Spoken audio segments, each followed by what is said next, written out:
marching toward the launch smoothly.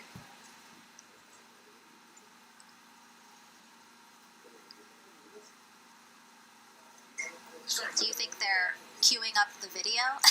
Definitely. And that's why they haven't left yet? They're like, we can't go without Gotta get our your point snacks and break. movie ready. Yeah. Where's the popcorn?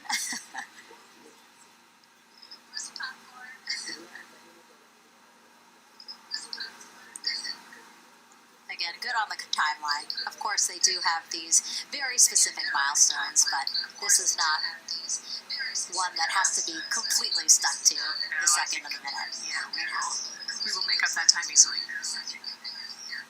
They will get a full security escorted ride out to the launch pad. It's a quick trip, 15-20 minutes.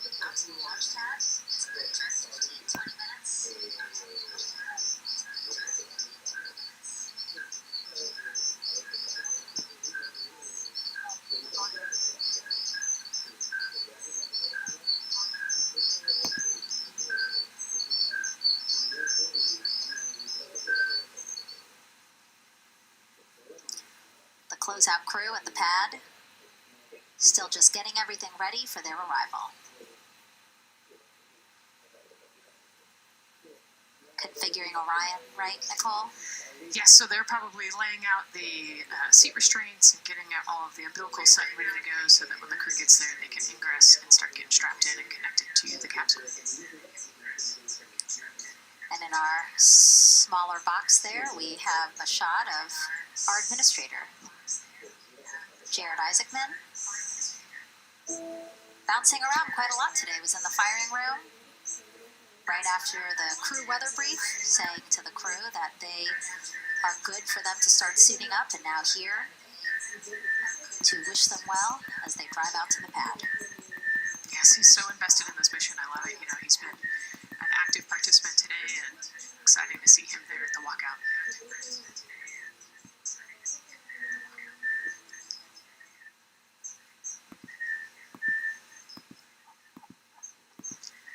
So in the van, they're probably getting hooked up to the portable cooling systems as well. So that would be my guess on the slight delay here, making sure everybody's situated, connected to cooling, and ready to go before they take off.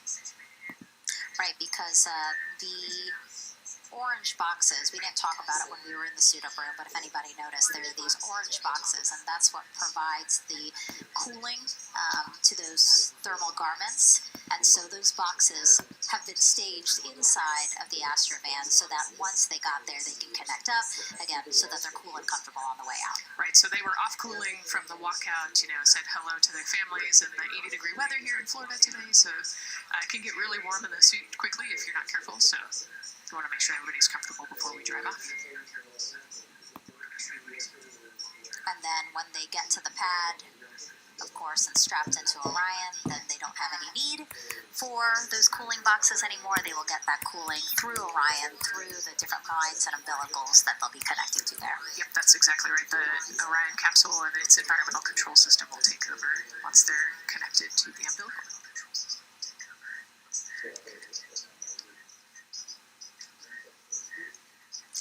And so when we were watching them get into the elevator, I said, oh, there's a couple more people going in there. And they were, again, those folks in the white suits that we saw. Again, suit technicians. Yep. And there they go.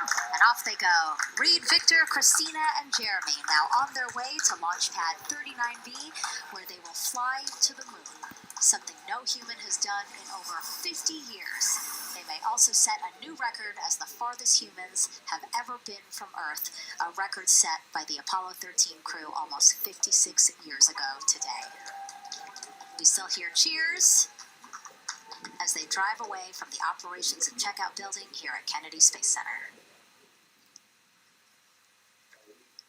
Now, while the crew make their way to the pad, let's get to know each of them even better. First, Commander Reed Wiseman.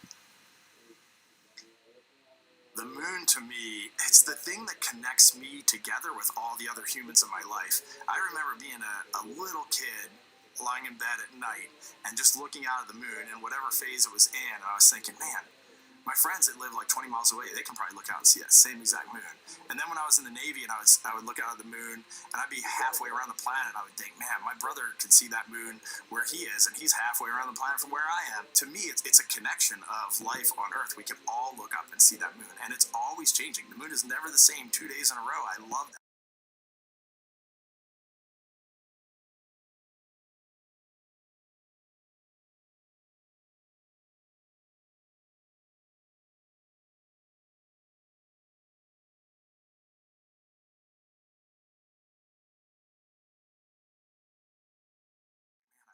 I want to go do that.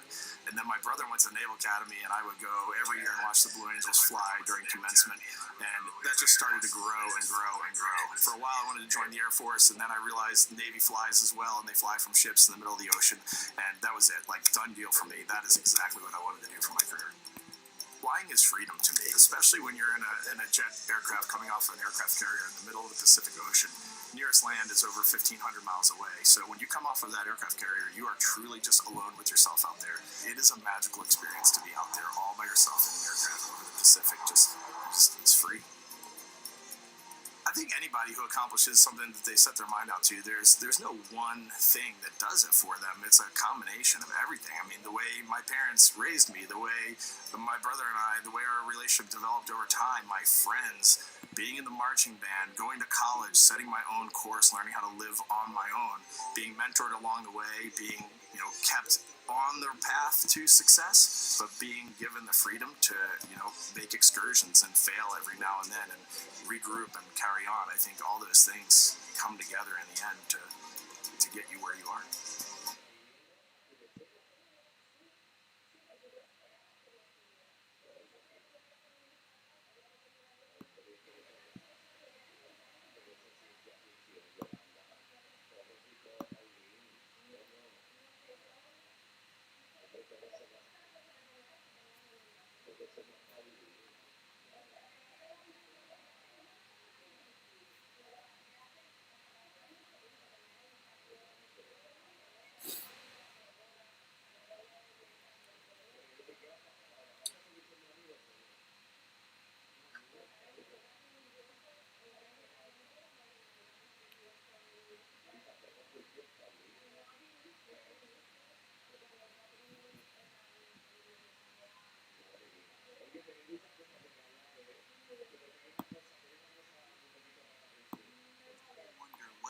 Like when we are really far from Earth and can see it.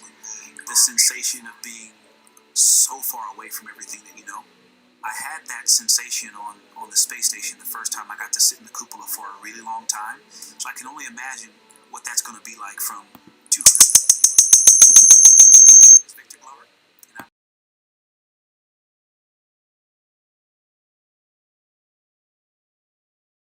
When the Challenger accident happened, and it helped me understand how the general public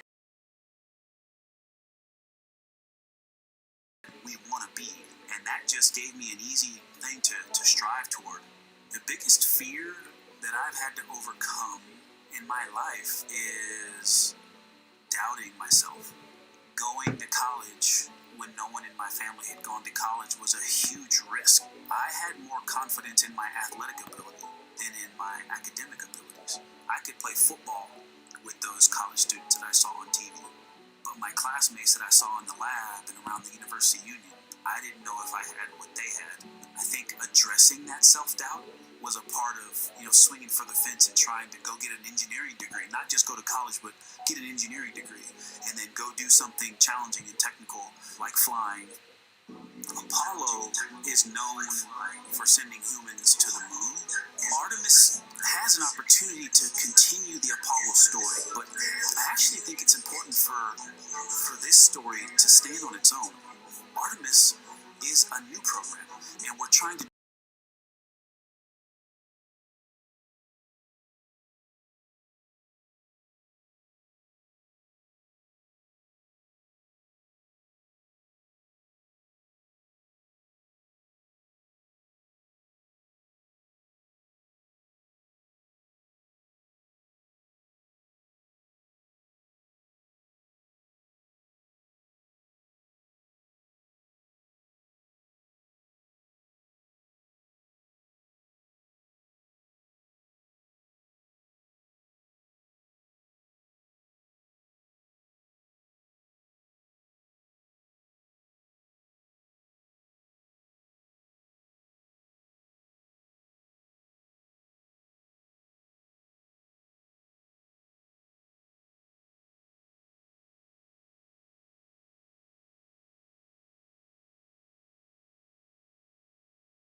He was looking up at the moon with his mom, and his mom said to him, "Don't worry, Ronnie, we'll never get there." Fast forward maybe 70 years later, it's his daughter that's actually going there. And I think that long arc is something that we can all learn from. The idea that the seemingly impossible becomes possible if you just believe in it and are willing to work hard and come together to achieve it. My name is Christina Cook, and I'm a mission specialist for NASA's Artemis II mission around the moon. When I look back at my dreams as a kid, I definitely never thought I would actually get here. I was very pragmatic. Even though I'm a dreamer, I knew that the odds were way against me again, so I might as well do something I'm loving in the meantime. I definitely loved science and math in school and, did pretty well in those things, but I also loved being active. I was always outside. I loved things that made me feel small. I loved looking at the night sky, oftentimes between the pine tree branches, or I loved the ocean. North Carolina also has mountains, and when we go there, I just loved the vastness of all of those things. I loved how they made me feel and what they made me think about, and the vastness of the universe and how much out there was to learn. I'm drawn to exploring. I'm drawn to challenges that involve both mental and physical, and I'd much rather be solving problems wearing a whole lot of equipment and in a harsh environment, and that's just something I've carried with me ever since I was a kid. Thinking about the fears or challenges that I've had to overcome, there are just so many. Basically, it's just been that has been the journey. I always say to people, do what scares you, and that means I have to follow my own advice. So doing what scares me meant getting on a plane and going to the Antarctic, getting on a plane and going to study abroad in Ghana, applying to become an astronaut, opening the EVA hatch in the airlock and going out of it into the darkness, strapping myself onto a rocket. And so for me, I think that no matter what the challenge, recognizing that if people believe in you and you believe they believe in you, the challenges seem always a little bit easier. To me, the moon, it represents history. It is a witness plate. Everything that's ever happened to the moon is still written on the moon. Every single person has looked at the moon their entire lives. We see the same moon. That's something really special. It's just the epitome of a symbol of something that's in each of our hearts, but this also represents exploration and reaching. And as we continue to watch the convoy, almost at the pad, mission specialist and first-time flyer, Canadian astronaut Jeremy Hansen.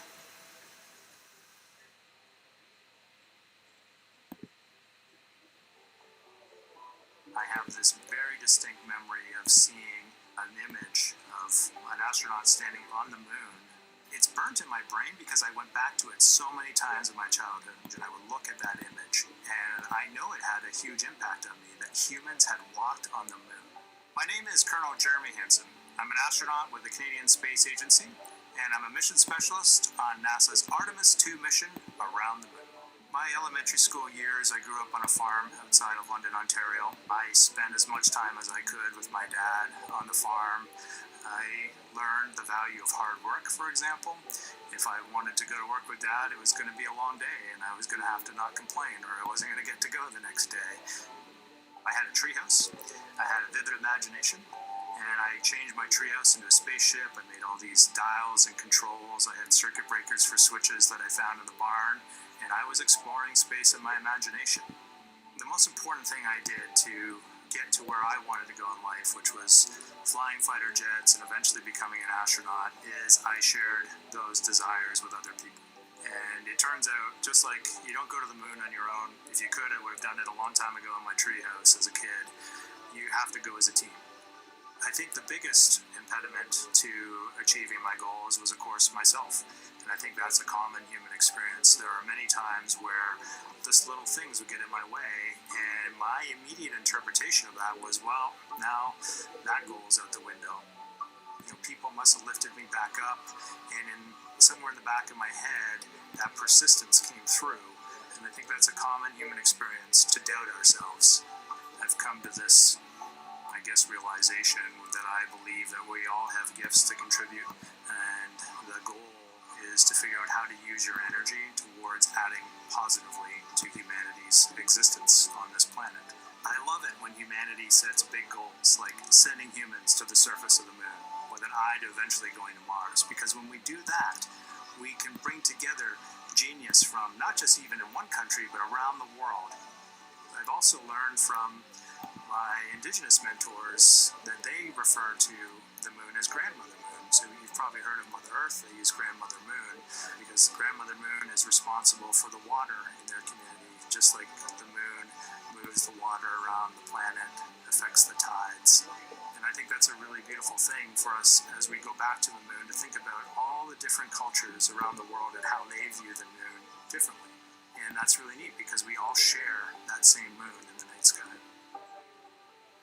What's really neat too was that drive to the launch pad, that point of view to see what the crew is seeing as well as their astrovan rides up the pad slope and are now on the surface, about to walk up to their vehicle. Yeah, you know, we talked about how tall this rocket is earlier. Wow. Look at that. Yeah, look at that point of view, yeah.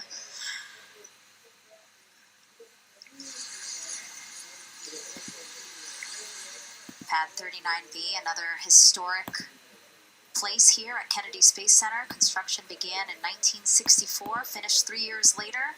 Apollo 10, the full dress rehearsal for the moon landing, that was the first mission to launch from this pad. Yeah, you know, we've used this pad for a lot of missions. You know, we modified the pad in the 70s and 80s, and then the shuttle missions actually launched from here as well. And then, of course, Artemis I took off from this launch pad, November 2022. And now here we are about to see the Artemis II crew get out of the Astrovan and make their way up the mobile launcher to the 274-foot level, where they will embark on their first crewed test flight of the Artemis program. You know, I think that button in the elevator actually says space. It does? Yeah, Really? at least on 39 Alpha it does. So I imagine it says something similar here. Again, let's take a look at the clock as we wait for the crew to get out. 4 hours, 10 minutes, and counting until the top of our 2-hour launch window today. Let's head back across the street to Daryl, who's following the launch team every step of the way. All right, thank you, Megan and Nicole. And here inside Firing Room 1, we had a nice moment. The launch director, Charlie Blackwell-Thompson, NASA's first female launch director, standing up from her console, taking her cell phone, and snapping photos as the Artemis II crew that she had just given the go to leave the astronaut crew quarters, driving by, and of course going up the causeway until they got there to the pad. And now we see them coming out of the Astro van there and getting ready to ascend the launch tower. Well, we got a weather brief before they went out to the pad, and of course LWO gave a go. There could be some rain out there at the pad. It's already rained out there already. If you're in the area and you're watching right now, well, certainly you know that there's some rain in the area. There's going to be spotty showers that are going to be coming ashore here, and we expect that throughout our rest of our countdown. But we also are getting forecasts that there'll be some clearing as we get closer to our launch window. Big wave from Reed Wiseman there, and a thumbs up as the crew goes into the elevator to ascend the launch tower to go up to the level where they'll walk across the crew access arm and get into the white room. One of the things that you're going to start to hear now is from the crew themselves. We're going to be airing the Orion to Earth loop, which is the communications that's going between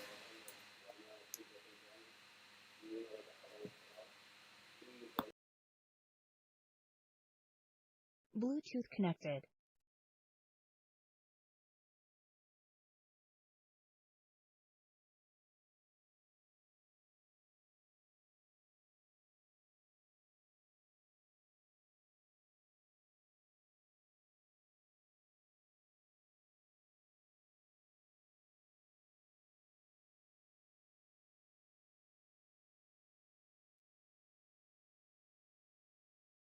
For the Artemis II crew, and potentially a rocket that could help them make history to go farther from Earth than any crew has before. The farthest distance from Earth when they launch will be roughly around 248,000 statute miles. They're expected to go about 4,000 miles farther than the Apollo 13 crew did. And now they've headed to the elevator to go up.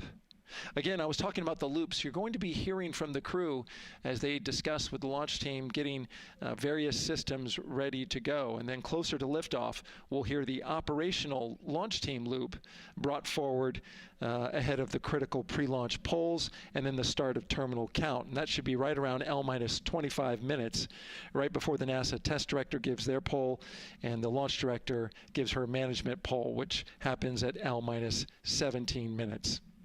Right now, a lot of focus is on, of course, the closeout crew. They've made the way for the crew to get inside the spacecraft now and walk across that crew access arm, and there they are. They have been working on a tight timeline, but they are ready to go, and they are ready to receive the crew and start putting them inside their Integrity spacecraft. That's it from the firing room. We'll send it back to Megan and Nicole. And Launch Director Charlie Blackwell-Thompson, again, we mentioned her a second ago. Her team have been training extensively for this moment since Artemis I launched in November 2022. Today, they have a message for Reed, Victor, Christina, and Jeremy.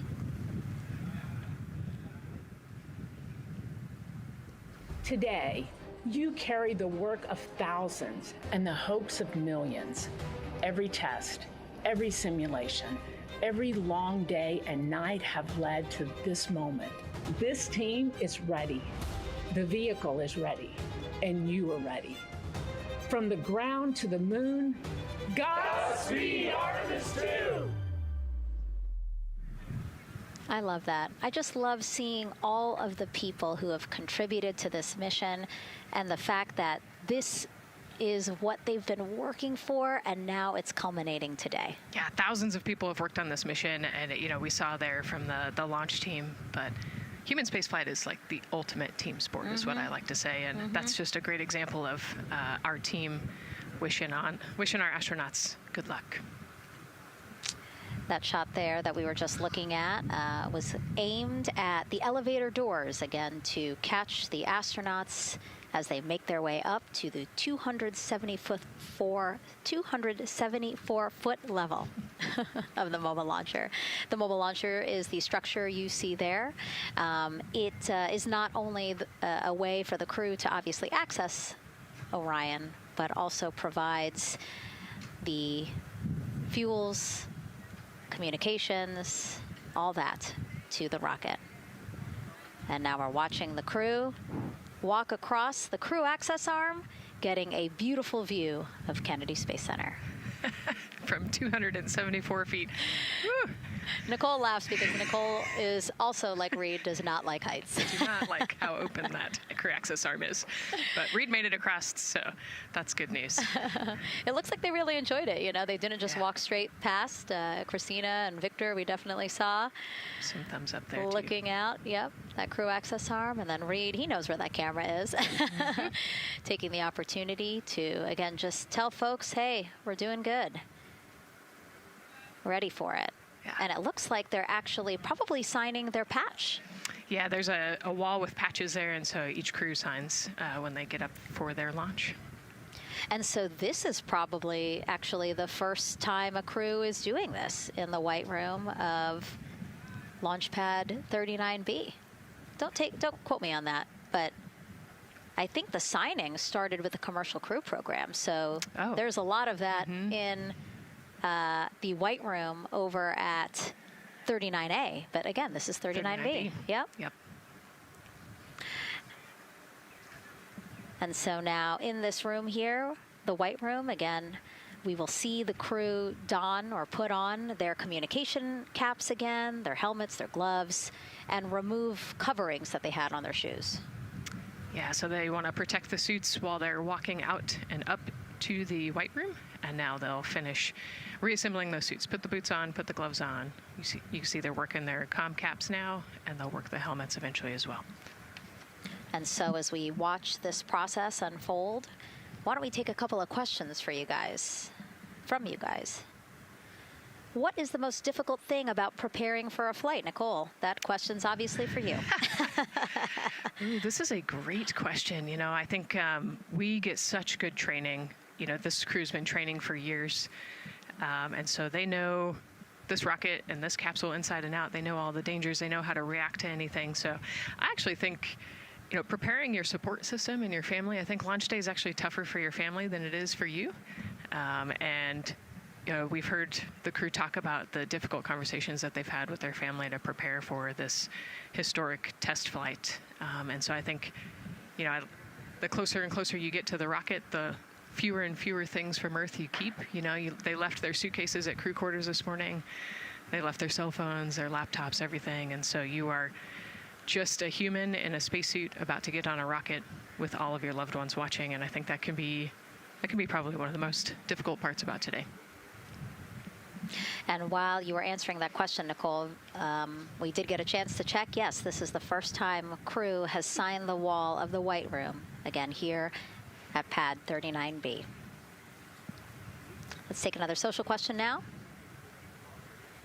All launch windows happen to be in the evening. How come? Obviously referring to the April opportunities specific to Artemis II. Right. This is a complicated answer. I don't know that I would have the exact mechanics behind it, but it has a lot to do with orbital mechanics and where we are in terms of the Earth and the Moon relationship. And like we said, we're trying to get on that free return trajectory, and so it has a lot to do with when we can do the perigee and apogee raised burns and the translunar injection. So there's a lot of math that goes behind these launch windows and why they shift and move, and why we just so happen to be in the evening for the April launch windows. Yep. You did answer it well. All right. And before we asked you guys a question, who would you take to the moon with you? Would that be a bestie, a pet, family member, or seasoned astronaut? Overwhelmingly seasoned astronaut. So, Nicole, you and I are going to the moon. Was that your answer as well? That was totally my answer. Again, I thought my husband would not like that answer because he'd want to come along too. But I think if asked, he would also say seasoned astronaut. So that's fair.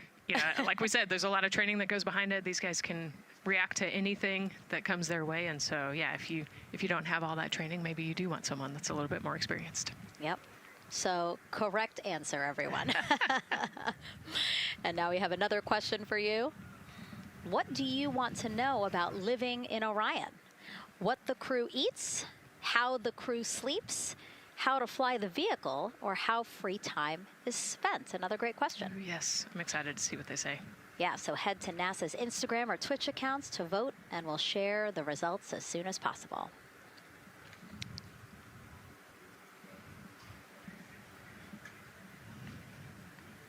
And while you're doing that, remember to also sign up to be a virtual guest for this mission.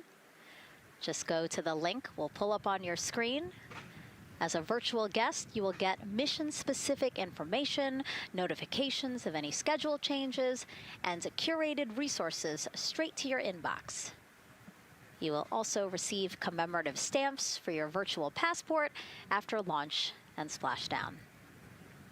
Again, we really, really want you guys to engage with us, engage with this mission, come along with us for the ride. So yeah, take advantage of these opportunities to be a part of it. Yes, it's a mission for all. And so back in the suit, no, not the suit-up room, the White Room. Well, they're suiting up. You can see why I might have slipped that up. So they are continuing to put on gloves. Reed and Jeremy look like they've been checked. Again, they've put on their gloves, their helmets. They've taken off those coverings on their shoes now that they're about to get into Orion. And then suit technicians are also helping Christina and Victor. And they're in this particular order, actually, because this is the order in which they're going to ingress into Orion. Again, we have Reed, Jeremy, then Victor, last Christina. Yeah, and that just has to do, like you said, with the seat orientation. So as the astronauts sit down and lay back in the capsule, the left side will be Reed, and then below him will be Jeremy. So that's why they're going to get in first, to create space for then Victor and Christina to get in. And let's talk a little bit now about the closeout team. We saw a few of these folks also in the suit-up room. Suit technicians were in there, again, to make sure that they get into the suits properly. And then a couple of them came out to the pad here to, again, do the same thing. Hey, are you comfortable in these suits? Is everything is as you expected? And then these folks here will help them get into Orion, buckle up. And so we were talking a little bit about their attire, specially made for what they're doing right now. Yeah, so these, they almost look like, the equivalent of a flight suit, right? They're fire resistant. They've got the straps on the back for emergencies that mimic the same straps that the astronauts have on their suits, so that you can use the same exact equipment in an emergency egress from the pad, for example. So we can use the same equipment to get everybody safely away from the pad as required or if needed. Yeah, always thinking about those contingencies, how to very quickly, if there were an emergency, get everyone out, not just the astronauts, but also the closeout crew if an emergency was happening while they were still at the pad. And so those suits, flame retardant. Also, when we see them crawl into Orion, you will notice that they are on their knees quite a bit, so built-in knee pads. Really a thoughtful design for the purpose that they're serving today. Yeah, they're functional, which is exactly what we want, but also they're pretty classy looking, so we did a good job with the design. I was going to say, they actually look like, the outfits that car racers wear, right? Yeah. And then when I said that to the lead of the closeout crew, he's number one if we do see him, Taylor Hose, he said, well, actually, we are kind of like a pit crew, like they're very quickly moving through the operations so that not a lot of time, not more time is spent at the pad than is needed, because this is a fully fueled rocket, Nicole. Right, yeah, we want to minimize the time that we have more humans up in the White Room, but also safely and efficiently get the astronauts ingressed into the capsule. And so that's their main job. That's so yeah, I like the pit crew analogy, works great.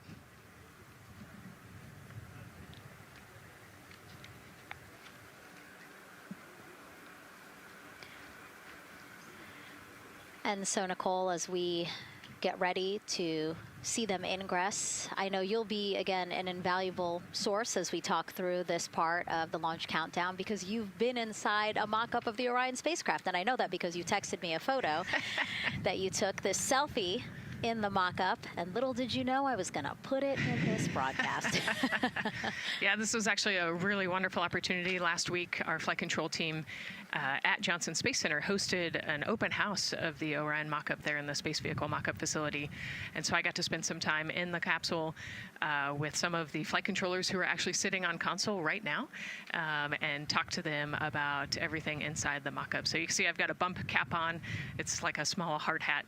There are a lot of, metal corners and things, and we are still squishy humans at the end of the day. And so they want you to be careful while you're moving around in there. But I got to see, how the crew will ingress. I got to look at the umbilical and the seat straps, and I got to see, the emergency equipment and the stowage and the toilet. I got to see it all. Got to talk about everything. It was pretty cool. It was a really great time. Michael and Bruce were great with me. They answered all of my questions. Yeah, because it's really good to be able to give that perspective, because, and as you guys will see, yes, we do have cameras inside Orion and we'll of course take you in, but it doesn't give you a true feeling or idea of how big the space is, how things are configured. Again, like when we see them go in, they're actually on their backs. Yep. So, again, it's just hard to really get a sense of the inside there, but Nicole is going to really help walk us through that.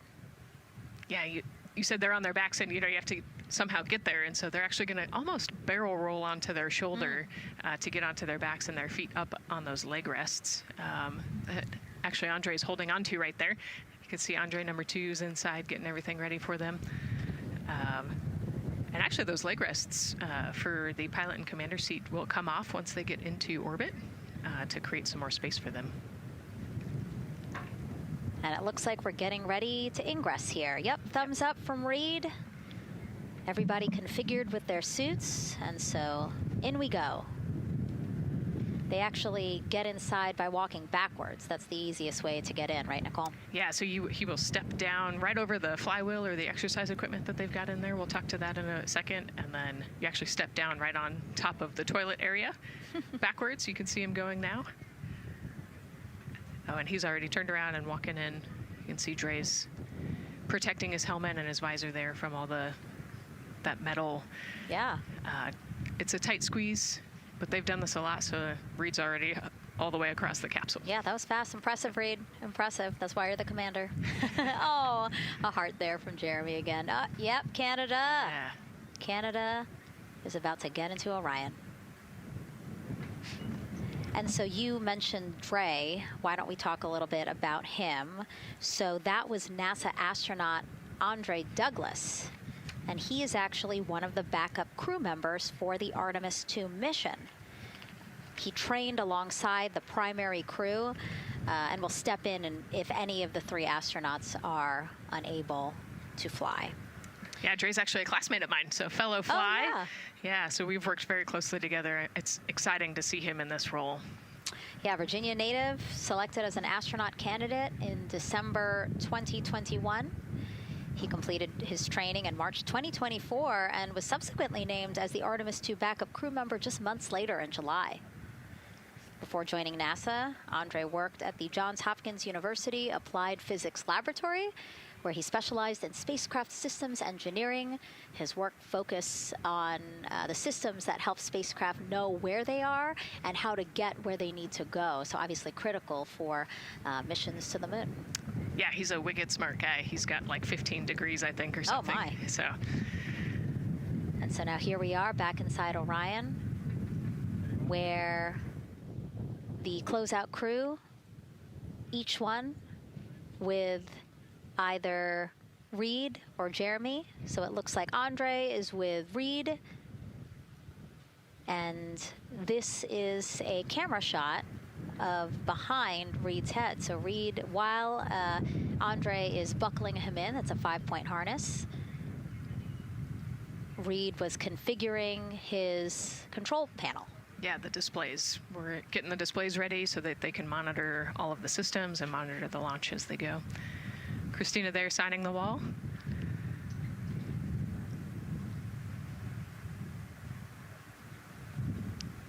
Got to put away the pen. The pen could be foreign object debris or FOD, which is bad for NASA. We definitely want to make sure that we keep track of everything and we know where everything is, because the smallest thing could prevent us from launching or affect the equipment out there. Yeah, and you'll actually see that most of their tools will be tethered as well, so nothing can fall through a crack or drop.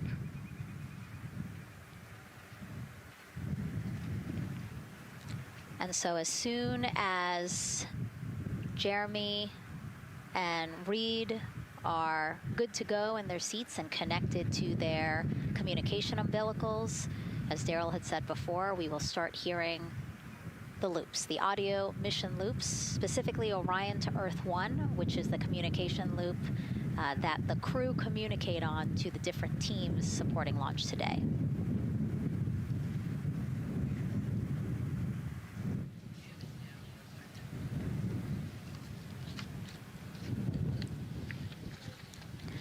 And as we said when we were in suit up, after they do communication checks, again, suit leak checks to make sure that nothing went wrong between the suit up room and here, and also to specifically connect them to the Orion systems. Yes, this will be an integrated test with Orion and the suits to make sure the entire system is working and ready for flight. And so you'll notice Reed and when Victor sits down, Reed and Victor are the only ones with the display panels in front of them. Jeremy and Christina will actually share a personal computer device, and that will be on Jeremy's leg, and that's how they'll continue to follow along with telemetry and data. Yeah, it's actually pretty cool. This is one of the technology demos that we're doing, and so they're going to plug into the system, and it'll be a screen repeater on that that device for them, so that they can see what the pilot and commander are seeing. OTC ask, MS2 is online for context. This is OTC. Repeat. MS2 ready for comm checks. The MS2 ready for comm checks. MS2, OTC Orion to Earth 1, comm check. OTC, it's MS2. Have you loud and clear on 1. You're welcome, sir.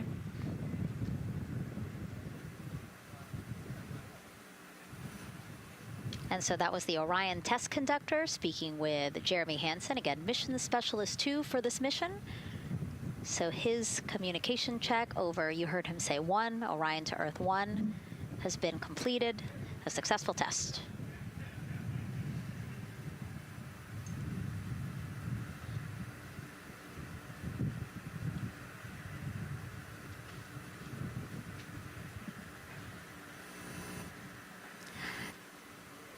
The rest of the crew here waiting in the white room.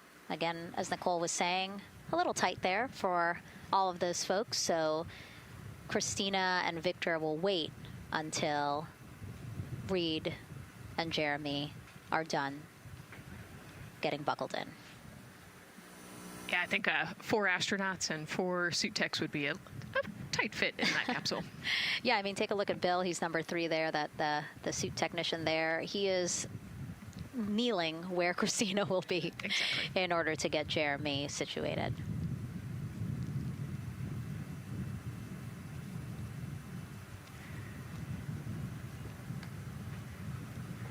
OTC ask, commander's ready for comm checks. OTC copies. Commander. NTD, MIFCO 212, comm check. NTD, have you loud and clear here as well. I'll catch FTS on 194, thank you. Commander, OTC Orion to Earth 1.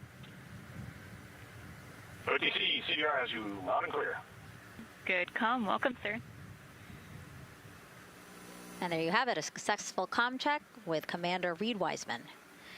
And so... And CDR, NTD on Orion to Earth 1 for comm check.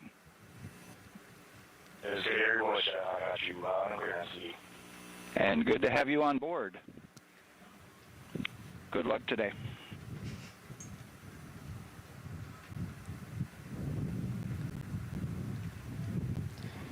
And so now these 2 closeout crew members will finish up what they're doing here.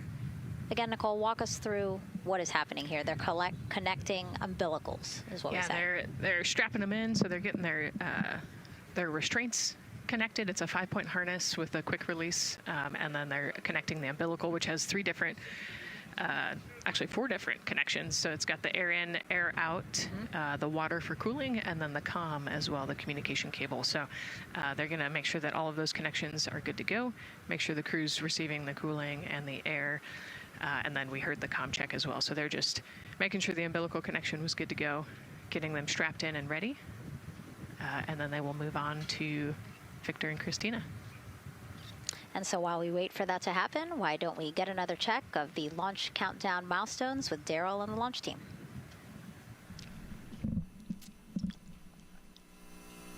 All right, welcome back into the firing room 1 here, where some of the launch team is having some pizza that was brought by the administrator. That was nice of Administrator Jared Isaacman to bring that by for the launch team to enjoy.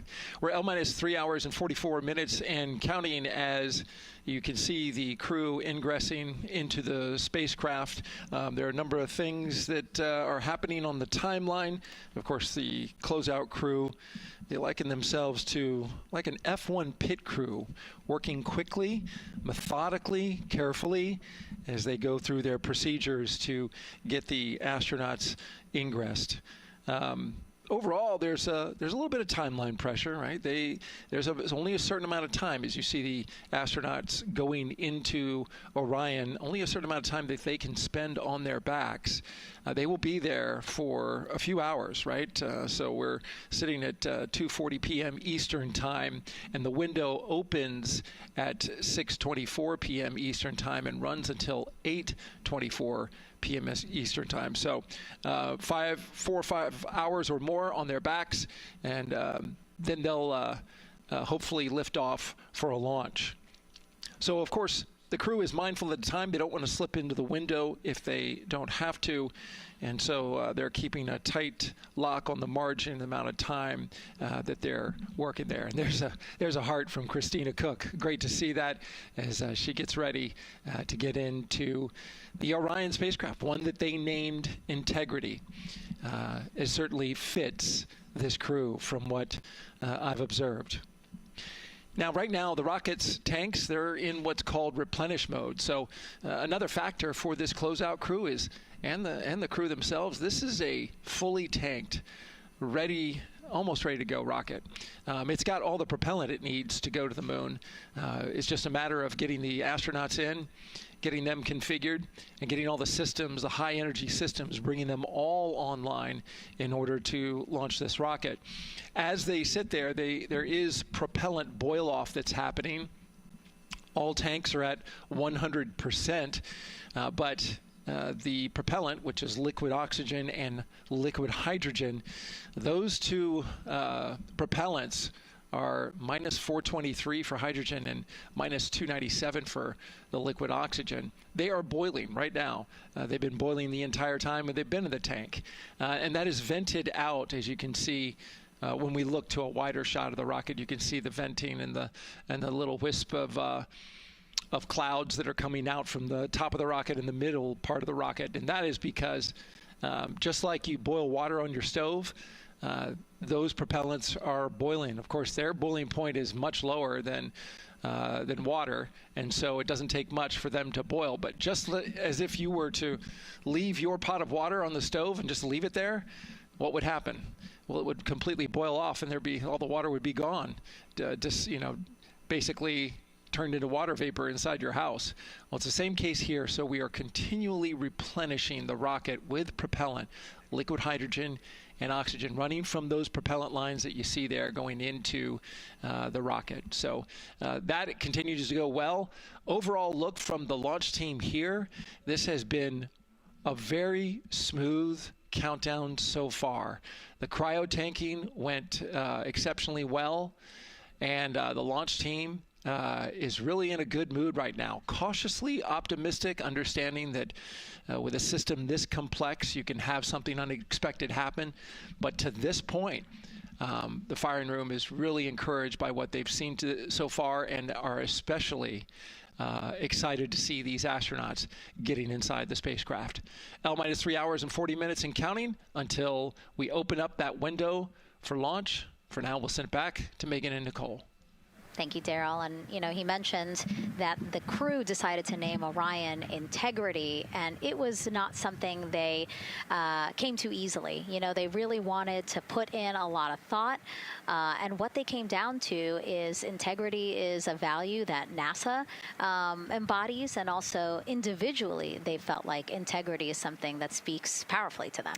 Yeah, and I think the other part of integrity, it just represents the humility and the professionalism behind the entire team that built this rocket and got us here today. And so it's a fitting name for this capsule. Yeah, like I said, I think the crew said it took them a little bit to decide on what they wanted, but I think they made the perfect choice. I agree. And so as the countdown to launch continues, we are reminded that this is an agency-wide effort to make today's launch attempt possible. We invited people across our NASA family to wish our crew a safe journey. Go Team Artemis! Go Team Artemis! 3, 2, 1, blast off! Have a great flight. Godspeed. We'll get you around the moon and home. If I had a message for the crew, be safe, to have fun, to remember that we're all down here rooting for them. I want to wish my friend and former student, Victor Glover, and the entire Artemis team best wishes and a successful flight. Have fun. Take some really cool pictures. Can't wait to see you when you get back. From the Earth to Sky team, connecting NASA science to public lands, go Artemis. We will see you in the Pacific, and you can count on us being there. Greetings from NASA Langley's historic gantry facility, where Neil learned to land on the moon and Orion learned how to swim. We are with you all the way to splashdown. Let's go fly from the Orion Human Engineering team. Woo! Like a full moon, your future is bright. Have a safe journey from the multimedia team in Cleveland, Ohio. We hope to see you guys back safely in San Diego, maybe singing some karaoke. Yeah. Yeah, right, maybe. He knows exactly what he wants to do. After. He's like, yep, karaoke. I love that people submitted videos. You know, this is something that we actually asked as part of the broadcast. We were like, you know what, I think it'll be really fun. And the overwhelming amount of people who wanted to record something for the crew was really heartwarming. Yeah, you know, this is the first time in over half a century that we're sending people back to the moon, and everybody is excited about it. You know, kindergarten to congressmen and all over the world, everyone is ready for today and excited to see this launch. And so here we are again, still inside Orion with the closeout team, putting some final touches on, it looks like Victor's configuration there. Again, making sure that his harness is set and that he's connected to cooling, he's connected to communications, and he's connected to any other umbilicals that he needs to be connected to for Orion. Again, we are sharing so much information with you, and we hope you find it educational and fun. But we do know you guys still have some questions, so why don't we take another one now? Tell us what the moon is like! So cute. That wasn't a question. That was a demand. Nicole, you tell her what the moon is like. Oh, man, that was so cute. Oh, man, the moon is really cool, right? So it's a lot of like gray and white and kind of shades of gray. It is something that doesn't have wind or rain or rivers or an atmosphere. And so we like to say it's Christina said it earlier, it's the witness plate to the universe. And, you know, it has all these impact craters because it's not protected. Things hit it all the time. Meteoroids, asteroids, all sorts of things hit the moon and create these impact craters. That's part of what we want to go and look at and learn about on the moon. It can tell us a lot about the age of the universe and the age of the moon. You know, it's 4.5 billion years old, and we can learn a lot from just looking at the regolith or the dirt that is on the moon. Well, thank you for that question, and thank you for that answer. She was cuter, Nicole. I agree. And then earlier today, we wanted to ask you, what do you want to know about living in Orion? And we told you to pick between what the crew eats, how they sleep, how they fly the vehicle, and how free time is spent. And the winner, most of you wanted to know how to fly the vehicle. And we are going to be doing that. Yes, we are. You know, that's a great question, and actually part of what we're going to go do. So the rocket is fairly automated, right? There's a countdown, and the whole system knows when it needs to ignite the engines. But we are going to do some manual piloting throughout this mission. Once they launch and they separate from the ICPS, they're actually going to do a rendezvous and proximity operations demonstration. So what does that mean? They're going to take that portion of the rocket and they're going to try to fly closely to it. And so they will actually take manual control of the Orion spacecraft and try to get nice and close to the other portion of the rocket that had just separated. And so you can see actually a little bit in the view that you have right now. So for Reed, the left-hand person, his right hand, there's a kind of a joystick, if you will, on the right side, and then on the left side there's something similar. And so they've got, you know, translational and rotational hand controllers in order to command the rocket in different axes. Yeah, it's really exciting. I mean, Victor said it himself, like one thing that he's really looking forward to is piloting Orion manually. So we'll get to see that during our continuous coverage. Again, we are covering this entire mission. We started with tanking, and we will go all the way through splashdown, so you will see what Nicole was just talking about, that proximity ops demonstration, where the crew will pilot Orion manually. And so, speaking of their 10-day mission, why don't we take a closer look at the crew's home away from home for the next 10 days. Here's Megan Carter again from the KSC Visitor Complex. All right, thanks, Megan. Yeah, it's getting real out there, so I am going to bring you back to the moon board so I can show you just a few things about the Orion. Obviously, it is going to be very compact, sitting up there on top of the SLS rocket. Very compact, like I mentioned, over 355,000 pieces. So let me show you a couple key components, starting with these three fairing panels right there. When the rocket blasts off, obviously it is going to get very fast. MS1, it's going to NTD get on Ryan Earth 1 for ComCheck. windy, and so we have these three fairing panels in place to help protect our astronauts. I am also going to take you into a little bit closer look and talk about the LAS, or the Launch Abort System. This is the one piece that is going to be in place to protect the astronauts should something happen to go wrong in the first few minutes of launch. They can actually hit those abort motors, and these can activate within milliseconds, basically faster than you can even blink, and that is going to pull the crew and the crew capsule away from any danger. Now, obviously, we hope that those are not needed, and if that is the case, then about 3.5 minutes into flight, the LAS and those fairing panels will actually activate and jettison away. They'll fall away from the rocket, because at that point, the crew can actually abort the spacecraft safely by themselves. Now, we've talked a lot about the crew capsule right here. This is where they are going to spend the duration of their flight. We're going to talk a lot more about that one in just a little bit, but for now, let me jump down here to the service module. This is the one, we're going to think of this as the powerhouse for the spacecraft. It's pretty much going to provide them with almost everything that they need for the entire mission. Temperature control, removing the carbon dioxide, providing them with oxygen, so much more. You can also do course corrections and things like that. So, super quick breakdown, but as you can see, all of these components together are going to make the spacecraft one that is built not just to fly, but to protect, sustain, and bring those astronauts home. All right, lots more to come, but let's see where we are with the crew. Back over to you, Megan. Hey, thanks so much, Megan. A lot of useful information there, and we did want to point out that you did hear over and the PLT NTD on Ryan Earth 1 for ComCheck. NTD PLT, I have you loud and clear on OE1. And I have you the same. Welcome aboard. And so, again, we are now hearing mission audio loops, specifically the Orion to Earth 1 loop, the communication channel for the crew.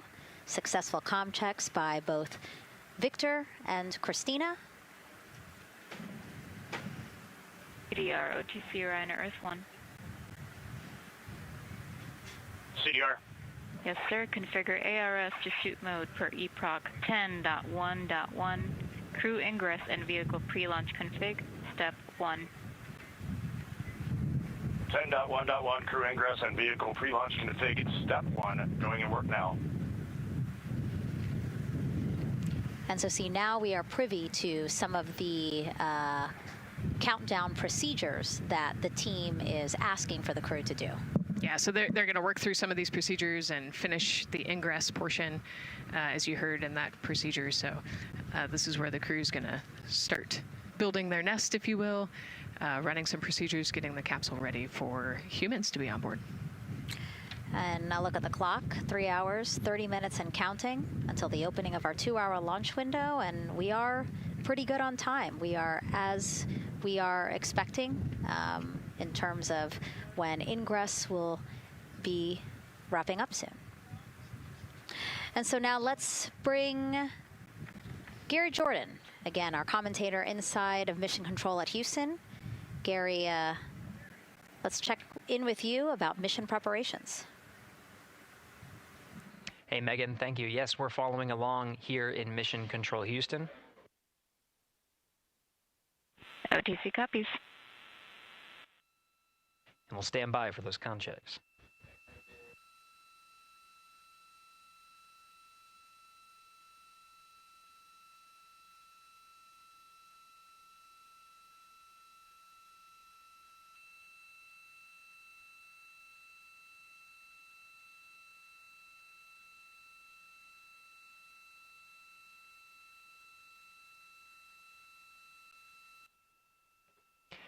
And again, we're waiting for those comm checks.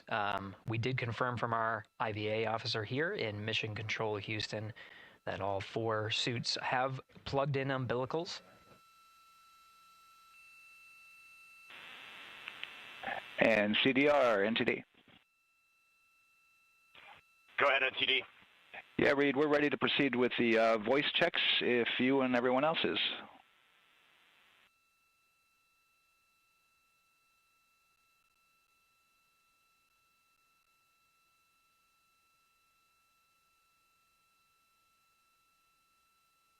NTD, Integrity Crew is ready for voice checks.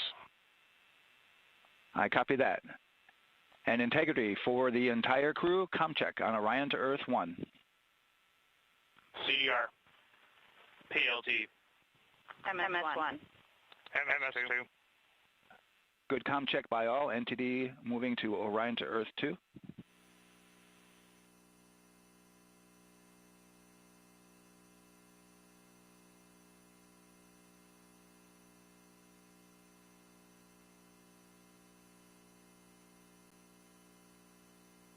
CDR. PLT. MS1. MMS2.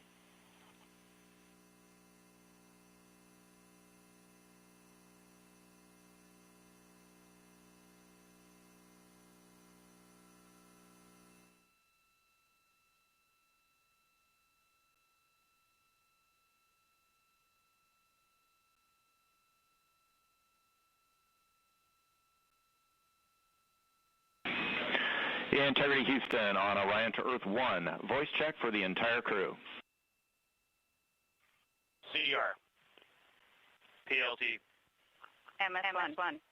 MS2. Houston has all 4 crew loud and clear on OE1. Stand by for 2.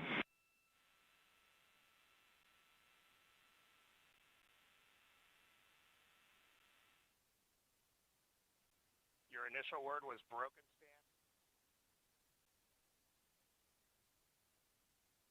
MS1. MMS2. 4 crew loud and clear on OE2. We'll use 1 for the default. Houston out.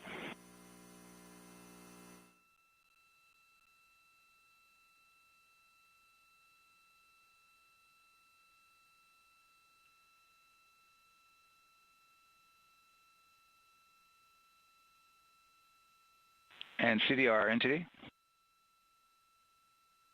CDR.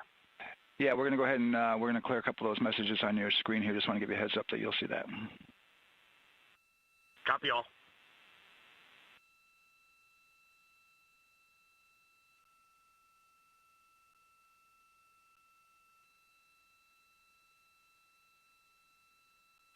CDR, OTC, Orion to Earth 1.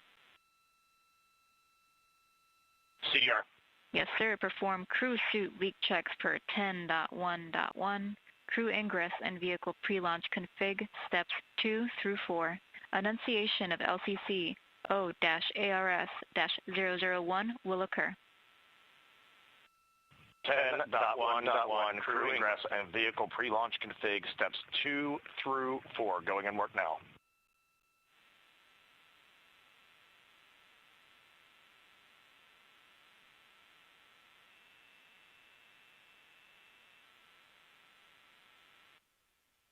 This is Mission Control Houston. We are following along as the 4 crew members of Artemis II work through their voice checks, then the umbilical connections and various pathways to get communications from all of the... refresh on your screen. CDR. Yes, sir. We're going to look to do a quick refresh on your screen if you guys are okay with that. Hey, firm, just let us know when we can continue in 10.1.1. We'll go hands off.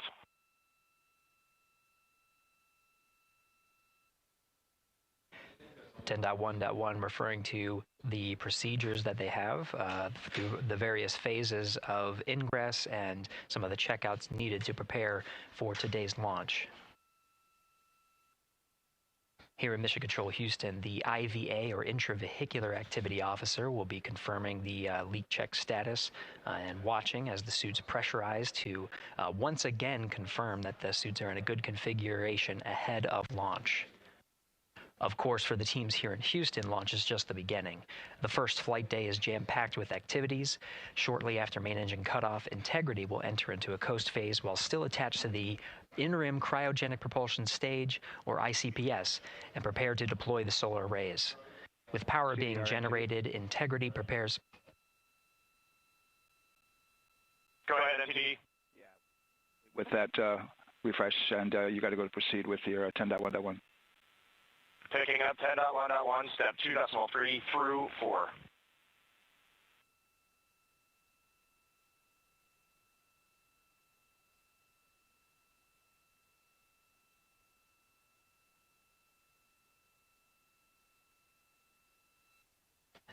Picking up the procedures, the crew again working through the various steps to prepare for launch, standing by for suit.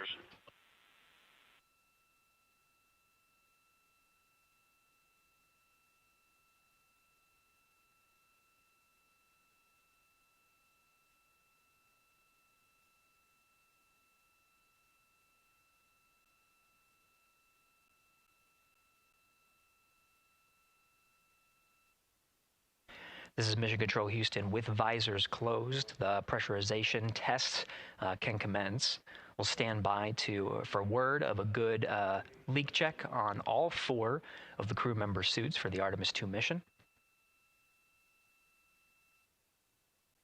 Again, this is the very beginning of a very busy flight day for our 4 crew members. After launch, they have a series of burns to prepare for.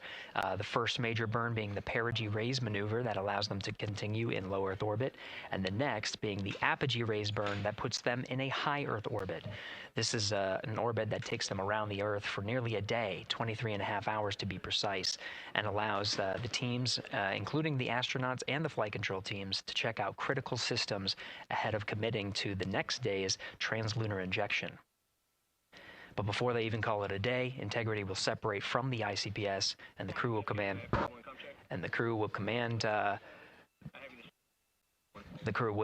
Command the Orion capsule to separate from the ICPS and turn around and approach the upper stage, but not dock. This is to test Orion's in-space maneuvering capabilities and provide further confidence in docking to another lunar space vehicle like the Human Landing System that will be part of the Artemis III mission ahead of future moon landings.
they check them again.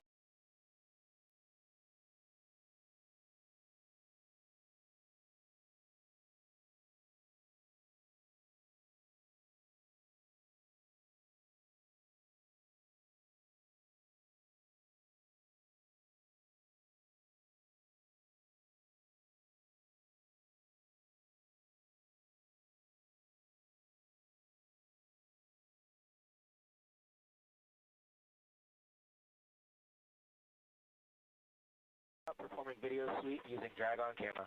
OD.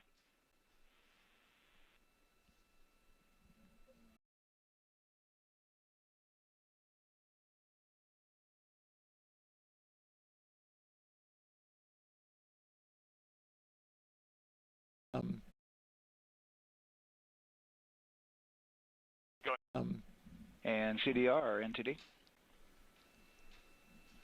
Go ahead, NTD. Yeah, we're going to do another cleanup on those suit leak check messages that we got from since we're done with that now. Integrity copies. Yeah.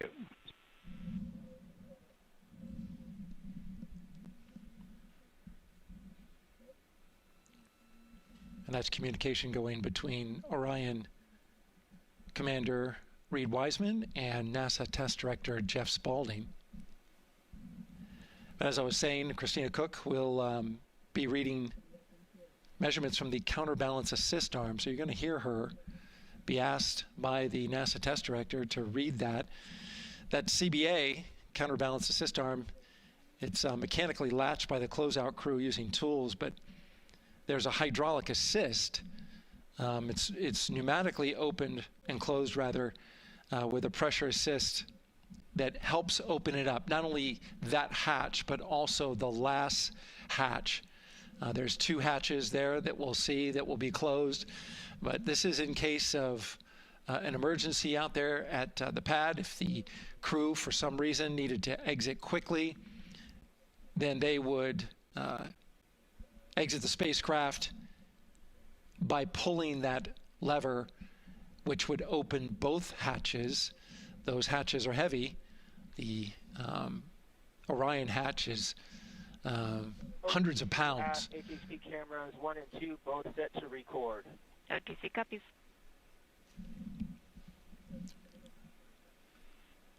And just an update on the launch countdown, continuing to monitor the team's communications here in Firing Room 1. Everything going really smoothly so far. We don't have any significant open constraints to launch at this time, so we continue counting down. And for now, we'll send it back to the host desk with Megan and Nicole. Thank you so much, Daryl. And so we heard some of the communications over Orion to Earth 1, and it sounds like we are now moving into the hatch prep and closure phase. We will now start to see the closeout crew getting out of Orion soon so that they can start getting ready to, again, close up Orion, close the two hatches, and then get out of the pad. Yeah, the closeout team will take the hatch seals off, and they'll inspect the seals, make sure everything's ready to go, and then do a few last-minute configurations before they close that hatch. And then, like Daryl talked about, then Christina will have a role in looking at the CBA there. So. Yeah, you might have heard them say over the loops again that drag-on camera. So basically, it's a camera that they can move around, and you might have seen it in a couple of our shots already. But they will take that camera and literally go and inspect the seal that. There's two seals that go around the entire area of the hatch just to make sure that everything looks good, and that camera feed is being directly shown to NASA teams who need to monitor that. Yeah, they want to make sure there's not a single hair or piece of dust on those, make sure that there's no damage and everything's ready to go, so that the seal, they will do a leak check on this hatch seal as well. Make sure it passes. Yeah, and we'll know they're doing that because we will actually see one of the closeout crew members with a hand pump, and they will pressurize again just the seals, and they have to see if it will hold pressure for just a minute. And if it does, then they will go ahead to pressurize the entire Orion spacecraft. And then that again is to make sure that the spacecraft is holding the right amount of pressure. And that one's a lot longer. It'll take them like 8 minutes. Like it takes time to pressurize it, then they have to hold pressure, and then it takes time to depressurize it. Right, and they want to measure the difference in pressures at the beginning and end of that and make sure that it holds the right amount of pressure so that when they get to the vacuum of space, obviously the capsule holds its pressure. Yep. Okay. Well, again, as we continue to watch operations that are happening at the pad inside of Orion, why don't we go over to Banana Creek? It's one of our viewing locations here at Kennedy Space Center. They will have a spectacular view, and we actually have NASA's Leah Martin there chatting with a big group of people surrounded by a lot of folks on bleachers there.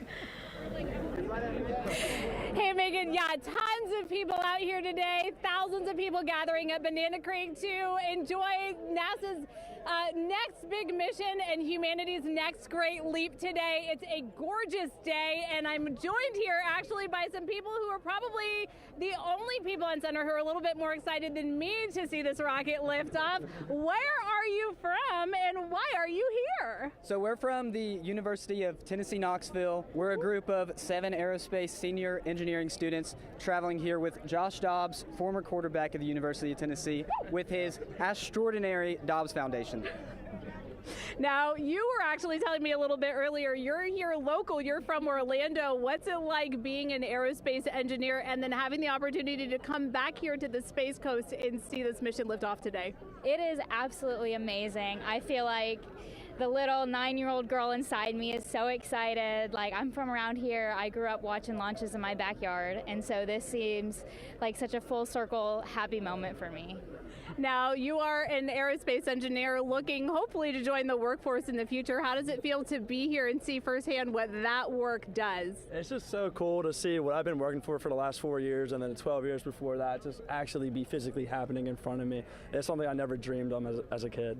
And I'm actually joined here by the pastronaut himself, Mr. Josh Dobbs. Now, you have a history with NASA as well. You did an externship here. And how did that kind of play into your passion for aerospace and then the foundation that actually provided this opportunity for these students today? 100%. So I spent a month here around the Artemis I mission, which was a tremendous opportunity to learn about the space program and also what's next.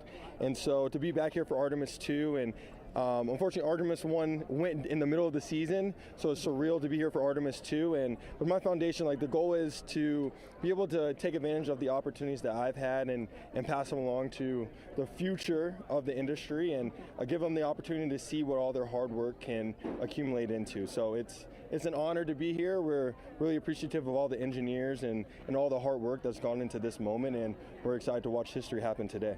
Absolutely, and as a group, I think if you guys had one well wish for the team today, what would you say? I think we can all join together, maybe say go Artemis? Go Artemis. That was a fun interview, and again, just so neat to see all the people who are here. I mean, still hours before liftoff. Not even hours before liftoff, but hours before a 2-hour launch window. So people just really committed to being here and seeing it in person. Yeah, you can see the Banana Creek is already buzzing. Yeah. There behind Leah. You could hear the chatter in the background. It's an exciting time. Yeah, you could tell that it's a lot louder than we noticed because we just have very good mics. But, you know, she's obviously yelling over a huge crowd there. So super fun, super exciting. And yes, I hope that we all get to see liftoff here shortly. Okay, so as we know, Victor, Reed, Christina, and Jeremy will have their hands full during their mission. So for some of their test flight objectives, let's go back to Megan Carter at the moon board. All right, as we have seen from those camera views, their capsule is very compact, obviously. So let me show you a few cool things about this piece. The Orion capsule is going to only be about 16.8 feet in diameter and a whopping 10.5 in height. Think of it about the same cubic feet as 2 minivans. So obviously every piece of that capsule has been planned with purpose. And a really great example of that is going to be these seats that we have seen that live view of. Now, these seats are going to be out for launch, re-entry, and splashdown, but in between, they are stored in between to give them more room for daily activities and things like that. while they are on board, obviously they are going to have a lot of things to do.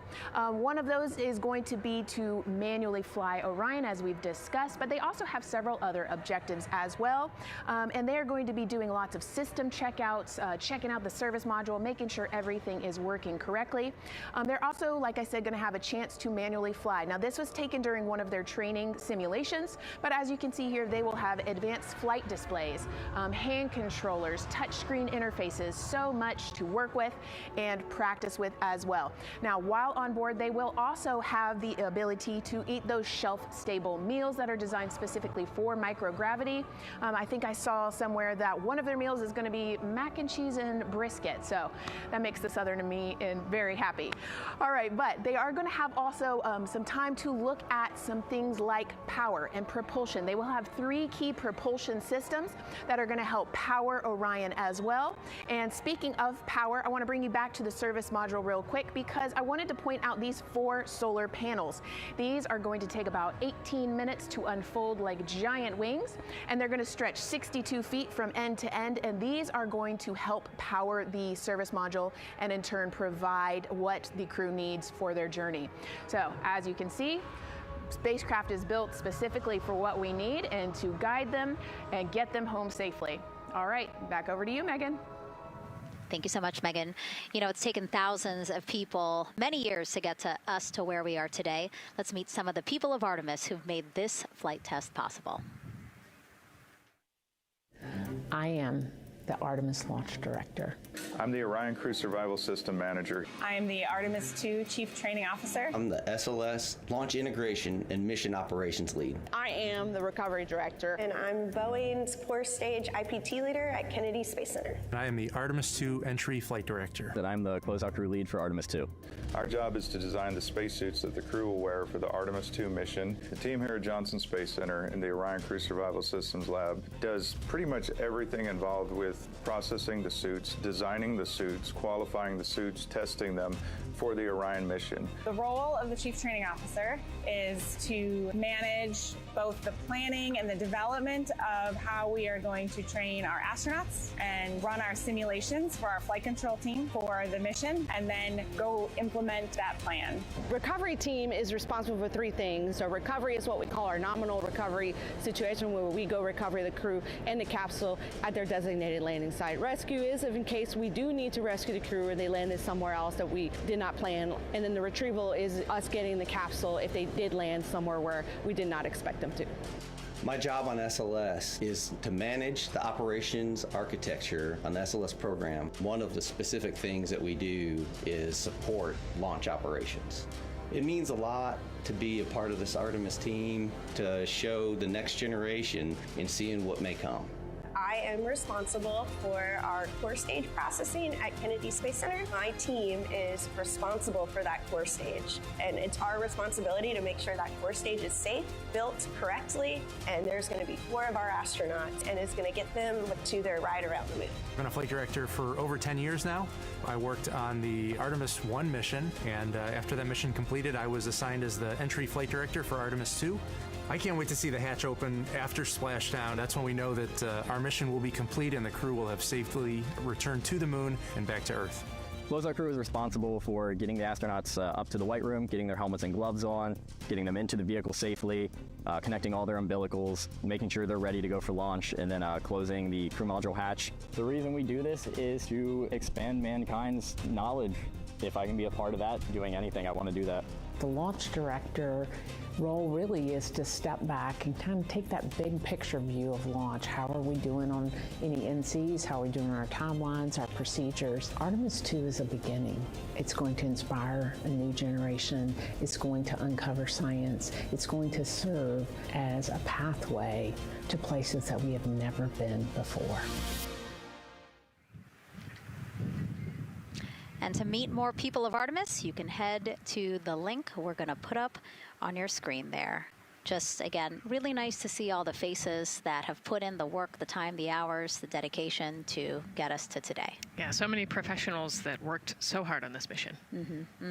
And what was really fun to see is, you know, we interviewed Taylor Hose, closeout crew lead, as he said, and that's who we are now seeing inside of the White Room as they are getting ready to close out Orion and close one of two hatches. We have the side hatch of the crew module as well as the launch abort system hatch, correct? Yeah, the astronauts are in the capsule. They're ready to go, and now the White Room is very busy as they're getting ready to close both of those hatches. That's a great shot right there where you can see them. Almost looks like they're doing that hatch seal inspection that we talked about.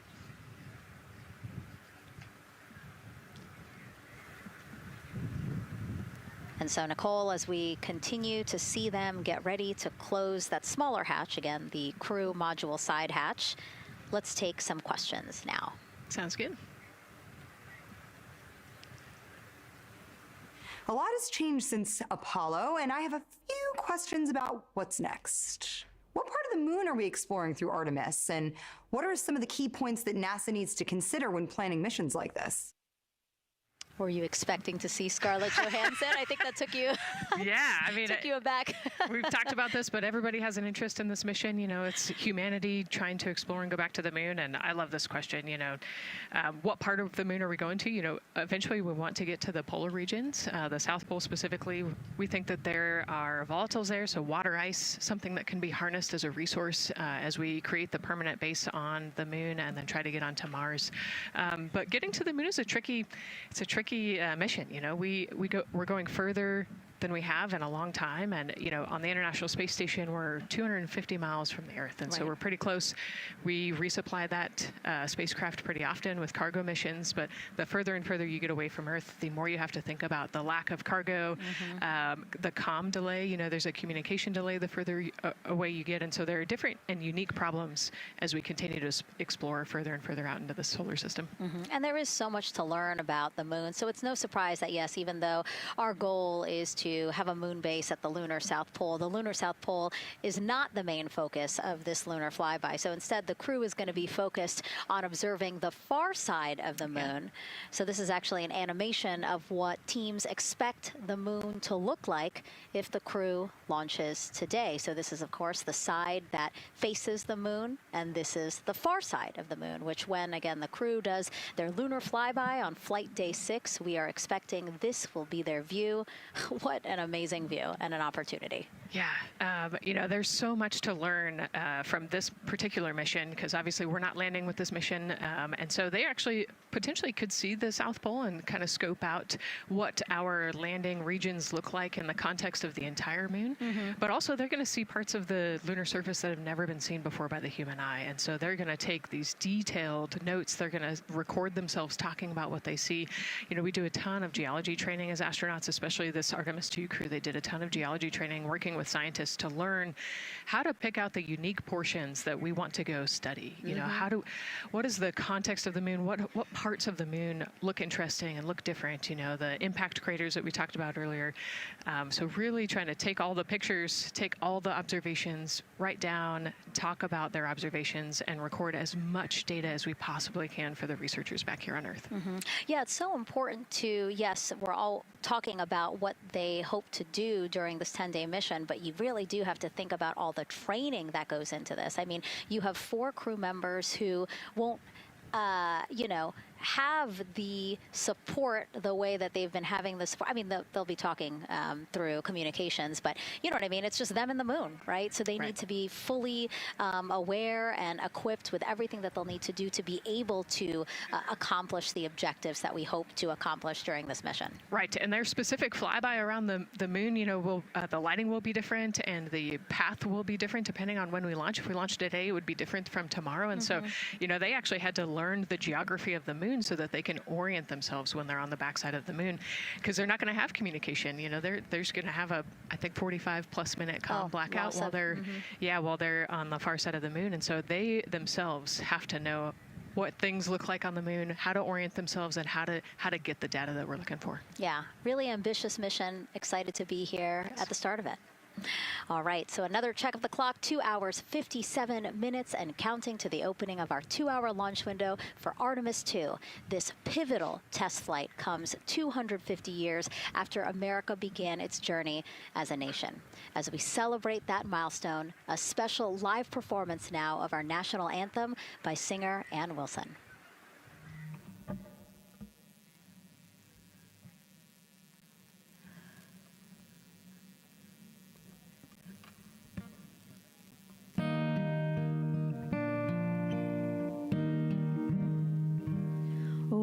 Say, can you see by the dawn's early light what so proudly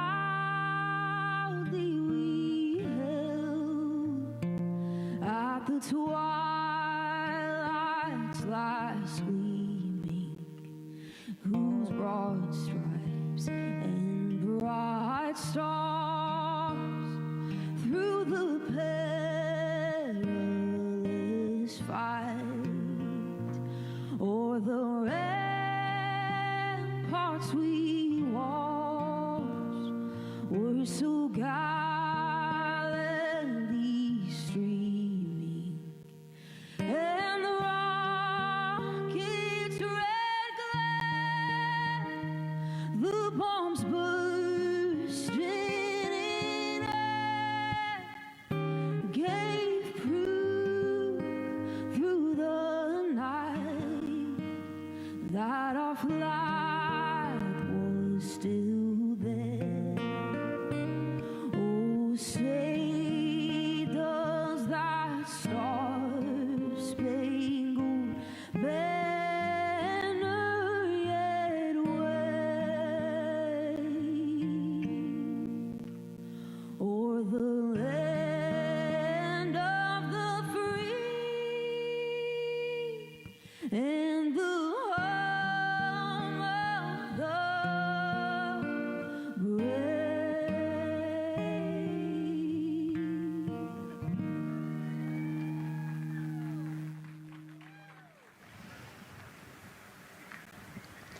A beautiful rendition. Honestly, I'm a little emotional, a little speechless. Yeah, that was gorgeous.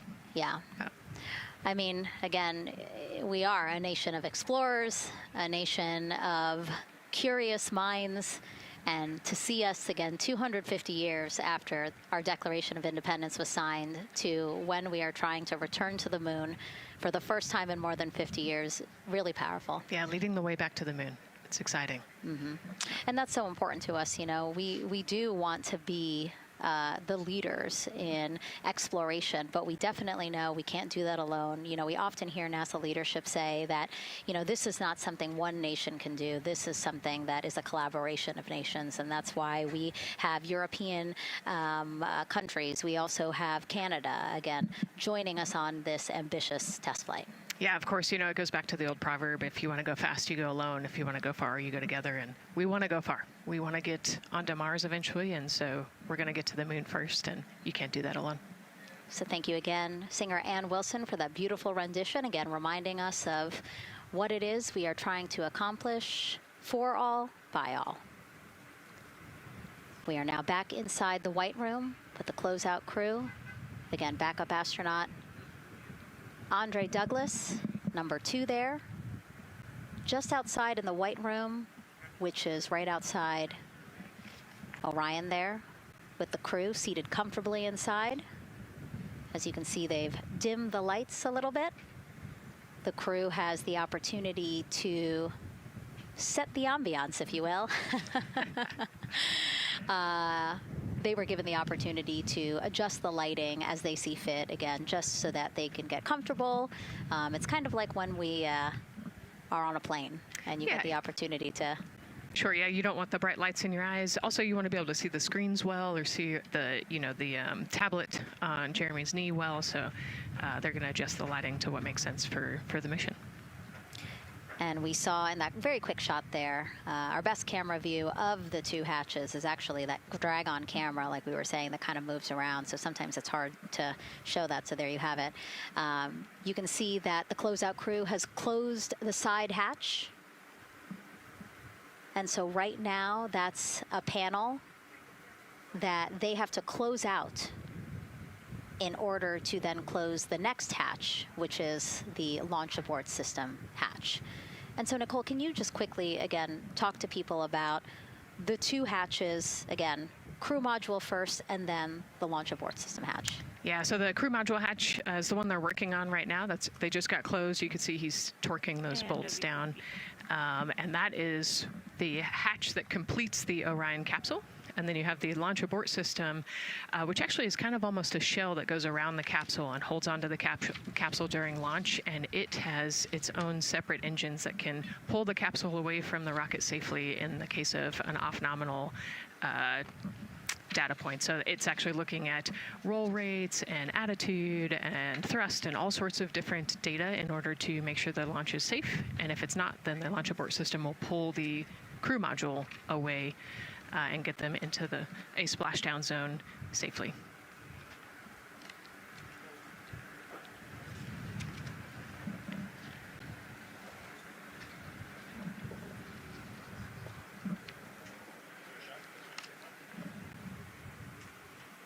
And as we wait for the crew to complete closing that side hatch of the crew module, let's head over back to Banana Creek, where we have Leah Martin standing by with the person who designed this mission's zero gravity indicator, named RISE. It was second grader Lucas Yee from California. Hey, Leah. Hey, Megan. Yes, of the many special guests we have with us today, I think one of our most exciting guests is Lucas, who's joining us, like you said, all the way from California. He and his family actually worked this as a group project to design the zero gravity indicator. Lucas, can you tell us a little bit about your design? Yeah. So you named him RISE. Can you tell me why you picked that name? It was very remote, representing the Artemis II launch and Earthrise. And yeah, that's pretty much it. So were you really excited to find out that you won the competition and that your zero gravity indicator would be going to space? Yeah. So how does it feel? We're actually just across the river right now from Artemis. We can see it from where we're standing. How does it feel to know that design you created is actually currently on that rocket just a couple hours away from going to space? Really, really, really, really, really, really, really surprised and very happy. And very happy. Now, Mom, you were telling me on the way over here that it was kind of hitting you what was happening. Tell me a little bit about that. It's definitely very surreal to be here in person. It's definitely very surreal to be here in person. That Commander Weissman said that it's for all and by all. That we couldn't have said it better. We're just very grateful to be here. Super, super excited. And we're so excited to have you here too. Now, Oliver, this is your first launch too. Is that right? Yeah, that's right. And how does it feel to be here just a little bit away from watching the first group of astronauts in your lifetime on their way to the moon? It feels like very, very happy and surprised. So if you had one word of encouragement or something to say to the crew who's sitting on that rocket right now, what would you say?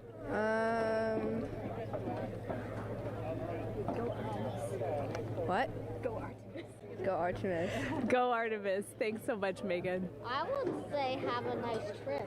Yeah. You would say have a nice trip? I did hear that answer. I would say have a nice trip. You know, Leah, that was a hard question. You know, it's really hard to come up with the spot what to say to the crew who's about to make history today. Yeah.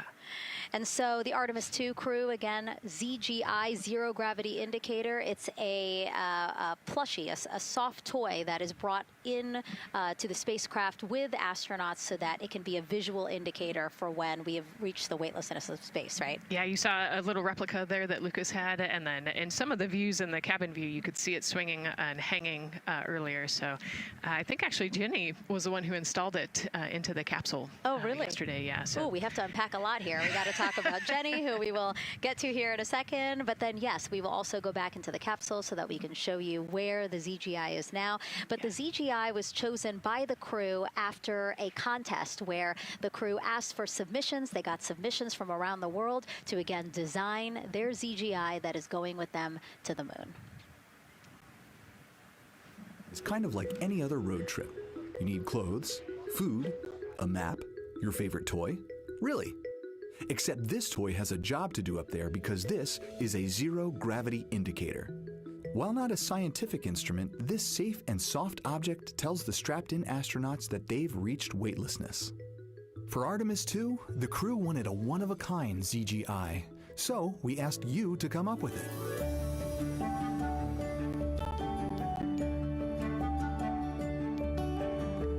Thanks everyone for sending in your entries from around the world. Over 2,600 of you submitted.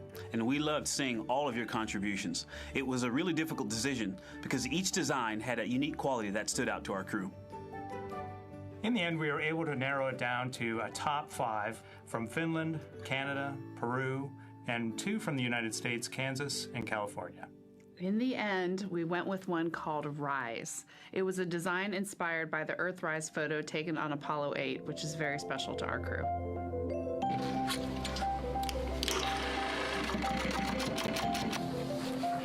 With the winner chosen, next came the task of bringing it to life here in the Thermal Blanket Lab at NASA's Goddard Space Flight Center. This lab specializes in custom materials to protect sensitive spacecraft equipment and is perfect for creating a ZGI that meets the rigorous safety standards of NASA. Because you have to be concerned with whether the thread's going to outgas or if it will hold up, if it's flame retardant. This is the Rise ZGI doll. All I have left to do is to close the opening here and hand sew the hat on, make sure its stuffing is stuffed in there, and we have our pocket here for the SD card. And on that tiny SD card will be millions of names submitted to virtually join the crew aboard Orion. Got Rise. Not the real one, obviously, but this is a replica. I mean, so clever for Lucas and his family to design. Yeah, I love that he replicated the famous picture that we all love of Earthrise, and then I love that the bill represents the space in between the moon and Earth. It's just such a cute and wonderful way to represent this mission. Yeah, and again, Earthrise, very important to this crew. It harkens back to the picture that was taken by the Apollo 8 crew where they saw Earthrise, and so very appropriate since, again, now here we are going to see Earthrise again with this mission. Yep. So yeah, so this is little Rise here. And then you heard in that video that there is an SD card that is zipped inside with the real ZGI with the crew. So get this, more than 5 million people submitted their names as part of NASA's Send Your Name to Space campaign. And actually, Christina said that her niece and nephew's names are inside that SD card. How cool is that? Her nieces and nephews are going to go with her. Yeah. Love this. Love that people are engaging in such a cool way. And actually, if we take a look back inside of Orion, we can actually see the actual ZGI inside with the crew. As we said, the purpose of a zero gravity indicator is to show when we've reached the weightlessness of space. Now, I know that it's probably dark in there because, as we said, the crew decided to just dim it a little bit for them. But here again, as we see, Reed on your left, Victor on your right.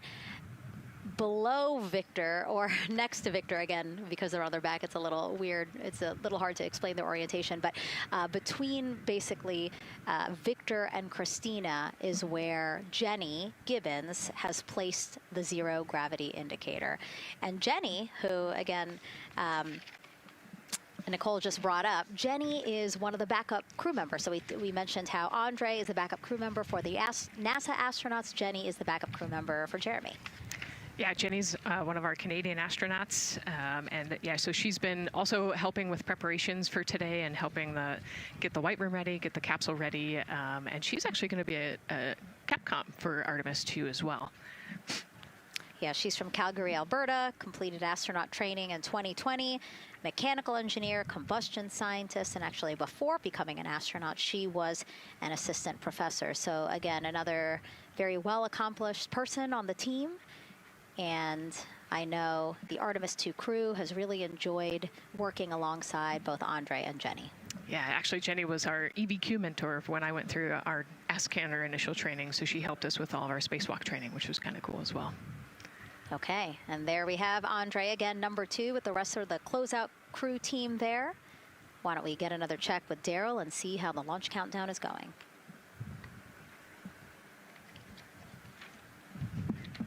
Still going quite smoothly here from firing room 1 here at the Kennedy Space Center.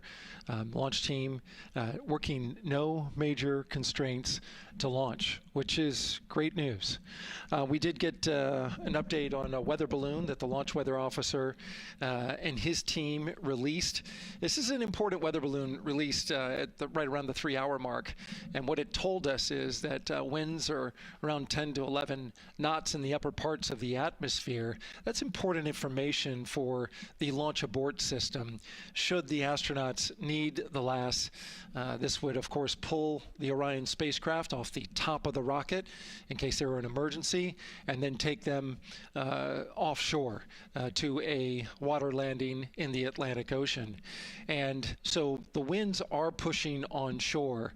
And because they're pushing onshore, the launch weather officer is keeping a close eye on the strength of those winds, because if the Orion were to come off the top, and it's powered by 3 rocket motors which can propel it or pull it especially fast off the top of the rocket, it would go up into the air thousands of feet and then splash down in the water. And if you've got wind pushing against it, you don't want that spacecraft to come back and land on land. So they're watching that very closely because of the onshore flow. That onshore flow is also what's giving us a little weather action down to the south of us along what's called the beach line, 528. We got a whole lot of people out there. We're getting ready to watch the Artemis II historic launch. Well, they just got a good soaking. Line of rain showers, I should say, passed through that area and soaked the place. Certainly rain is a possibility, spotty showers from time to time, but overall the launch weather officer tells us that we are trending towards getting that stuff to all push to the west the closer we get to our launch window. A reminder, that window is from 6:24 p.m. to 8:24 p.m. Eastern Time. We don't have a specific T0 at this moment. There's a lot that needs to be calculated before we get there.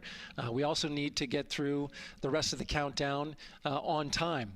As of right now, we are right on time. The launch countdown is going exactly as planned. That's not something that we saw certainly in Artemis I. There was a lot of flexing in the timeline during those 3 launch attempts back in 2022. But so far today, on our first launch attempt, we're really enjoying some really solid countdown work, some solid operations by the launch team so far. And to quote our friend Lucas, who created Earthrise, we all really like that. We'll send it back to the host desk. Thanks so much, Daryl. Yes, we really like that, and we really like Rise and Lucas. So thank you for that. That was really cute. Okay, so again, here we are in the big box here. We have our full view of the rocket, looking glorious on there with, again, some clouds, but still weather is good for launch today. And then we have the closeout team continuing to do work in the White Room. We got confirmation that they have successfully completed pressurizing the counterbalance pressurization. Basically, as Daryl explained it before, the side hatch for the crew module is very heavy. So in order to open it, there needs to be pressure applied to it, and that's what we just completed, right? Right, that's exactly it. So the CBA, that counterbalance assembly that we're talking about, has to be pressurized. It's a pneumatic system to help. So in the case of an egress, Christina's the one that has to open that hatch. So once she gets it unlatched and unlocked, then that pneumatic system will help move the hatch. It weighs a lot, and so the average human cannot open that hatch by themselves. And so that's why we want to make sure that the system is pressurized, that it's not going to leak, and that it is ready to go in case they need to open the hatch. So that is complete, and now what is happening are the seal leak checks. So that is in progress. Again, 2 seals go through the entirety of the hatch, and we will take the seals to pressure, hold it for about a minute, and just make sure that it is holding pressure. Again, we want to make sure that the crew has a safe, pressurized environment in any sort of situation while they're in Orion. Yep, that's right. So we're going to take a look at it. We're going to take a look at the starting pressure, and then after a certain amount of time, we'll take a look at the ending pressure, and then there are certain tolerances that we will accept for flight. 2 hours, 37 minutes and counting from the opening of our 2-hour launch window today at 6:24 p.m. Eastern Time. After liftoff, it takes less than 10 minutes to reach Earth's orbit. Let's learn more about today's ascent profile with Gary in Mission Control. Hey, Megan. We are monitoring here in Mission Control Houston. Flight controllers are looking at data from integrity and the Space Launch System during the countdown. We're looking at some of the events happening in the White Room now and just making sure that all criteria is met to commit to launch and ascent today. It's the team you see in this room that would be looking after ascent, which is a very dynamic phase of flight. And after solid rocket booster ignition of the Space Launch System, it's this team that takes over control of the mission. There are voices you'll hear upon ascent, calls being relayed between Stan Love, the Capcom you see here in this shot in Mission Control Houston, that's the voice from this room, and the Artemis II crew on a communications channel aptly named Orion to Earth. Here are the calls you may hear during this part of the mission. Capcom Stan Love, his first call after responding to the crew's successful roll pitch maneuver at 30 seconds is AMT high. This notes that should we lose just one of the main engines, an alternate mission in low Earth orbit can still be achieved. At 1 minute 25 seconds, you'll hear max Q on PDL. This notes that reaching the moment of maximum dynamic pressure on the spacecraft. This event happens to be in line with a communication switch to another ground station, the Ponce de Leon Inlet Tracking Annex, located about 35 miles north of Kennedy. At 2 minutes 45 seconds, you'll hear SM primed, upper stage RCS ready. This means that the European Service Module propulsion system that's prepared for the next phase of aborts after the launch abort system jettisons, and the reaction control thrusters on the inner rim cryogenic propulsion stage that enable pointing and maneuvering are ready. At 3 minutes 50 seconds, you'll hear voice check on TDRS at the Kármán line. At this point, the launch abort system has jettisoned and revealed the Orion capsule underneath. This check verifies that the now exposed Orion antennas have a good signal over the tracking and data relay tracking and data relay satellites, which is part of a geosynchronous satellite network and the same assets that are used aboard the International Space Station. This communication switch happens to be at the Kármán line, a widely recognized boundary about 62 miles, statute miles, or 100 kilometers above the Earth's surface, where the air is too thin for conventional aircraft to fly and marks the point where our astronauts leave Earth and enter space. At 5 minutes 16 seconds, you'll hear the call 3-engine press. This notes that if one of the 4 main engines on the SLS core stage were to fail, 3 engines can carry the crew to a nominal main engine cutoff and proceed with the expected mission timeline. This is an important call that gives more assurance of continuing today's moon mission. At 7 minutes, you'll hear expect nominal shutdown. You'll hear this call should the main engine performance be as expected up to this point. Shutdown plans can vary and may impact G-forces experienced by the crew or future burn plans, but a nominal shutdown is more indicative of continuing the mission on the expected timeline. At 7 minutes 30 seconds, you'll hear AOA open. This notes crossing into a new abort profile. At this point, an abort would use Orion engines to escape the core stage, and the altitude and velocity are enough to make it 1 lap around the Earth and aim for a splashdown in the Pacific Ocean instead of the Atlantic. And then, of course, shortly after 8 minutes, you'll hear nominal MECO.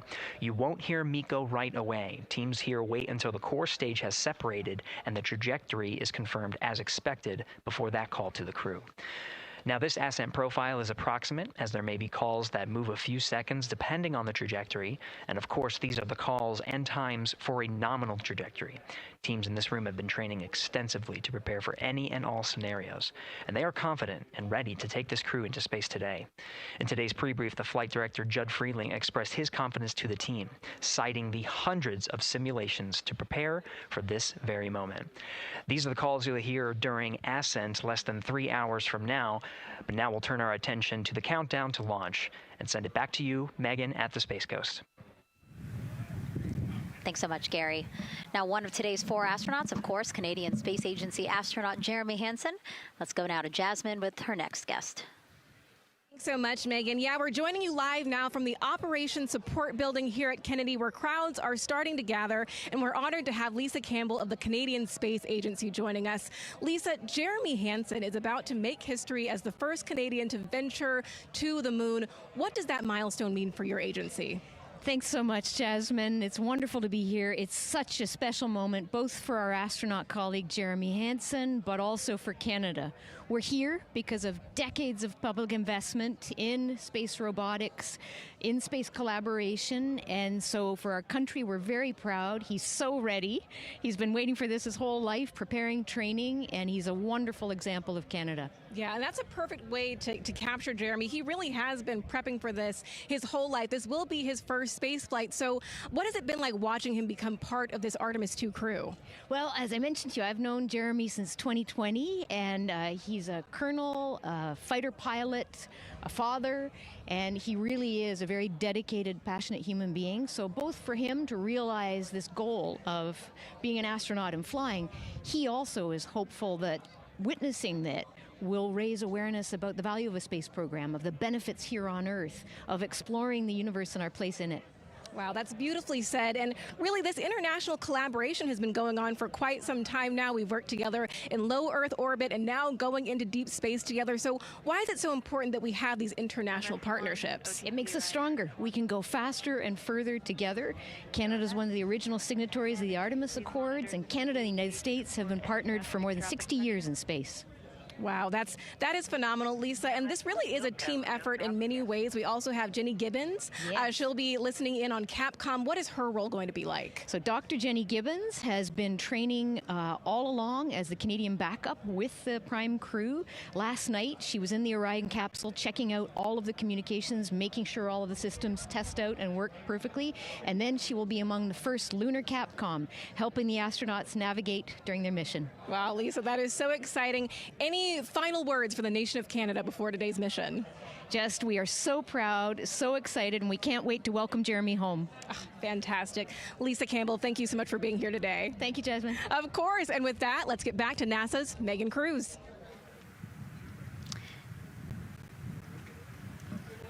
And right now,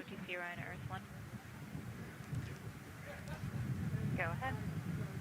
Ma'am, CBA press has been completed. Did you see any drop in pressure? And MS1, we saw just a little bit. It is just over 2,600 now. Copy. Thank you, ma'am. again, a call out to mission specialist Christina Cook. Again, it was her responsibility to monitor the pressure on the counterbalance system that will help open the side hatch. And she did report a drop in pressure, but it seems like it's within nominal limits. Right. They might have had a small drop, but you know, we have a starting pressure and an ending pressure, and as long as the difference isn't too high, then we will take that, and the engineers know exactly what they're looking at for in terms of that delta pressure. And so again, that milestone on the checklist of things that have to happen before they launch today, that is complete. The crew, again, still inside comfortably as the closeout crew team work to close the side hatch. Again, a separate seal leak check, followed by a full cabin leak check, and then they will close the last abort system hatch. Lots to do still in the White Room and marching down the countdown timeline well. And so Bill, again, number 3 there, he is holding a silver flex hose. That hose is what will be connected to Orion in order to do that cabin leak check. So again, it does seem like we continue to march down through the milestones in this countdown.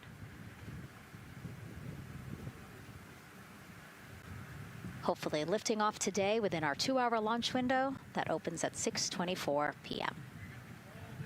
Now, right now, people inside the Kennedy Space Center Visitors Complex are learning about this mission.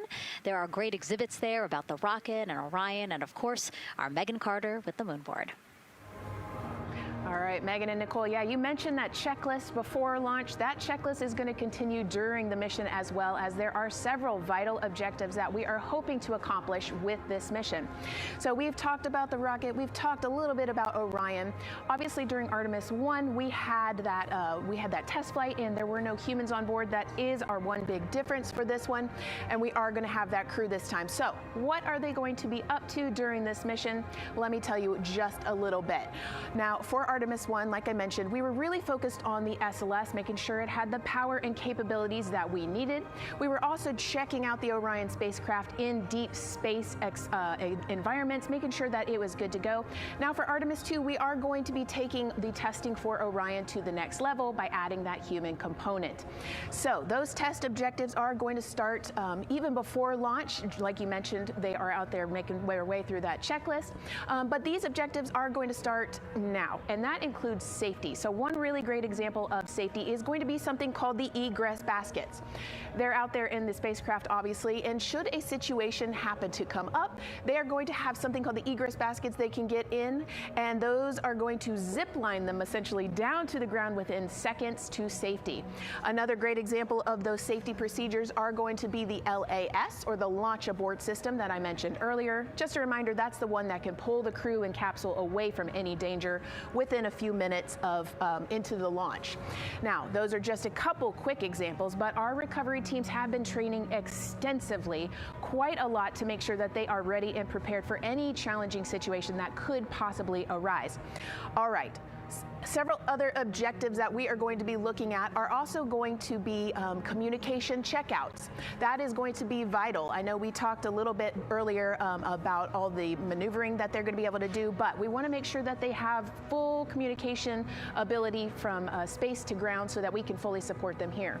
We are also going to be checking out those life support systems. Obviously, we've talked a lot about the service module and what it is going to do for the crew, but we want to make sure that those life support systems are fully functioning, obviously, before we send them farther into deep space. That's going to be critical for them.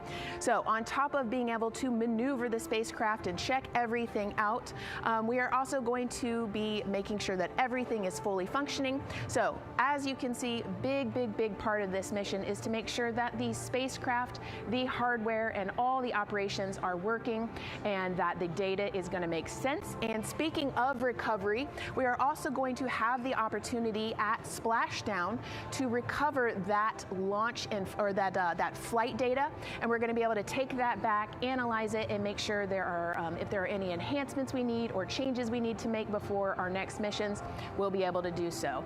So lots to do. They're going to stay very busy, obviously. And with that, I will turn it back over to you, Megan. 2 hours, 25 minutes and counting, and the crowd, check it out, continues to grow at our Banana Creek viewing location. They will have a great view of launch, and we will go back now to Leah Martin, who's standing with her next guests. Hey, Megan, yeah, we're surrounded by thousands of people, some here local from the Space Coast, but we actually have quite a few people who have traveled a pretty far distance to be with us today. I'm actually joined here by a group from the International Space Station Ambassadors Program who have come from all over the globe. Saku, you're here from Japan, you've come Val from Mexico, and then we have brother and sister Cosma and Jessica here who are visiting from Germany. You actually told me that you participated in the NASA Rover Challenge in Huntsville. How was that experience, and how is it kind of participating there in Alabama and then being here today? So it is an amazing experience because you meet so many young people with visions, with dreams, with ideas which inspire you and motivate you. And it's even better to be here now to see the SLS launch because we are going back to the moon, and that's what we're working for. Absolutely. And, you know, the Artemis missions, we talked a lot about the Artemis Accords and this being an international effort. You were actually telling me, Saku, that you're interested in becoming an astronaut with JAXA, pursuing your PhD to be able to do that. Tell me a little bit about that. Yes, actually, I applied for the Japanese Aerospace Agency, the astronaut selection like 2 years ago, and then I didn't make it all the way, but I'm still working on it, and hopefully I can be at the launch pad sometime, and then I hope to go back to the moon and Mars and yeah, I'm working on it. Absolutely incredible. And Val, you're from Mexico. We were talking a little bit about women in space. This is a team who, is predominantly made up of women. What is it like knowing that Christina is on that rocket right now, about to be the first woman to travel around the moon? I think that's such an amazing news. It's just so inspiring that we are taking the first Black person and also the first woman to the moon. It's just the first step in humanity and a big step in equality as well. Megan, a lot of excitement here, not just in Florida, but from around the globe, and we're keeping our eye on that rocket, and we're ready to see it lift off. Thanks, Leah. Yeah, a lot of excitement, but also a lot of inspiration. Again, this is part of, or a big part of the reason why. 130.6. Good readback. Aux 1 voltage, 131.3. I copy 131.3. Again, those numbers you hear, they're referring to specific steps in the launch countdown that the crew have to step through in order to get us to launch today. And so we were saying, yes, inspiration, a big part of why NASA does what it does. We want to go together and we want to explore together to learn more about ourselves and here on Earth. Yeah, humans, I think, naturally want to explore, and so going together, like Lisa said earlier, we're going to go farther and faster than we possibly can alone. And, what a way to celebrate that today. Yeah. Going back to the moon in the first time in over half a century. And we have that great shot there in our small box of the rocket on the pad. And at the very top there, our Artemis II crew. Right now, we know that the crew has begun the closeout crew has begun doing that cabin leak check. So they are currently pressurizing the cabin, and it sounded like it would take about 6 to 8 minutes for them to get to pressure, and then they have to hold that pressure for 5 minutes, right? Yes, that's correct. Yeah, so there's quite a bit of volume. We talked about it being a 6-person tent. I think it's 330 cubic feet. Don't quote me on that number, but they have to, like we talked about, take that initial pressure, wait 5 minutes, and take the second pressure. Yeah, and then it takes about 6 to 8 minutes again to depressurize the cabin. So this process will take a few minutes. OTC ascent switch configuration complete. OTC copies. Thank you. And then after the cabin leak checks, then they will finally close the last abort system hatch. So again, chugging along in the countdown, really excited to, again, continue to hear the crew's voice inside Orion, stepping through all the procedures. Yes, it's exciting to hear them making progress, right? It's all good news hearing the crew talk to the ground and working together to get to the launch. And what I think is really cool is that this is the first time NASA is going to have astronauts in low Earth orbit, but also in deep space at the moon. So here's a message from some of the crew aboard the International Space Station right now. Hello, Megan. And a big hello to everyone around the world, counting down together to the launch of this historic flight test. If we weren't in microgravity, we would also be on the edge of our seats. Here on the International Space Station, all of us are honored to have the chance to wish our fellow explorers Godspeed. Throughout human history, the moon has sparked our imagination, curiosity, and wonder. With our return to the moon, we're not only going to be learning about its history, the history of our solar system and of our planet, but also about our place in the cosmos.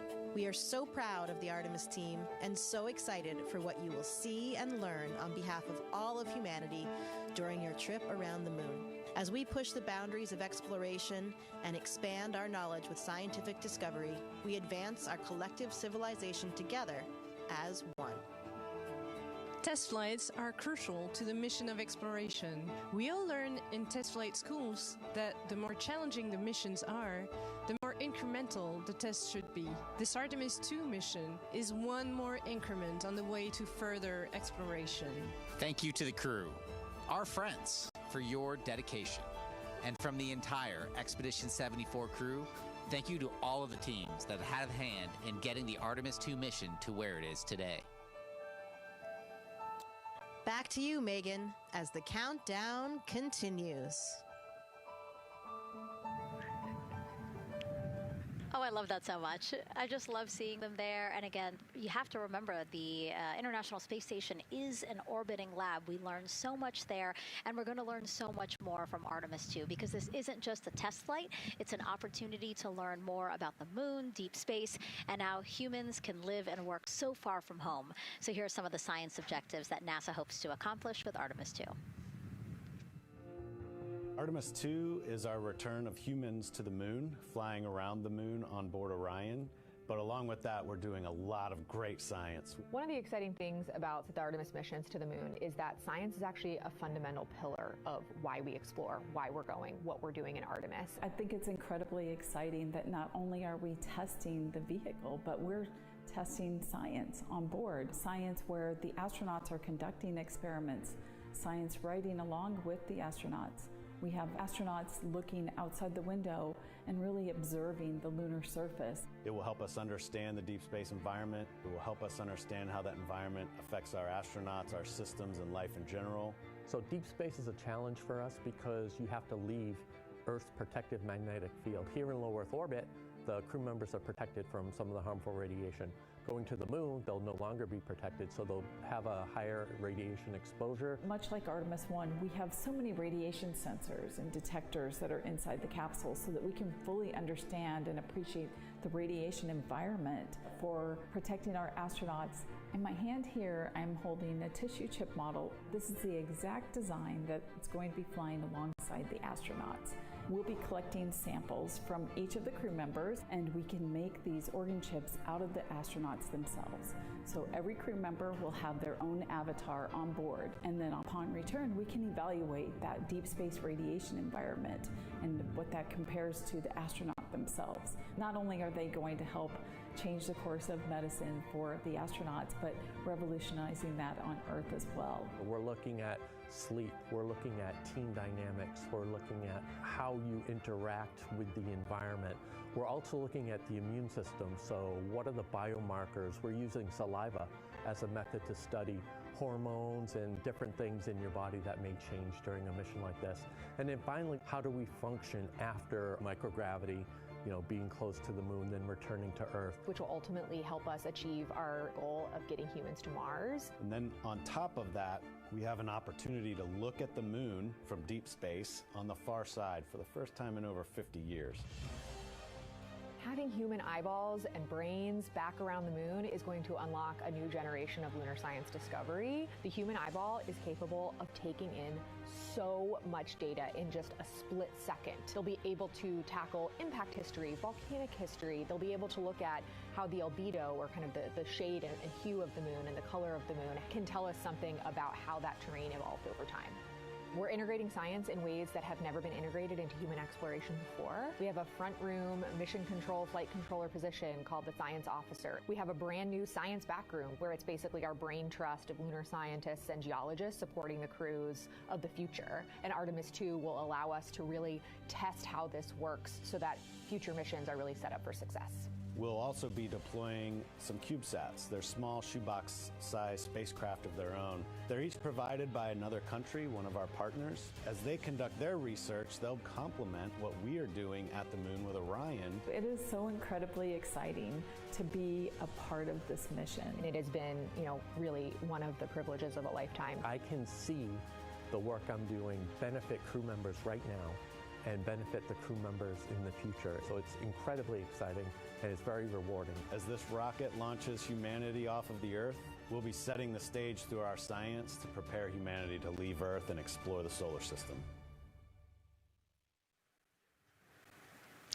And what we learn during this and future Artemis missions to the moon will eventually get us to Mars. Here's Jasmine Hopkins again, now with Nikki Fox, Associate Administrator of NASA's Science Mission Directorate. Thanks so much, Megan. Yes, we're back on the balcony now, joined by Dr. Nikki Fox. Nikki, in this nearly 10-day mission, we are covering a lot of science from CubeSats to tissue chips. What are you most looking forward to learning? Oh my goodness. I think for me, the most exciting thing is actually being able to interact with the crew while they are flying, doing this historic journey on the far side of the moon. They are going to be seeing pieces of the moon that no human eyes have seen before, which is really spectacular. It's going to be an interesting trajectory. Some of it is in darkness. Then at the terminator, so in darkness, they'll be able to look for like impact flashes and things when micrometeorites pummel that poor moon. And then at the terminator, they can see shadows and interesting things, which kind of gives you depth perception. And then, of course, in the sunlit, picking out everyone's favorite craters. Also, if we launch today or tomorrow, they will see a total solar eclipse from the Orion capsule. How cool is that? That is very cool. We are thrilled for this Artemis II crew to be able to see the moon in a way that we've never seen before. What is so unique about that far side? Why are we going there? I mean, honestly, it's just, it is unique. It's very different to the near side of the moon. The actual sort of terrain, the morphology, it's very, very different. And so it will be very exciting to see that as we're going past that.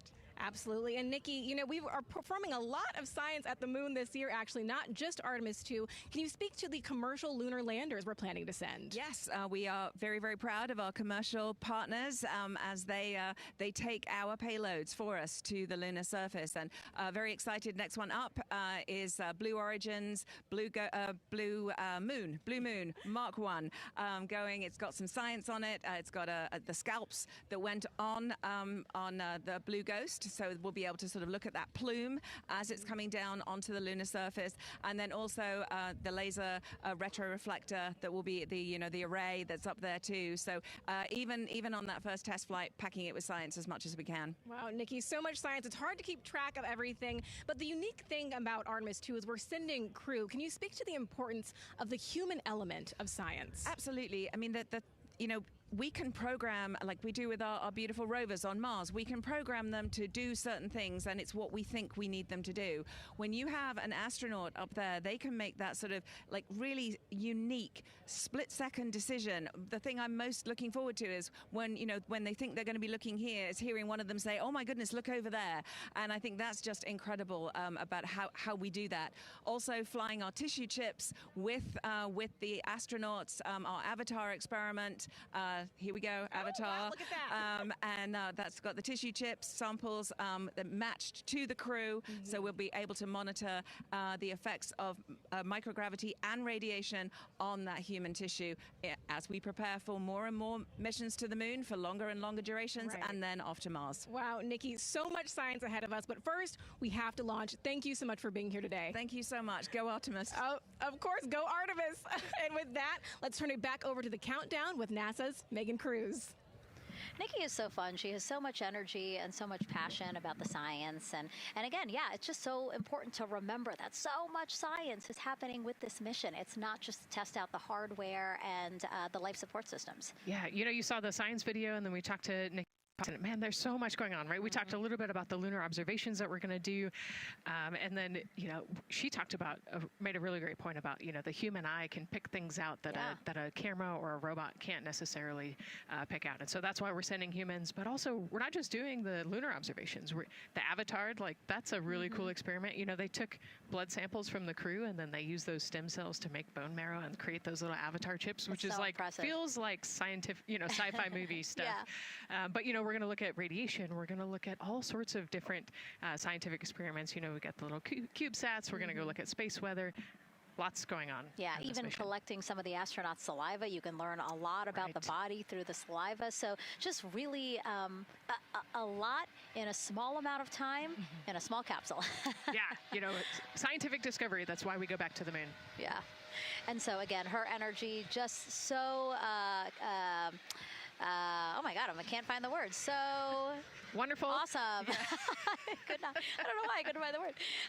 So anyway, yeah, just really, again, thank you, Dr. Nikki Fox and Jasmine. And so, Nicole, what about answering more questions? Let's do it. Okay, great. First one, what was the word I was trying to get at? No, I'm kidding. Let's have the first question up on the screen now.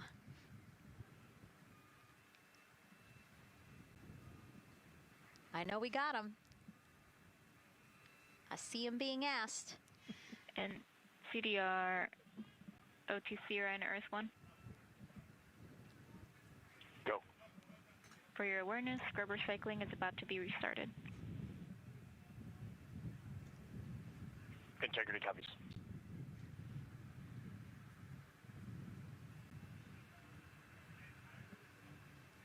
All right, let's try that again. Can we get the next social question, please?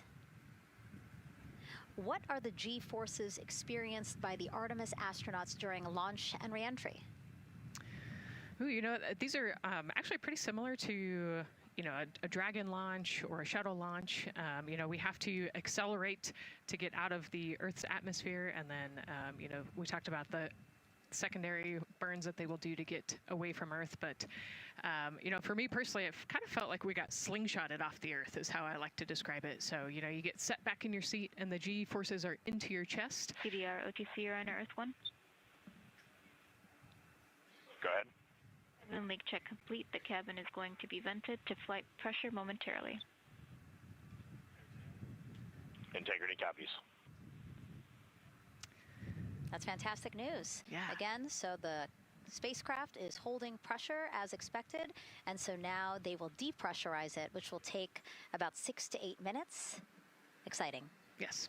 Yeah. Go ahead, Nicole. Like we sorry. talked about, continuing to march towards the launch. Yeah, so the G-forces are into your chest, and it's kind of a slow build, and you can get all the way up to 4.5 Gs into the chest during the launch, and often they have to back off on the thrust a little bit so that you don't get too high in the G-forces, and especially as we go through kind of max Q or that max aerodynamic force, so as they get through the thicker parts of the atmosphere.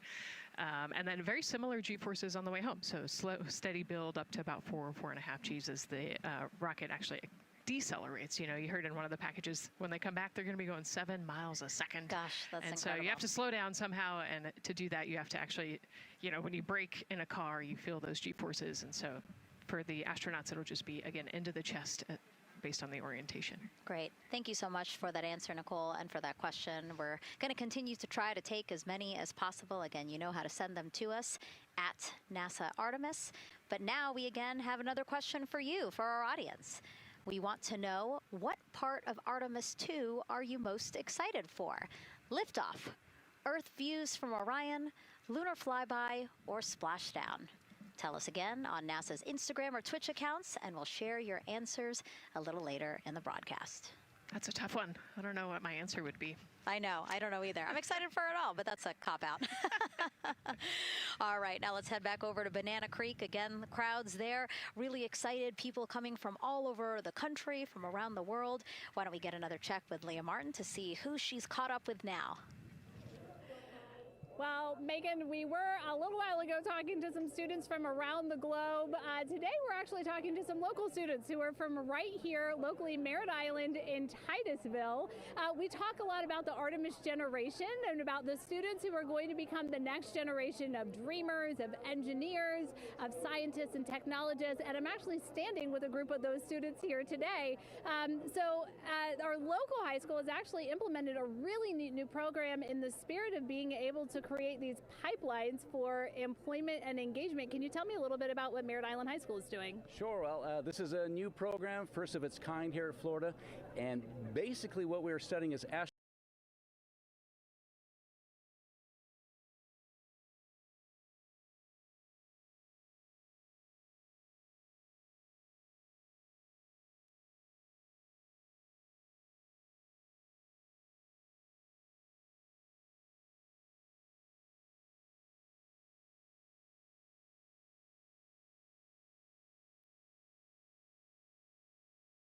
software, developed their own rockets, put them together, and launched them right from our school. So it's very exciting.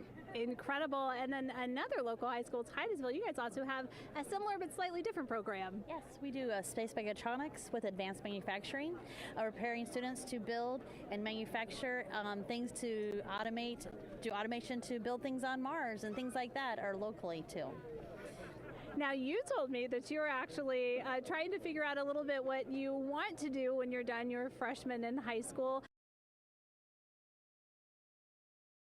In your class here that are really kind of tweaking your interest in the aeronautics field. Help us to do it on the rockets.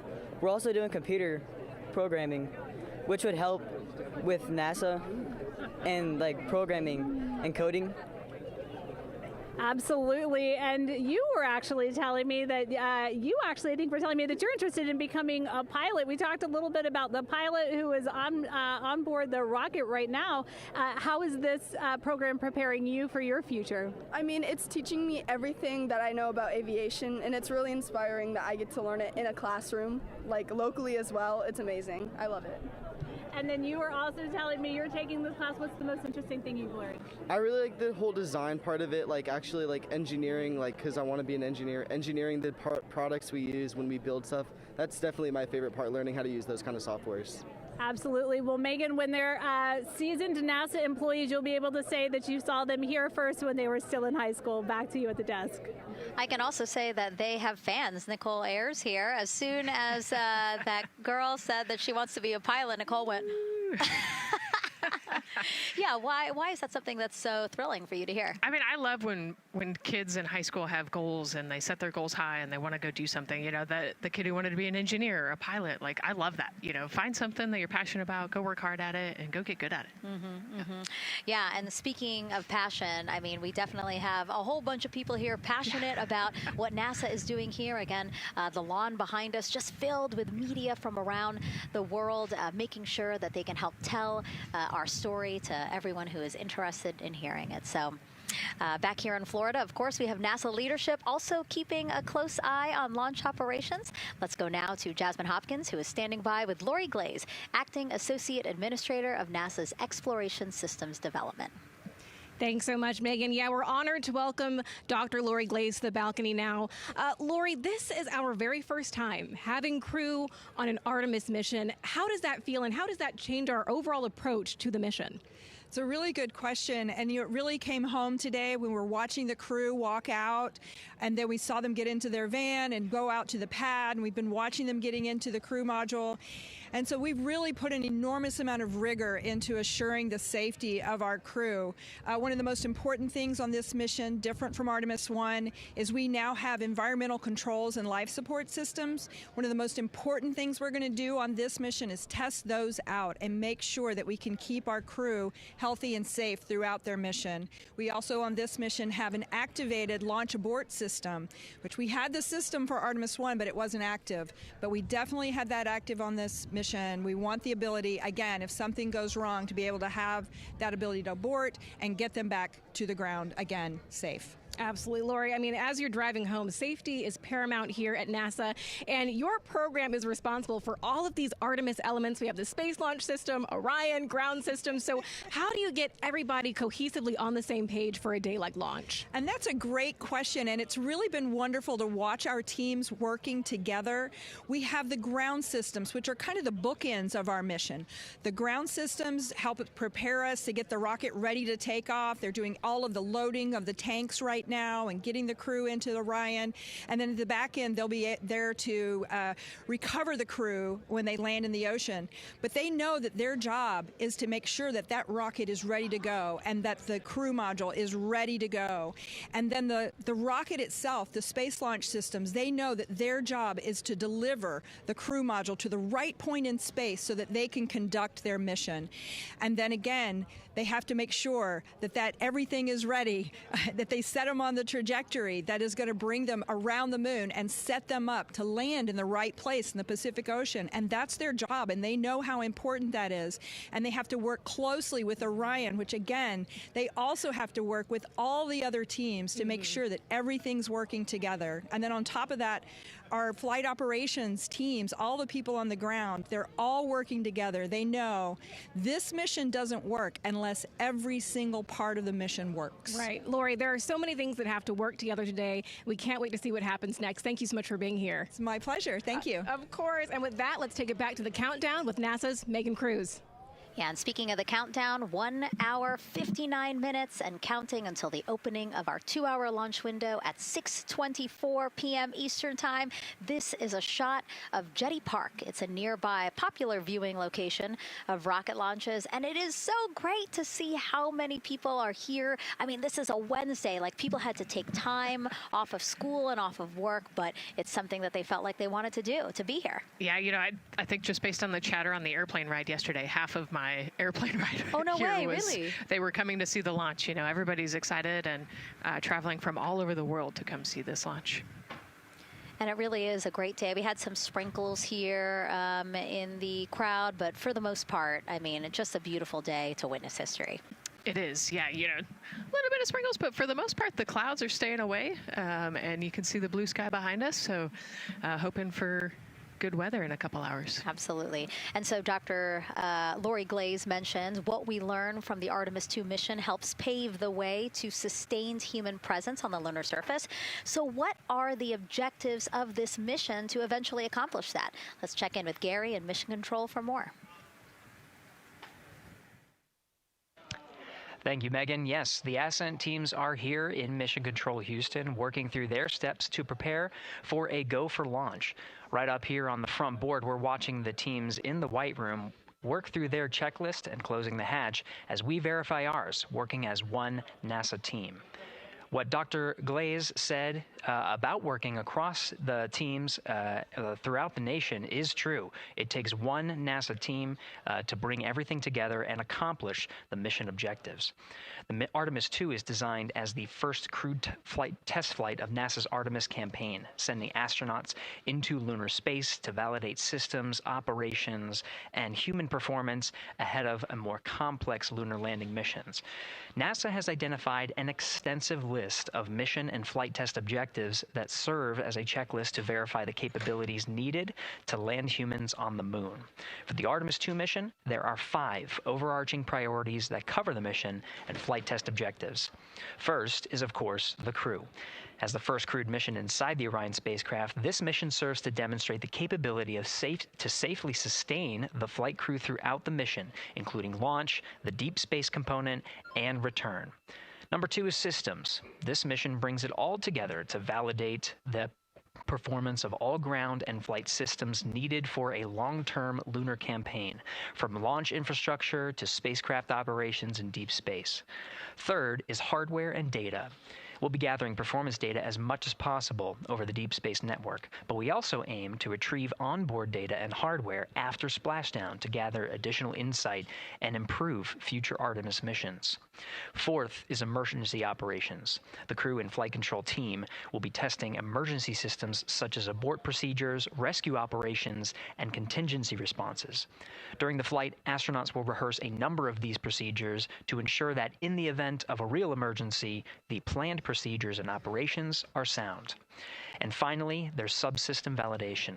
Engineers will be verifying subsystems across the board to ensure reliability across life support, propulsion, avionics, and navigation systems aboard the Orion spacecraft. Human spaceflight is a complicated endeavor that requires precision and confidence across all disciplines. You may hear the phrase, human spaceflight is the greatest team sport, a few times in today's coverage, and it's absolutely true.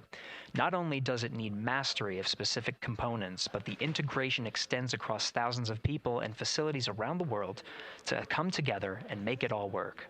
A lot of the work from many people has led to this moment, a rocket at the pad with humans on board, ready to put everything we worked for to the test. I'm certainly excited about it. The teams here in this room are looking forward to supporting the mission, and I hope those watching are as excited as we are. We are following the countdown here in Mission Control Houston. Everything continues to look good, now inside 2 hours from the beginning of the launch window. With that, I will send it back over to you, Megan and Nicole. Hey, Gary, thank you so much. We are getting word that the launch team is working something that we would like to give you an update on, so let's get on over to Daryl.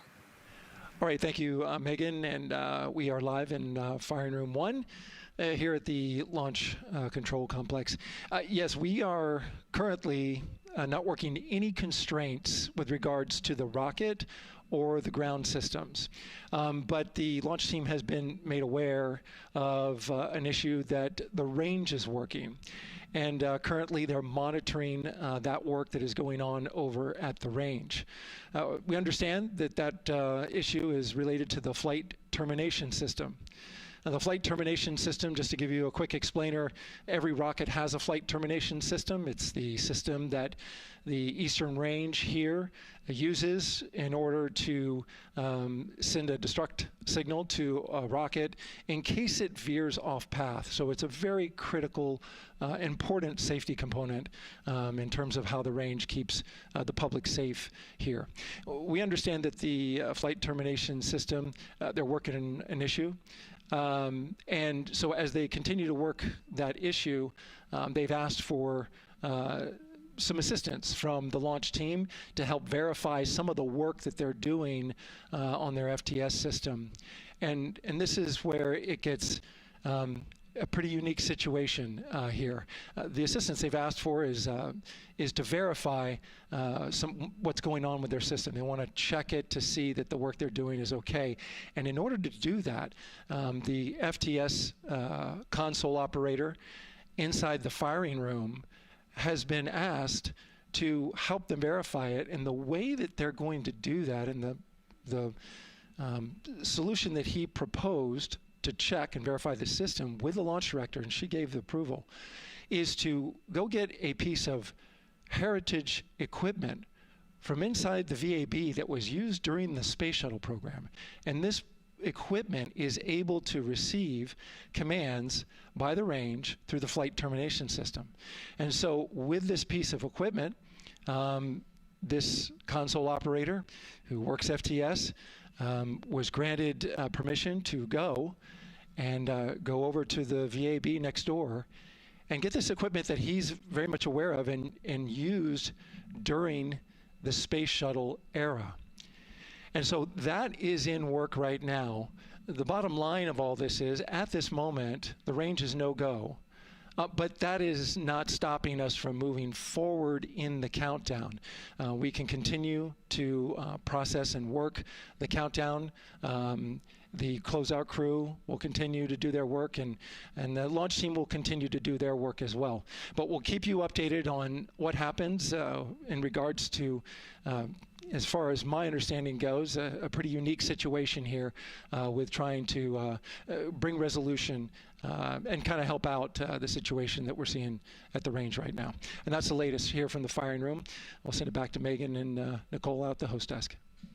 Thank you, Daryl. Yes, very unique, but I think it speaks to the ingenuity of this team, right? To say, hey, we have this equipment at the VAB. Why don't we leverage it to try to solve this issue and work it? Yeah, what a great example of human creativity, right? We know this thing exists. Let's go solve this problem. We have time, you know, like Daryl said, we're going to continue to march down the countdown. So we'll continue to get the rocket and the crew ready, but we still have that 2-hour window. So in the meantime, let's try to figure out what's happening with the range.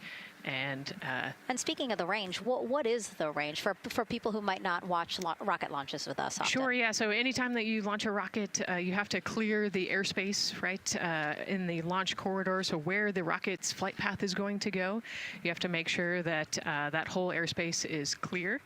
And so we actually have assets. You know, the Space Force helps us out with this one, but you know, we want to make sure that there aren't airplanes in the way and there aren't other, you know, maritime assets in the way or things like that. So that there's a whole group of people. We talked about, actually, Gary said it great, right? It's a huge team sport, and so there's a whole group here on the ground that is monitoring that launch corridor to make sure it's clear and ready to go. And so if they're having issues, then we definitely can't launch this rocket. We don't want to launch blind into a corridor that we can't see. Yeah, because as Daryl said, I mean, it is very important, the flight termination system, needing to activate it in case of an emergency. So yes, something that we will closely be monitoring throughout the countdown, and hopefully, again, won't be an issue, that they can fix this issue by going to the heritage hardware that's in the vehicle assembly building. Right, what a great idea. Okay, so again, under 2 hours from the opening of our 2-hour launch window, 6:24 p.m. Eastern Time. The crew, as you can see there, inside of Orion, relaxing, getting updates from the team, but also just getting in the right headspace for hopefully launch today. Let's learn a little more about each of them now. The moon, to me, it's the thing that connects me together with all the other humans in my life. I remember being a little kid lying in bed at night and just looking out at the moon in whatever phase it was in, and I was thinking, man, my friends that live like 20 miles away, they can probably look out and see that same exact moon. And then when I was in the Navy and I would look out at the moon and I'd be halfway around the planet, and I would think, man, my brother can see that moon where he is, and he's halfway around the planet from where I am. To me, it's a connection of life on Earth. We can all look up and see that moon, and it's always changing. The moon is never the same 2 days in a row. I love that. My name is Reed Wiseman. I'm the commander of NASA's Artemis II mission around the moon. I grew up in a little town just north of Baltimore, Maryland, about 20 miles north of the city. There was a National Guard base nearby my house, and there were A-10 aircraft that would fly over every now and then. I just would look up at them and be like, man, I want to be up there. I want to go do that. And then my brother went to the Naval Academy, and I would go every year and watch the Blue Angels fly during commencement, and that just started to grow and grow and grow. For a while, I wanted to join the Air Force, and then I realized Navy flies as well, and they fly from ships in the middle of the ocean, and that was it. Like, done deal for me. That is exactly what I wanted to do for my career. Flying is freedom to me, especially when you're in a jet aircraft coming off of an aircraft carrier in the middle of the Pacific Ocean. Nearest land is over 1,500 miles away. So when you come off of that aircraft carrier, you are truly just alone with yourself out there. It is a magical experience to be out there all by yourself in an aircraft over the Pacific. It's free. I think anybody who accomplishes something that they set their mind out to, there's no one thing that does it for them. It's a combination of everything. I mean, the way my parents raised me, the way my brother and I, the way our relationship developed over time, my friends, being in the marching band, going to college, setting my own course, learning how to live on my own, being mentored along the way, being, kept on the path to success, but being given the freedom to, make excursions and fail every now and then and regroup and carry on. I think all those things come together in the end to get you where you are.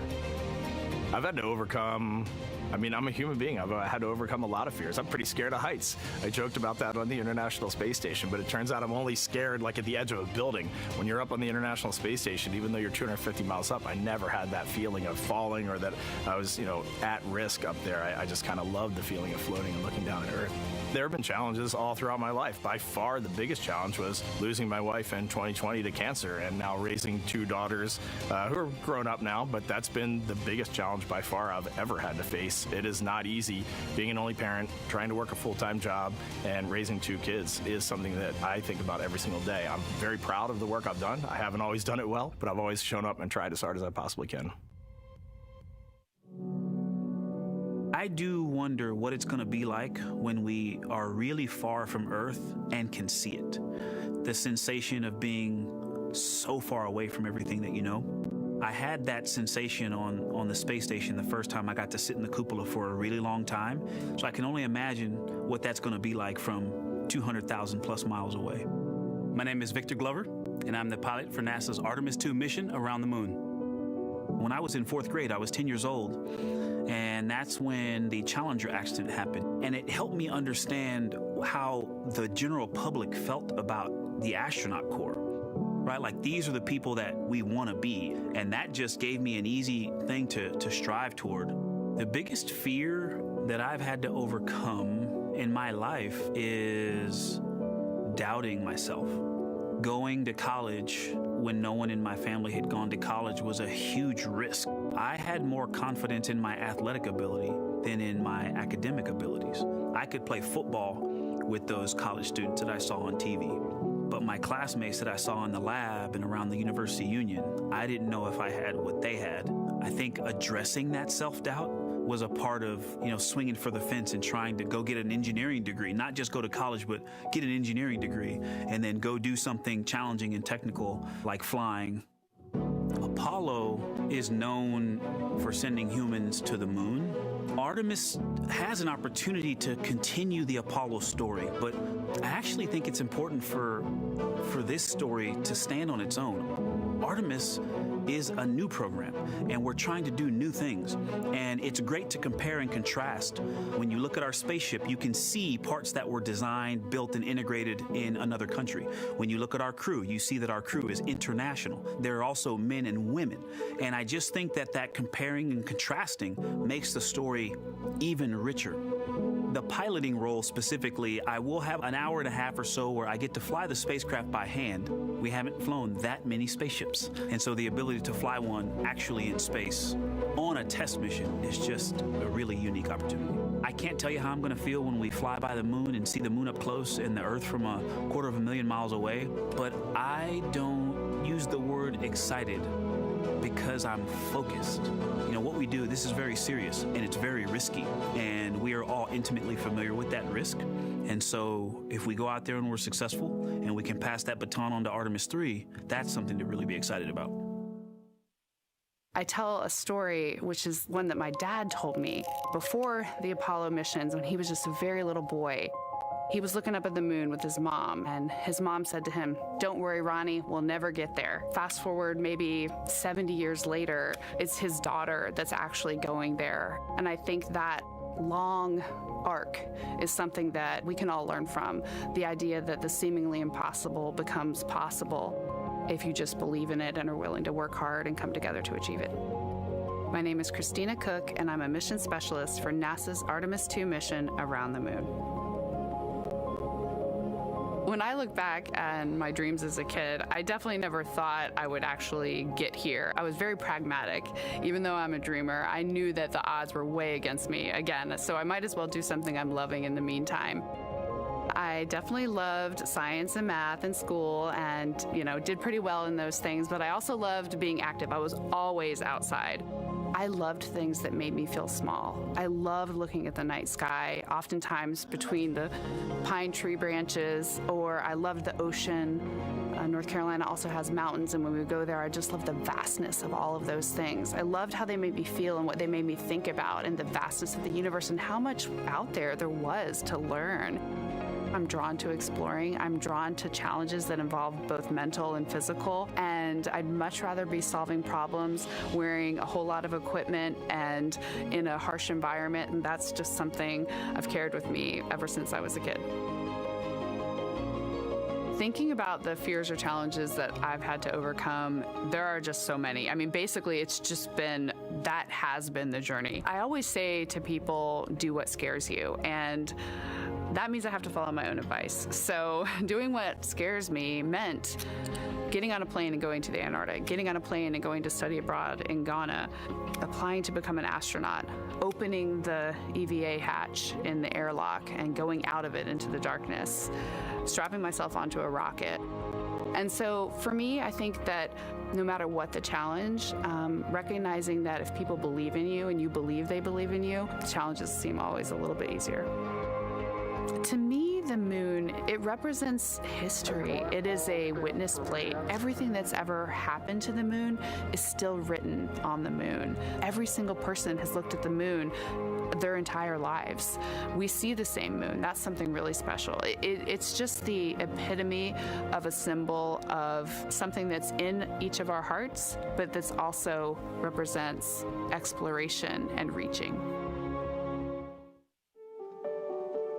I have this very distinct memory of seeing an image of an astronaut standing on the moon. It's burnt in my brain because I went back to it so many times in my childhood, and I would look at that image, and I know it had a huge impact on me that humans had walked on the moon.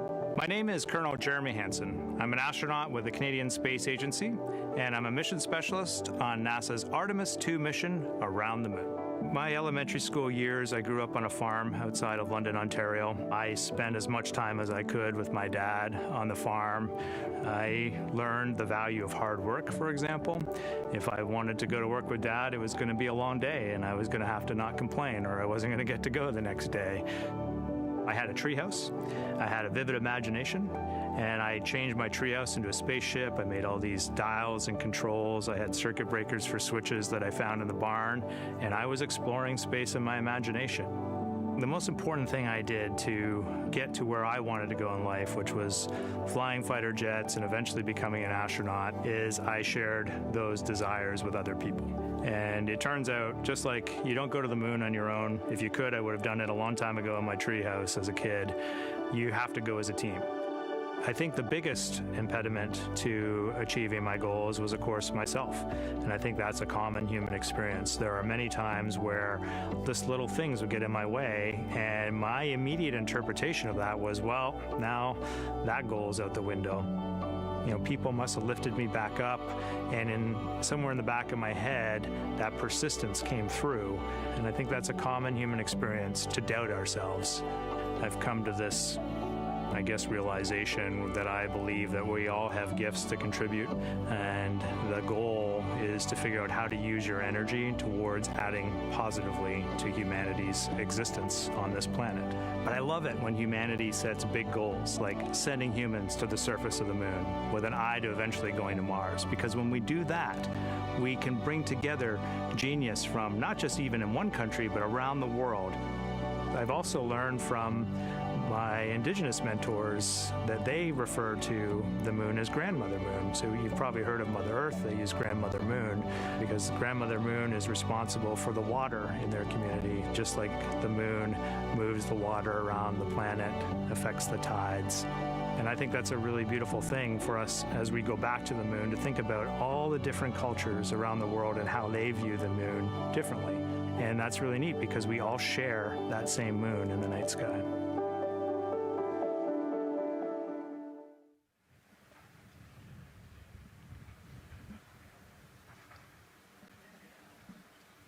One hour, 38 minutes and counting until the opening of the Artemis II launch window today, 6:24 p.m. Eastern Time.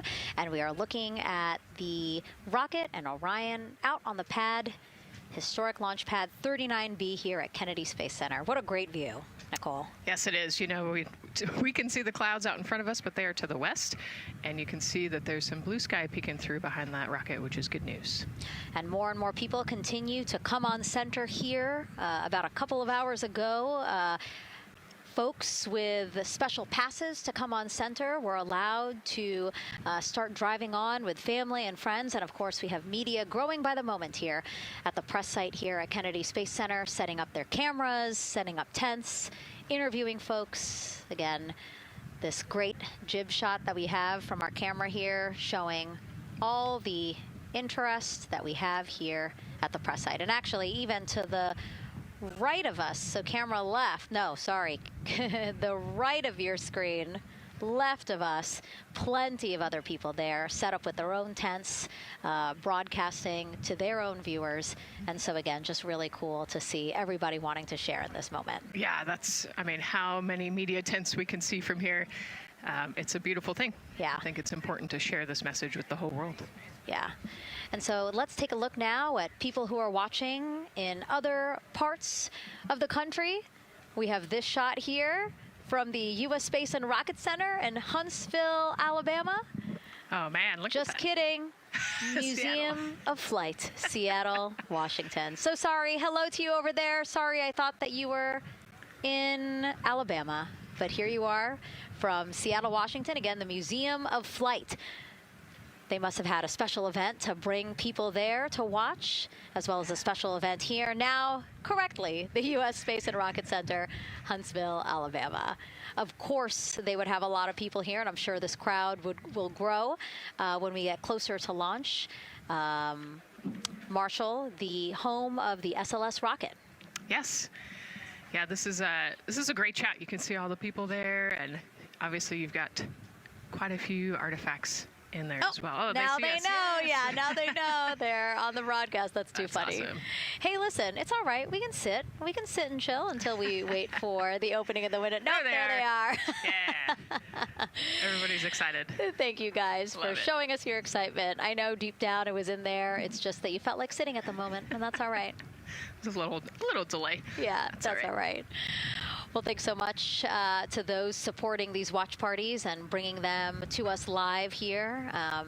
Actually, our video paths are taking quite a circuitous route to be able to bring those live views in from Seattle as well as Alabama, but we're glad that we can be able to share it with you in the broadcast now. And so why are we going to the moon? Why does NASA want to build a moon base there? Here's Megan Carter again with our moon board.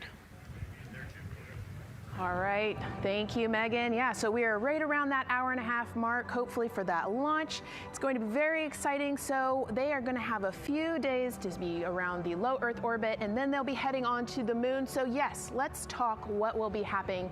Why are we going to the moon? So obviously this is not going to be a landing, as we've discussed. They are going to be coming with 4,000 to 6,000 feet around the moon's surface, and this is going to connect us directly to our past. Those Apollo missions did have 6 lunar landings, and the Artemis campaign is looking to build on that past by going back to the moon, staying longer, and then going farther. So how are we going to do that, and why? We have obviously talked a little bit about that lunar South Pole, and we are focused specifically on the far side of the moon for this one for a specific reason. You might have guessed we're going to be looking for some resources especially, and that's going to be water or water ice. That is going to be giving us some really critical pieces for future missions. And as you can see here, we have identified 9 potential landing zones. So this is going to be a critical objective for our crew.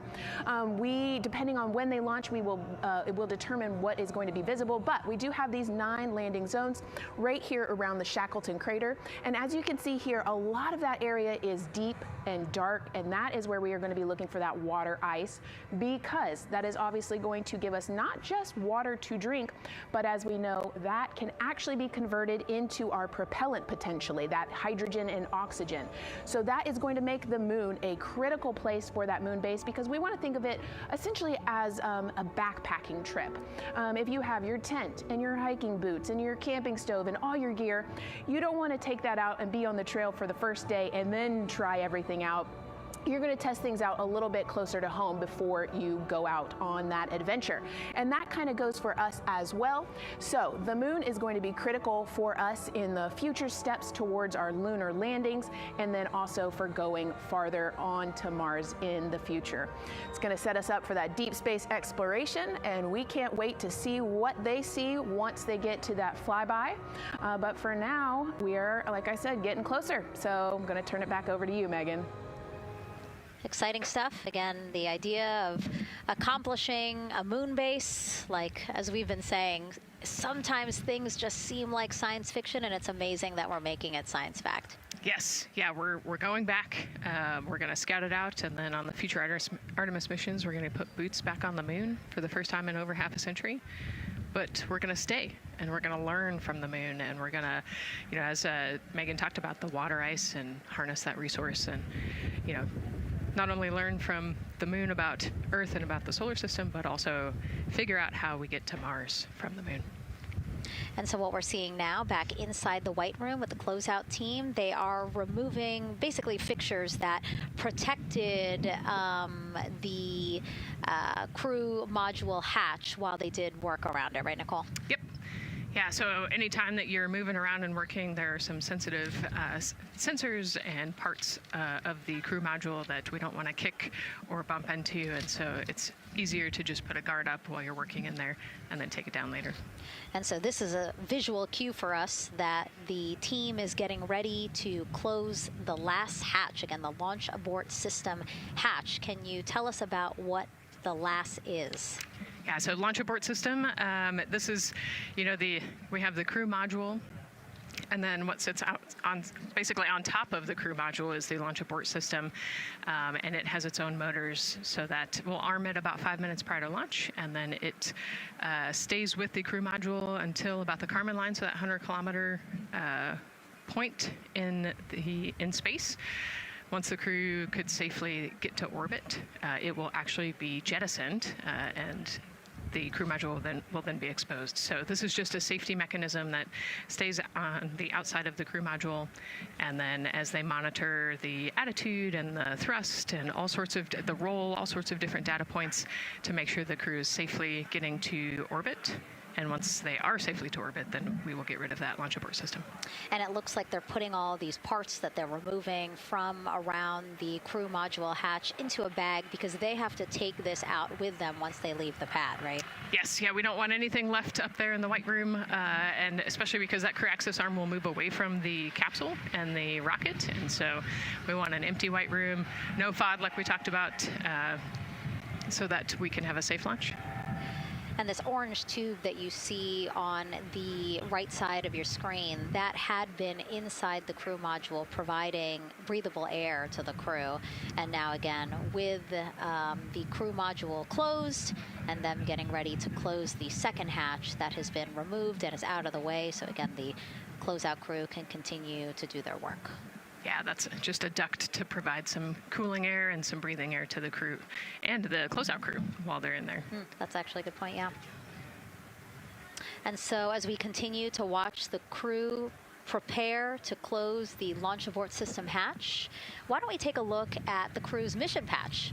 Now, crews have designed their official mission patches since the Gemini 5 launch in 1965. Reed, Victor, Christina, and Jeremy, they really wanted to play on the abbreviation of Artemis II to all, signifying not only the second major flight of the Artemis program, but also a mission to explore for all, by all. The crew chose the iconic Earthrise photo for a reason. It was taken by the Apollo 8 crew in 1968, the first crew to ever fly around the moon. The mission was to prove teams then were ready to land on the moon the same way Artemis II hopes to fly around the moon ahead of a lunar landing with Artemis IV. This time, as we've been saying throughout the broadcast, to stay on the moon and pave the way to Mars. Yeah, we talk about incremental steps, right? And so Artemis II is very similar to Apollo 8 in terms of that increment. They're going to fly around the moon and set up the rest of the Artemis program for landing on the moon, but also with a nod towards the fact that we do this for all humanity. And I love the thoughtfulness and how much they, importance they put on their patch design. Another camera angle of inside the Orion spacecraft. I was going to say, we might be able to see Rise, but I think it's right behind Reed's foot there. And so to orient people again, so basically we have Christina in your upper right-hand, Christina in your upper left-hand corner. Then you have Jeremy below her. And then the feet you're seeing, those are Reed's feet. And then next to him, the upper right-hand corner, that is Victor, who's unfortunately hidden by Reed's feet, but again, that is the orientation of the crew inside Orion right now. Now, earlier this week, the crew got to stick their patch on a wall just outside the suit-up room. You can play that video there now. You can see that crews have been doing this as part of a pre-flight tradition again. Wow, Reed just making sure that thing won't come off. It's flat. And so now Victor is signing there, followed by Christina, and then Jeremy. That's a fun tradition, and your patch is up there too. It is, yeah, ours is on the left-hand side there. It's a fun tradition. This is a really fun day too. You know, they did this a couple days ago, but it's just another.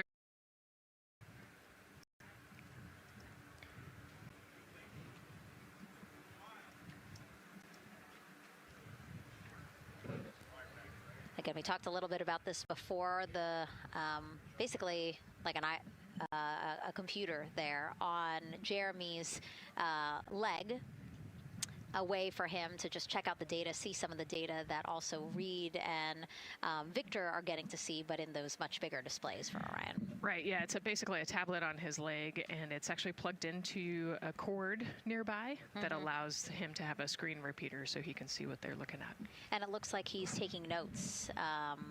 Can you talk a little bit about what that is? It's part of, all of them have like a little procedural book, right? Right, yeah, so they have what we call a knee board, and they'll have blank pages to take notes on. They might have a cue card or procedures, or they can be kind of custom built to what each crew member wants for their knee board.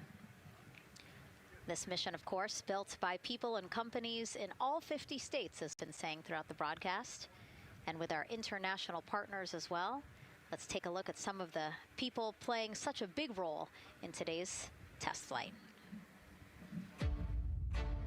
What we're doing here is a collaborative effort of hundreds of thousands of people. This is about the parts, the hardware, the software, the services, all coming together to make that mission possible. My dream for this space program is that we would not just push the boundaries, but that we push them together. And liftoff of Artemis I. We rise together, back to the moon and beyond. It takes a team to do great things. And Artemis has an incredible team. We have international partners. We have commercial partners and industry partners. It takes unity to accomplish great things, and that's what this mission's all about. We're not sending our money to the moon and lighting it on fire. We're putting that money right back into the economy in ways that benefit everybody. So every dollar that comes out of the Treasury that goes to support this mission goes back into the Treasury 3 times. What is very important to me is that we do it the right way, and that we do it with our values, that our industries grow, that our communities grow, that our families are healthy and safe and have amazing things to work on. Then we're going to build machines to go even further onto Mars. That is our generation, the Artemis generation, that defines the starting point of our exploration future. I just want to say thank you to all of the hands that have touched a part of this program and the hearts that have moved everyone to this goal, because we're going to the moon and we're going beyond. One team. One team. One team. One dream. What I really like about that package is, again, just reminding people that this is spurring so many jobs across the country. Yeah, across the country and across the world, right? The whole world has a part of this. The Artemis Accords are signed by over 40, 50 different countries. And so, yeah, we're taking all of the taxpayers' money and we're putting it right back into the jobs here in the U.S. And the money, too. You know, when we have more disposable income because we have good paying jobs, that's money that goes back into our economy as disposable income. So really, it is just an ecosystem that NASA is proud to be a part of. Right. Not only is it about the money and the economy, right, but it's also about the science and what we're going to learn and exploration. You know, we, on top of all of those things, we benefit the economy as well. Obviously, Nicole is a wealth of knowledge. We're very lucky to have her. We're going to be tapping into that knowledge throughout the broadcast, and we have been for now close to 4 hours. So thank you, Nicole. I hope you're holding up okay. Yeah, I'm loving it out here. It's been great. Let's learn a little bit more about Nicole. Her first mission to space was actually last March. She launched from here at Kennedy Space Center as pilot of NASA's SpaceX Crew 10 mission to the International Space Station. And what a beautiful launch that was. She spent 148 days in space conducting science experiments that could benefit us on Earth. For example, one studied the physics of liquids, which could help researchers deliver medicines more effectively. She also conducted an almost 6-hour spacewalk to help upgrade the orbiting lab's power system.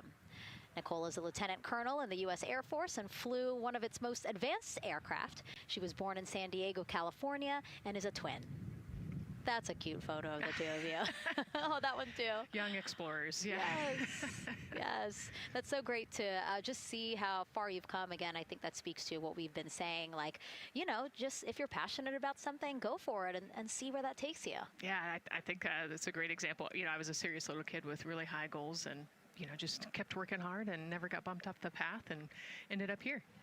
And, you know, I think it's a testament to the human, like we talked about, you know, if you're willing to work hard, be a good team player, you can really get anywhere you want in life. And that's what I love to talk about. Christina has mentioned similar things. And so it's been kind of a theme for the day. Yeah, definitely a theme for the day, a theme for the team. The team has said the same, the crew has said the same sort of things. So absolutely, Nicole, thank you so much for being here. And hopefully only a little bit more until launch today. Hopefully. So today's Artemis II test flight will mark only the 7th time NASA astronauts will launch on a new NASA spacecraft designed for crew. And then controlling the flight will be Mission Control in Houston. Our Gary Jordan is inside with flight controllers. Hey, Gary. Hey, Megan, you are right. This is a significant milestone, and we may be putting the names of a few more astronauts in the history books today. The Artemis II crew is set to launch today. Will join a select list of humans to fly in a spacecraft for the very first time. And Artemis II, like missions before it, is a test mission. During ascent, the crew and the teams here in the room are prepared for a variety of scenarios. Some of these will be called out directly by Capcom Stan Love during ascent, and some are a little more subtle. These calls can be split into two categories: alternate main engine cutoff or MECO targets and aborts. First, there are two alternate MECO targets or AMTs. These note milestones to give flight control teams and astronauts an idea of what would happen after that moment should the core stage lose one of the main engines. First is AMT low. You won't hear it called out by the crew or Capcom since this happens right at liftoff. If the core stage loses one engine at this moment, an abort once around option could be made at main engine cutoff, meaning the crew could target a splashdown in the Pacific. The second is AMT high, which would be called out by Capcom's Stan Love around 22 seconds. After this moment, if the core stage loses an engine, we can still pursue an alternate mission in low Earth orbit to accomplish some of the test objectives. And at about 5 minutes, 16 seconds into the flight, you'll hear the call 3-engine press. This is a good moment. After this point, if the core stage loses an engine, we can still make a nominal main engine cutoff and pursue a moon mission as expected. Again, these MECO targets give the flight control teams and crew an idea of what lies ahead should one main engine be lost, but assumes we are otherwise continuing to a main engine cutoff target. This differs from an abort, where the Orion capsule separates from the Space Launch System prior to the planned separation time. There are abort options at every moment that integrity is attached to the Space Launch System, from the pad to more than 3 hours into the mission. During the first 8 or so minutes of powered flight, there are 3 abort options. First is the use of the launch abort system, which you see at the very top of the rocket and here in the White Room where the hatch is open and teams are working to close it. This particular abort capability can be used from here at the pad through roughly 3 minutes and 22 seconds into the flight. Next is an untargeted abort splashdown, or UAS. This uses Orion's service module engines to escape the SLS and becomes available immediately after the launch abort system jettisons. Third is an abort once around, or AOA. You'll hear Capcom's Stan Love call AOA open around 7 minutes 30 seconds into the flight. This also uses the service module engines, but the burn profile is a bit different to aim for a splashdown in the Pacific after one trip around the Earth. NASA's expedited recovery teams are staged off the coast of San Diego to get to the crew and integrity quickly for this abort option. An AOA option continues to be available until solar arrays are deployed on the Orion service module a little more than 30 minutes into the mission. At this point, an abort to orbit, or ATO option, becomes available until separation from the upper stage around 3 hours and 23 minutes. Mission profiles can vary depending on when an ATO is executed in that window, but with power being drawn from solar arrays, it buys more time for astronauts and flight control teams to make decisions and stay in Earth orbit, return for a splashdown, or continue to the moon. The Artemis II crew and flight control teams are well trained on all of these scenarios, and the calls you'll hear to the crew on Orion to Earth may help them be in a ready state for whatever challenge may come their way. At this time, we're not tracking any significant issues here in mission control in Houston, Texas. That would be showstoppers for today's launch. We're continuing to, of course, monitor the countdown along the way MS1, and make sure all systems are Orion go MS1. for when we reach T0. With that, I'll send it back to you, Megan, at the Kennedy Space Center. All right, we are ready for another reading if you are ready over there. Yes, sir. CBA is steady at 2,600 PSI. All right, copy that. And you know, the more times we ask you to do that, the closer we get to launch, so that's a good thing. Copy. You heard it there from NASA Test Director Jeff Spaulding. The more that they keep on asking her how the pressure is holding in the counterbalance assembly mechanism is a good thing, because it means we are getting closer to launch. So that's amazing news over the loops that we just heard on Orion to Earth 1. Again, that communication channel with the crew. But now I want to get back over to Daryl with the launch team. He has an update now on the flight termination system that the team was tracking. All right. Thank you very much, Megan. And we're getting an update now from the launch team as we speak.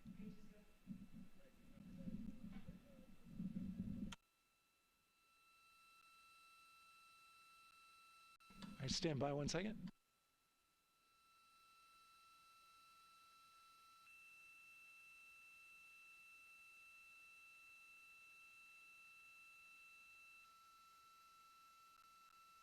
Okay. Sorry about that. We were just getting an update, in fact, about what I was about to report out on the range. And the good news is the range is go. So we reported that they were working to verify their equipment regarding the FTS system. And they asked for a little of that verification work to be done by one of the FTS engineers here in the firing room. He went out to the VAB to get some legacy hardware to help out with it. But in the end, this is a fix that the range had come up with to get clearance, to clear the range rather, and to as well work the FTS system. And so now they are go. Again, the range is go. That is no longer a constraint. And so you combine that with the fact that the rocket and the ground systems here also working, no constraints, clear board here is great news. So again, the range is green, and we're continuing to work through the countdown. We got a weather update that came in to the launch director from Launch Weather Officer Mark Berger. He reported out that there's still a little bit of feisty weather activity that's happening up in the Titusville area. That's the city neighboring the Kennedy Space Center. Those showers had passed over Kennedy, and then now they're currently over in Titusville, currently still within that mile kind of constraint of flight through precipitation rule. But we're still far enough from the window that it looks like it won't be an issue. And in fact, we're seeing some good sunlight now breaking through onto the launch pad. As you can see, it's actually shining on the other side of the rocket here. But to the west, we're starting to see some of that clearing that was forecast. And so the launch weather officer held his forecast for 80% go for flight during our launch window tonight, which, as a reminder, is 6:24 p.m. Eastern Time until 8:24 p.m. Eastern Time.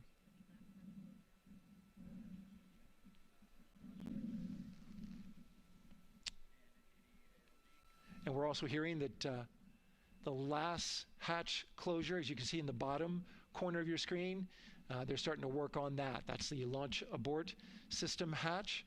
There are two hatches, the crew hatch and the launch abort system hatch, and the closeout crew that you see right there, right on time with their work as they go to shut.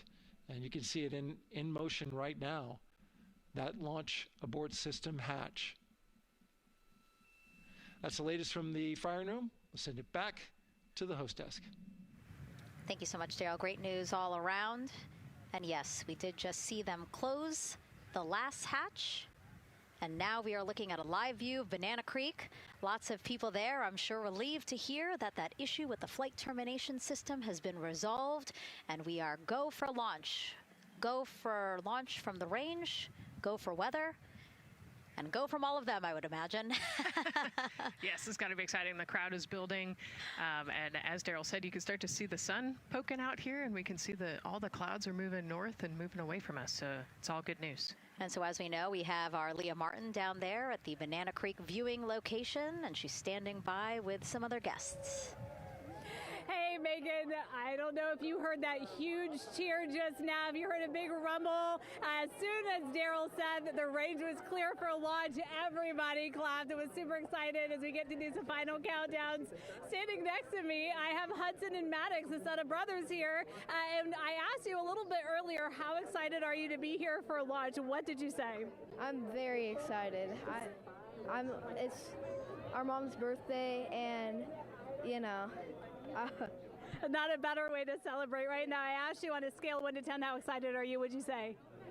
11. Yeah, 11. I'm very excited. Super excited. Yeah. So, Megan, we've been watching the launch broadcast here and hearing some of the questions that you and Nicole have been asking and answering. And I actually wanted to ask these two kids, if you could take a 10-day trip around the moon and take 3 people with you, who'd you take with you? Well, I'd take my dad and my mom. And I mean, I don't know.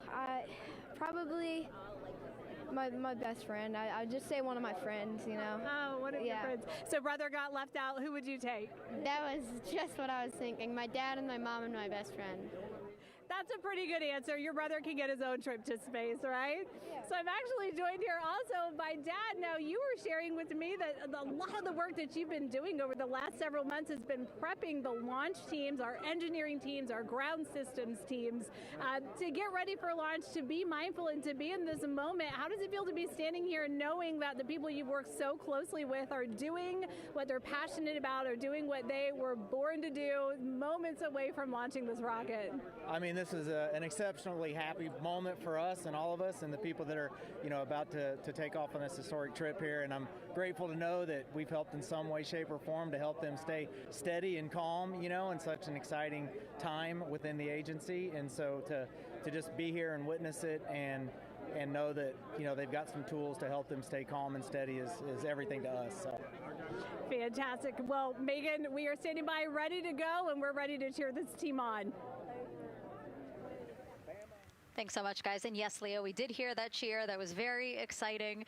I think the vibe over there is they're celebrating, they're having fun. And here, once they heard that we're go for launch, everybody had to run back to the camera and work. It's a little bit of a different vibe, but I definitely think that people are excited, especially as we see now live inside of the White Room at the launch pad. The closeout crew has closed the launch abort system hatch. You saw there, we took it live.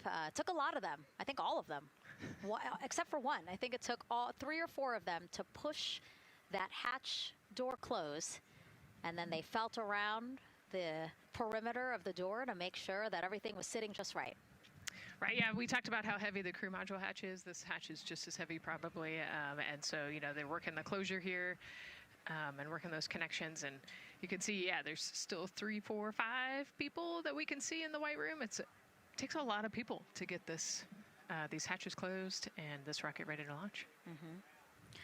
And so the next step in the countdown is that this team will start closing out the White Room. So basically disconnecting things, stowing things, making sure that when they leave, there is nothing that isn't supposed to be there.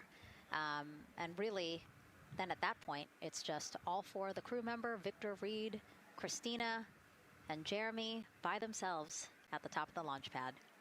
Yeah, and then eventually that crew access arm will move away, and then it'll really just be them up on top of that rocket. Mm-hmm.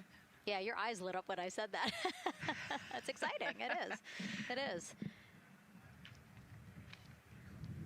Yeah, we had a moment, we talked a little bit about my fear of heights, but most of our crew is afraid of heights. And so there was a moment where I realized that it was just us, 100 and some odd feet up, and no crew access arm, and may or may not have said something that made everybody go, huh. Were you wondering to yourself, how did I get here? We're pretty far up.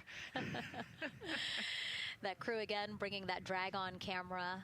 That camera is a handheld camera that is a live look for teams who are remotely watching these operations closely. Again, verifying that things are as they should be before the crew starts, the closeout crew starts leaving the White Room. You see them checking their procedures. You can see they're covering the ends of those hoses.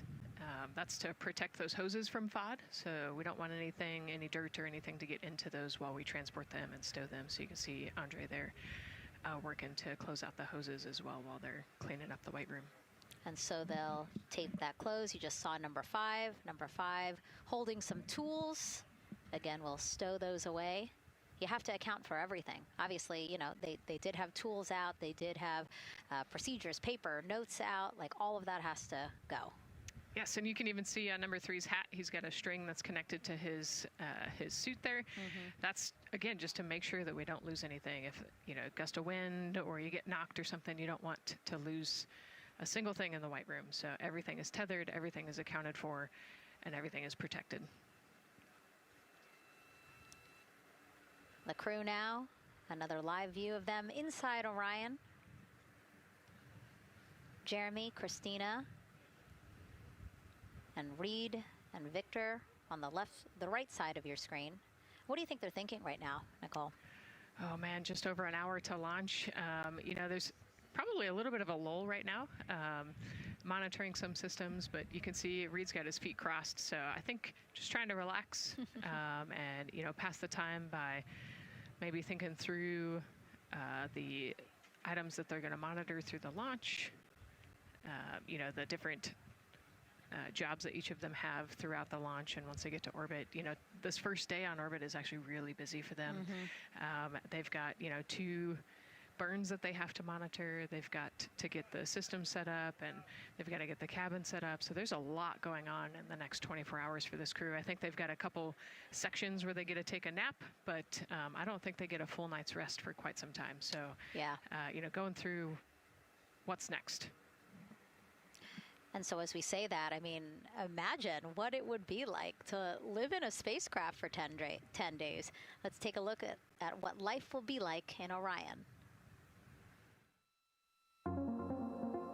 Artemis II is our first crewed mission back to the moon since the Apollo program. A lot of the focus of Artemis II is really checking out systems to be sure that we're ready and well positioned for continued human exploration. My name is Susan Baggerman, and I'm the Chief Health and Performance Officer for the Orion program and the Artemis II mission. And this is 10 Days in Orion.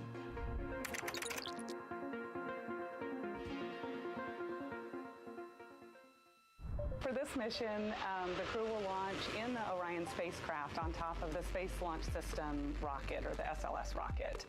Once they've launched and achieved orbit, they'll continue on checking out many of the different critical Orion systems, check out some of the critical medical systems, and be sure that we understand how the crew would do that successfully within the volume of Orion. We also have, of course, systems to feed the crew. They have a potable water dispenser that they'll check out. And then we also have a food warmer, kind of looks like a suitcase that the crew can use to heat their food.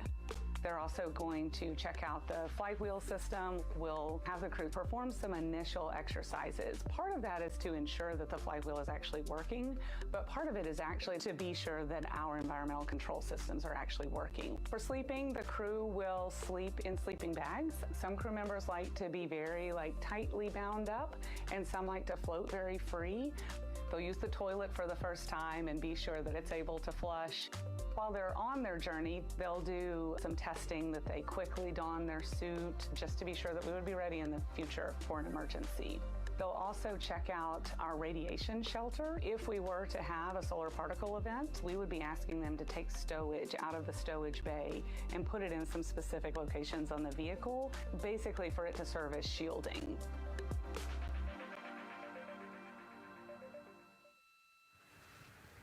And so I want to talk a little bit more about what we just heard in that package. I am interested in the space food. So Reed, Victor, Christina, and Jeremy have a pretty big menu to choose from, so that's really cool. We're actually going to pull up a graphic now that kind of shows you some of the food that they're going to have with them on their 10-day journey around the moon. We know of more than 10 types of beverages. There's coffee, a mango peach smoothie, apple cider, lemonade. So those all sound delicious. And now I've just remembered I haven't eaten lunch. They're actually not too bad. I actually have a mango peach smoothie with me today. No way. Yeah. So you can see they come in these little packets here, but it's just kind of a dried powder that you add water to. So this would actually, you'd add 175 milliliters of water and let it sit for 2 to 5 minutes, and then you can stick a straw in it. You saw in that package they put a straw on the top septum portion there, and then you can drink it. And so this is the packaging. This is food that you brought up with you, or that you had while you were at the ISS. Yes. Yeah. Actually, this is all food that we have available to us on the standard, what we call the standard menu on the space station. And so, actually, the graphic there showed quite a bit of the standard menu that they're going to take with them. So, let's pull space it back food up, is space food. Yeah,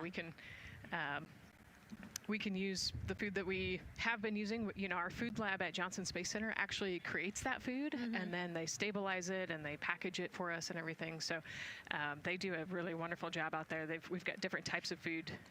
You know, you can see I've got this is a soup, tomato basil soup, so thermal stabilized. It's already hydrated, so you just throw it in that food warmer that we talked about, and then you can eat it. But then we also I have some shrimp cocktail here that's, you know, irradiated, so it's in a package that protects it. I'll show you. I've got a brownie too. That's probably my favorite one. But are we eating it's it? We might, if you're. Yes. Look, So- see, they want us to eat. I don't know what happened, but it worked out Yeah. with what we were saying here. So it's in an outer package to help protect it against radiation, and then it's in this inner package. And so this cosmic brownie, actually the trick, Anne McLean, my crewmate, taught me, the trick is you got to put this in the food warmer and get it nice and warm, Ooh. and then you can get it. But so what we do is we just take scissors and you open it up, and then it comes right out. So these brownies are nice because they don't have a ton of crumbs, and so you can actually just eat it pretty easily in space. If you imagine, that would not happen in space. It would not fall. But yeah, so we've got all sorts of things that you can actually eat. The menu's pretty good and pretty diverse on the space station, and then as you saw, pretty diverse for Orion. Nice. Yeah, that's amazing. And again, here's a look at the crowd that's starting to continue to grow here as we get closer and closer to launch. We are now under an hour from the opening of our 2-hour launch window at 6:24 p.m. Eastern Time. And so let's take some questions from social media. We haven't taken some of those for a while. You put that brownie away, Nicole, or I'm going to steal it. Nicole, we have another celebrity who submitted a question. Let's take a look. Okay. A quick question for the Artemis crew. What food from Earth would you bring with you into space? And why would it be lasagna? Because that's the greatest food. Again, not really a question. Yeah. Because he was like, it's lasagna. It's got to be lasagna. There is lasagna on Space Station, and it wasn't too bad. Probably not my favorite food of all, but yeah, lasagna's not a bad option. It's a high-calorie meal. If you're trying to, carb load for a spacewalk or something, it's a great option. Yeah, I remember Christina saying that her favorite food on the menu, and actually, she was saying that she was getting in trouble because people kept on saying, you can't eat mac and cheese every day, Christina. We mentioned the mac and cheese and brisket earlier. Man, I would put those two on a tortilla. That would be great. That sounds delicious, delicious. Well, thank you so much, everyone, for sending in those questions. For everyone from a 5-year-old that we got a question from to all the way to Roy Woods Jr. there, a comedian. So thank you so much. And if you're just joining us, welcome to the Space Coast of Florida, where we are counting down to liftoff of Artemis II. You see a beautiful aerial shot there of our rocket on the pad. For the first time in more than 50 years, we are sending humans to fly around the moon and back, and we're taking you all of you with us on this next chapter of human spaceflight. I'm NASA's Megan Cruz, and this is NASA astronaut Nicole Ayers. Great to have you here, Nicole. Yes, this has been a beautiful day. Excited. We're continuing to march towards this launch. Yeah, and if all goes as planned, this crew could travel farther from Earth than any other humans before them and see parts of the moon no one has ever laid eyes on. How exciting. Yes. Exciting is an understatement, I think. That's true. We're going to see the far side of the moon for the first time by humans in a long time. It's important. And as the crowd again builds behind us, more activity that you're seeing here at the Kennedy Space Center press site. We also have a ton of people gathering around the world to watch this history-making moment. So let's take a look at those watch parties now. Oh. That crowd has grown.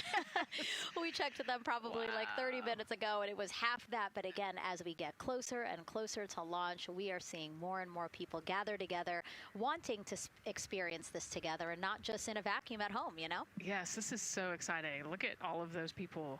Man. And now here we are back in Seattle, the Museum of Flight. Again, people gathered there to show their kid. We see someone walking in the second row there. His first crewed launch to the moon. How exciting. That is exciting. Hello, everyone. Woo. Oh, that's so great.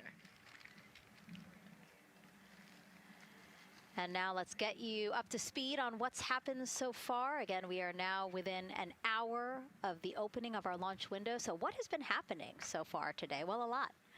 After waking up and grabbing a bite to eat, our Artemis II crew suited up inside the historic crew quarters, a tradition that dates back decades. Teams helped them into their custom Orion crew survival suits, and just like other crews before them, they gathered around a table for a card game to pass the time, but to also burn off any lingering bad luck before they walked in the footsteps of every NASA astronaut launching from Kennedy Space Center since Apollo 7 in 1968. They walked outside the Neil Armstrong Operations and Checkout Building to greet a crowd of family, friends, supporters before getting into their Astrovan for their security-escorted ride out to historic Launch Complex 39B. They got a close-up look at the SLS rocket, then walked across the crew access arm and climbed one by one inside their Orion spacecraft. After that, teams conducted final checks with the crew before closing both hatches, the crew module hatch, as well as what you're seeing there, the launch abort system hatch. And now we are back live at the pad where the closeout crew is getting ready to leave the White Room. They are now tethered, Nicole, because they are about to move some pieces that connect the Orion spacecraft to the White Room, correct? Yes, there's kind of what I would call a shroud. You can see them working that there. So it is actually connected, so that way the gap between the crew access arm and the crew module, and well, I guess that's the LAS there, is covered. But they're about to remove that so that the crew access arm is not connected to the rocket in any way, so that it can retract here in the next few minutes.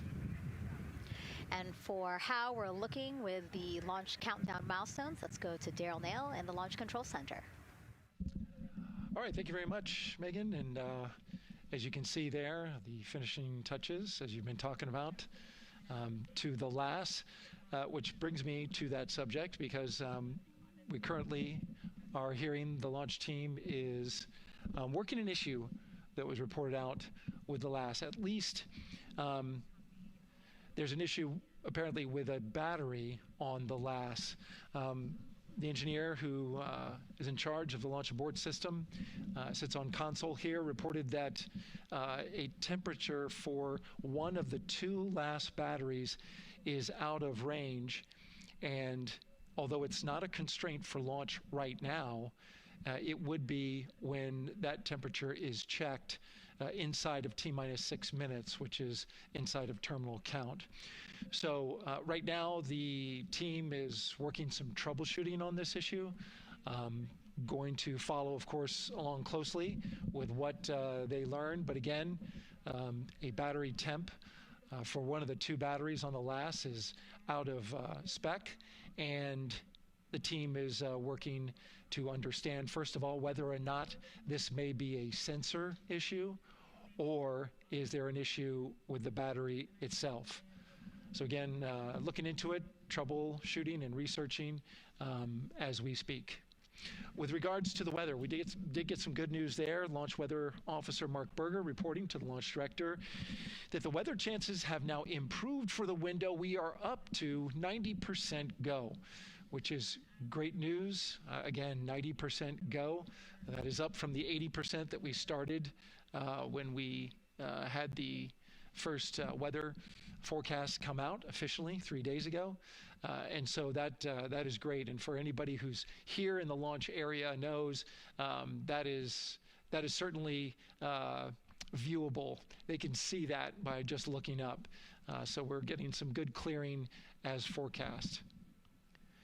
And then just a reminder for those people who are watching the launch from the nearby area that if you're watching on an internet-enabled device, just remember that there may be a little bit of a delay. Can't tell you how much of a delay, but since it's on an internet device, sometimes this broadcast might be a little behind what you're actually seeing. So just keep that in mind as you are watching.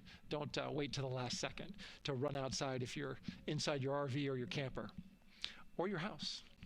That's the latest here from the firing room. Of course, we'll keep track of that last battery issue. We'll send it back now to Megan and Nicole at the host desk. Two of them there had to be tethered to the inside of the white room, because obviously now we have detached the White Room from the Orion spacecraft. Yes, that view is quite something. Yeah, spectacular. Yep. Yep. Oh, no, I'm sorry. I forgot. Nicole's scared of heights. An astronaut afraid of heights is actually not uncommon, as we've learned today. But yes, so obviously, again, things proceeding as we march closer to the opening of our 2-hour launch window at 6:24 p.m. Eastern Time. Again, the closeout crew just finishing up those last couple of things they have to do before leaving the White Room and then leaving the pad, leaving only the 4 Artemis II crew members inside the spacecraft by themselves at the pad. Yeah, and then we'll be curious to follow the battery issue on the last as well. I think sometimes it's just a sensor issue, sometimes it's a battery issue. So hopefully they figure that out quickly. Mm-hmm. And so if we can take a shot of the crew inside the capsule, if one's available, why don't we talk a little bit more about each of them? So we have Artemis II Commander Reed Wiseman, Baltimore native, and he's actually, you see his feet in that shot there from inside Orion. He's been in space once before as flight engineer for Expedition 41 aboard the International Space Station from May through November 2014. During the 165-day mission, Reed and his crewmates completed more than 300 science experiments in areas like human physiology, medicine, physical science, earth science, as well as astrophysics. They actually set a milestone for station science by completing a record 82 research hours in a single week. He also served as chief of NASA's astronaut office from December 2020 to December 2022. His 2 daughters were out to wave goodbye to him as he made his way to the launch pad. And again, there's Reed's feet. Reed is the one sitting in the seat to the right, closest to our camera there. So looks like he's relaxed by the body language of his feet. Yeah, you know, I think they're kind of in a holding pattern, if you will, or a waiting period. So it makes sense that he's a little bit relaxed. He's also kind of just a relaxed person in general. He's wicked smart, but has a demeanor that keeps everybody calm. And so I think we're seeing that here today. And so in this shot, Reed is the one sitting on the left, and to his right, Artemis II pilot Victor Glover. NASA selected the California native as an astronaut in 2013, and at the time he was actually serving as a legislative fellow in the United States Senate. His first trip to space, November 2020, pilot of NASA's SpaceX Crew 1 mission. That was the first operational mission of NASA's Commercial Crew program, which resumed launching American rockets from American soil to the International Space Station since the end of the shuttle program. Victor is a U.S. Navy captain and naval aviator who served as a test pilot, racking up more than 3,500 flight hours in more than 40 different aircraft. So again, he probably feels pretty at home in the pilot seat of Artemis II. Yeah, I think he does. He got to say goodbye to his wife and 4 kids. Again, those were the family that he had here at Kennedy Space Center before the 4 of them drove out to the pad. Yeah, and you can see there, we talked about Victor's energy earlier, and you can see him working through, you know, pushing some buttons on the displays. Looked like he was pulling up a procedure, so he's following along and ready to go, looks like. And then mission specialist Christina Cook, sitting on the upper left-hand corner of the screen there, native of Grand Rapids, Michigan, was selected to the Astronaut Corps in 2013, same class as Victor, served as flight engineer on the International Space Station from March 2019 to February 2020. During that time, she set a record for the longest single spaceflight by a woman with a total of 328 consecutive days in space. How cool. She also participated in the first ever all-female spacewalk. And before becoming an astronaut, Christina helped build space science instruments and led scientific fieldwork in some of the most remote environments on the planet. Her hobbies include surfing, rock climbing, and community CDR, service, yoga, and photography. Go ahead, NCD. There's a couple of suppressed overvolt messages. We're going to go ahead and clear those off your screen. We see them and we copy. All right. NASA test director. We're still working here, trying to get through everything. So we're getting close, and then trying to talk that other issue that we just picked up a little bit ago. But I think work-wise, we're doing really well. Sounds good, NCD. We're doing great on board. Glad to hear it. NASA test director giving an update to the crew. Some messages flashed on their displays. Just wanted to say that they didn't have to worry about that. We're going to clear that. And that also just reassuring the crew, again, that they are tracking and working the issue with the launch abort system battery. Yeah. All right. And then first-time flyer, Canadian Space Agency astronaut Jeremy Hansen will fly to the moon as mission specialist on the Artemis II mission. The London, Ontario native selected as an astronaut in 2009. After that, he worked as Capcom at NASA's Mission Control Center in Houston. Capcom stands for Capsule Communicator and is the sole direct voice communicating with astronauts while in space. Jeremy also participated in training exercises, really cool ones like living on the ocean floor off the coast of Florida to simulate deep space exploration for a week. In 2017, he became the first Canadian to lead a NASA astronaut class. He also enjoys getting out on a sailboat, rock climbing, and mountain biking. He has a wife and 3 children. And he's the one that you see bottom left-hand corner of your screen. I know, I'm trying to see what he's doing there. Christina's looking too. And so there is your Artemis II crew inside the Orion spacecraft. And this is actually the 7th time NASA astronauts will launch on a new NASA spacecraft designed for crew. And if you're wondering about the first 6 crewed test flights, here they are.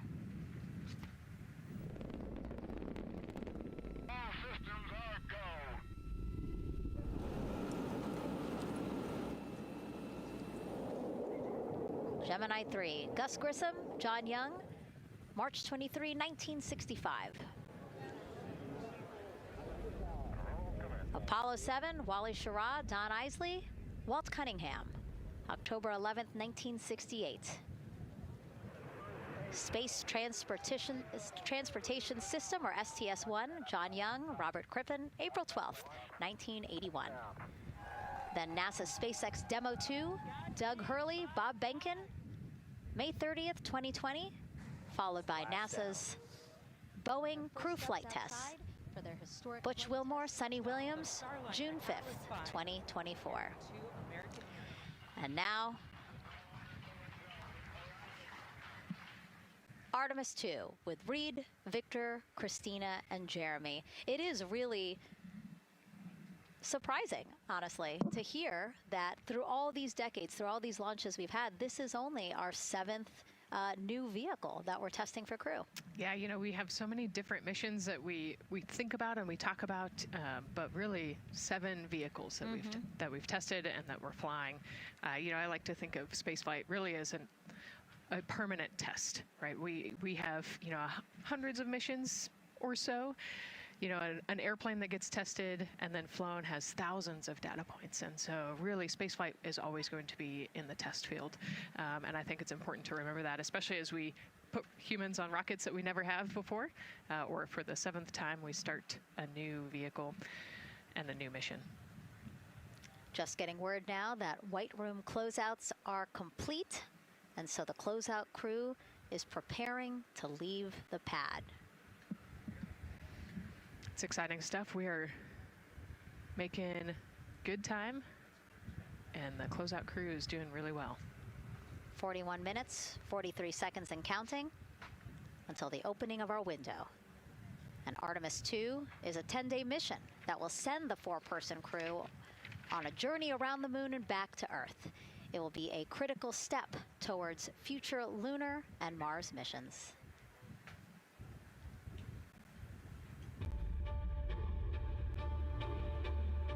We're going back to the moon because it's the next step in our journey to Mars. We need to go explore the moon. There's vast regions of unexplored areas with the coldest, darkest places in our solar system. This is a test mission, and when we get off the planet, we might come right back home. We might spend 3 or 4 days around Earth. We might go to the moon. That's where we want to go, but it is a test mission, and we are ready for every scenario as we ride this amazing space launch system in the Orion spacecraft. But another reason we're going back to the moon is to fulfill NASA's mission, which is to explore the unknown in air and space, to innovate for for the benefit of humanity and to inspire the world through discovery. And when we succeed and when we accomplish the things that we set out to accomplish, that inspiration not only can set up new things to happen, but it also is a reminder in tough times that we're capable of doing great things when we work together. The thing I love about the moon is that it's not just a beacon for exploration and this platform of possibilities for incredible missions like this, but it has benefits. That's actually why we're racing towards it. Those benefits are really wide in nature. You have everything from innovation, technology development, not only for future missions going deeper into the solar system, but technologies that come back to Earth. You have inspiration, a whole generation of people starting this pipeline of STEM workers and manufacturers and operators that are excited to see what you can do when you work hard and you come together as a team. When I think about the four of us flying around the far side of the moon, seeing that Earth rise, taking images and video and sending them back to you, the feeling that I have inside is hope. We know that Artemis II is not the solution for humanity on planet Earth, but it is a contribution in the positive column. We hope that just for a moment that people will pause and say, wow, it's extraordinary when you look back upon the Earth with over 8 billion people, and you see this concrete example of what humanity can do, this extraordinary thing when we set big goals and CDR NTD to achieve them.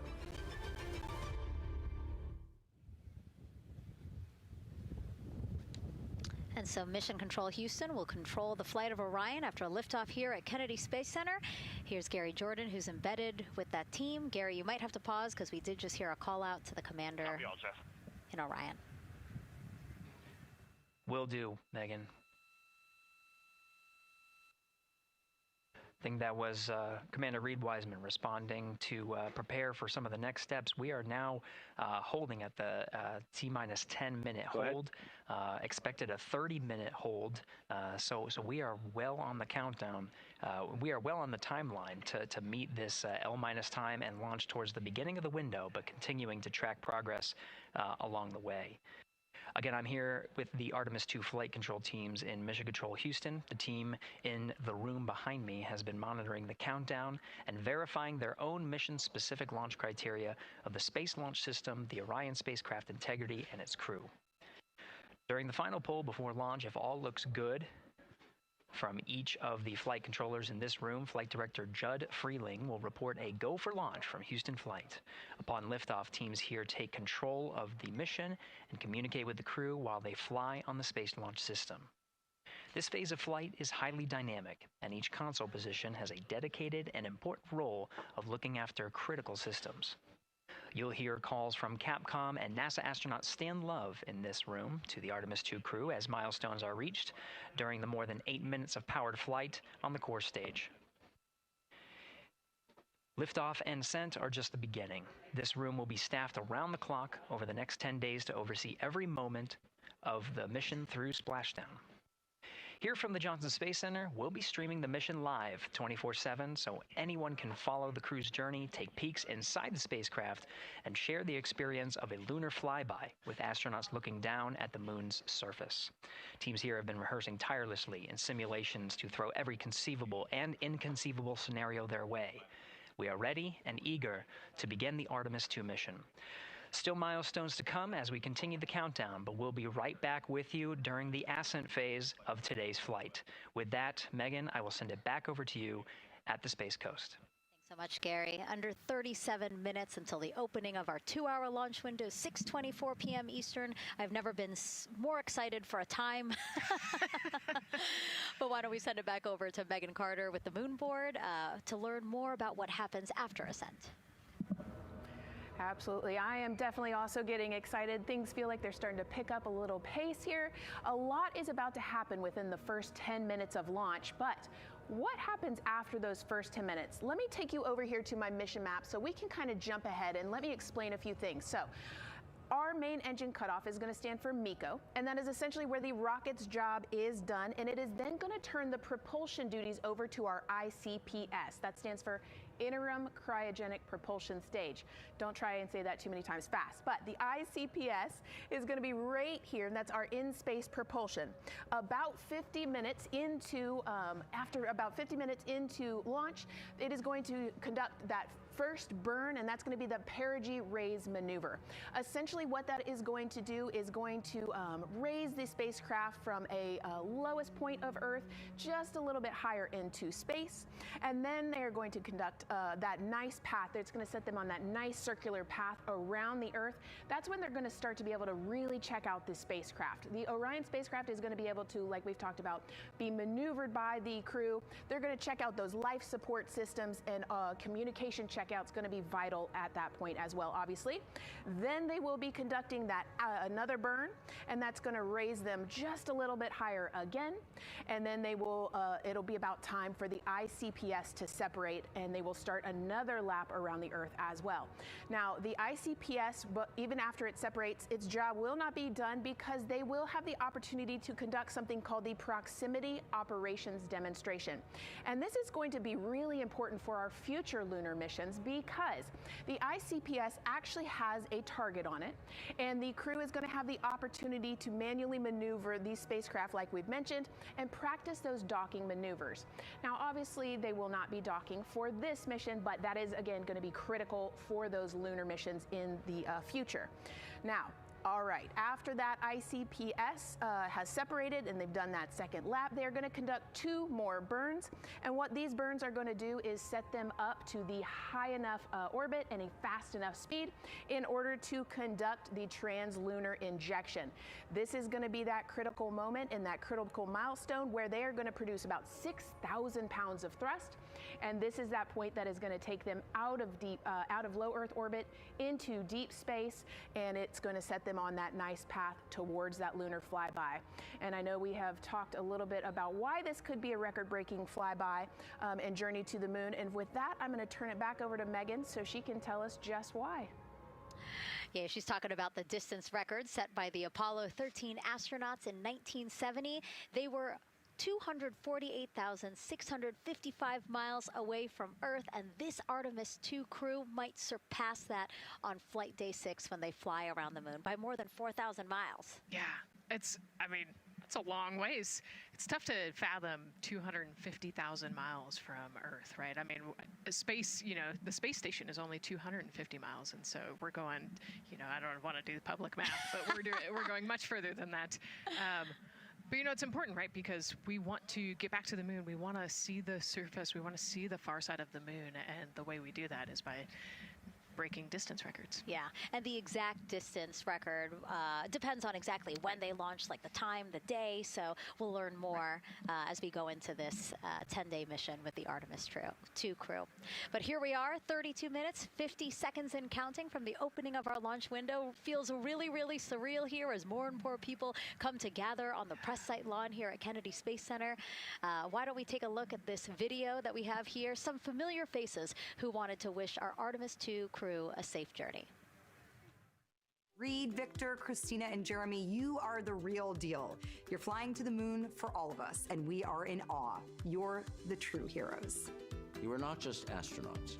You are pioneers, venturing deeper into the unknown. But you are not alone. We will be all cheering you on from planet Earth. Hey, I'm Victor Wembanyama, and I play basketball in the NBA. But I'm not only interested in shooting hoops. I'm also interested in shooting stars, dark matter, and all other types of astronomical phenomenon. And to the Artemis II astronauts who are shooting for the moon, I wish them good luck and Godspeed. Hi everybody, I'm Ryan Gosling, and I play a biologist who goes to space to save the planet in the film Project Hail Mary. But the Artemis II astronauts are going to space for real, and they will travel farther from Earth than any humans in history. Sending all our best wishes to the Artemis II crew. I just want to say how proud I am of each of you and how inspired you make me. But it's not just about me. Your mission is going to inspire future generations of scientists, engineers, athletes, and dreamers to do something that they never thought possible. Hey, it's Roy Wood Jr., and I want to wish the Artemis II crew a happy and safe journey to the moon, well, around the moon. To go around, I know what you're doing. You got to look for a parking space. This is to go around the moon, make sure it's somewhere to park, and then you park journey. Good luck. It's actually a really good way to explain what how this mission builds. Again, we are hoping to land astronauts on the surface of the moon in maybe 2 years. So yes, we are looking around the moon on this lunar flyby mission to see where we might park. Thank you, Roywood Jr. Okay, and as we look at this live view of the rocket on the pad, there is a spectacular place here at Kennedy Space Center to watch launch from, and that's the Banana Creek viewing area. Why don't we go back there where the crowd is excited, and Leah has the best assignment ever, talking to people who are super excited about being here for Artemis II. Oh my gosh, Megan, you talk about the excitement being palpable. I'm telling you, everybody here on pins and needles as we get just about half an hour away from launch. I've been walking around talking to people, and I'm just struck again and again by how many people are here from across the agency. I want to introduce you to just a small portion of the people across NASA who have been supporting this mission. Patty Ortiz, NASA Armstrong Flight Research Center, Orion Program. Orion. Kathy Graves, Glenn Research Center, Office of STEM Engagement. David Alexander, NASA Glenn Research Center, Office of STEM Engagement. Jennifer Becerra, Johnson Space Center, the Office of STEM Engagement. Here we go, right back here. Where are you from? I'm from NASA Glenn Research Center, Joseph Pinakitis. Joseph, here we go. Wes Furman from APL. Maria Arredondo from Headquarters, Next Gen STEM. Mark Robinson, Stennis Space Center, Commercial Space. Amira Flores, Armstrong, Office of the STEM Engagement. Molly Kearns, NASA Glenn, Space Communications and Navigation. Matthew Pierce, Goddard Institute for Space Studies in New York City. Here we go, and right over here. Lauren Ring, Ames Research Center, Data Integration.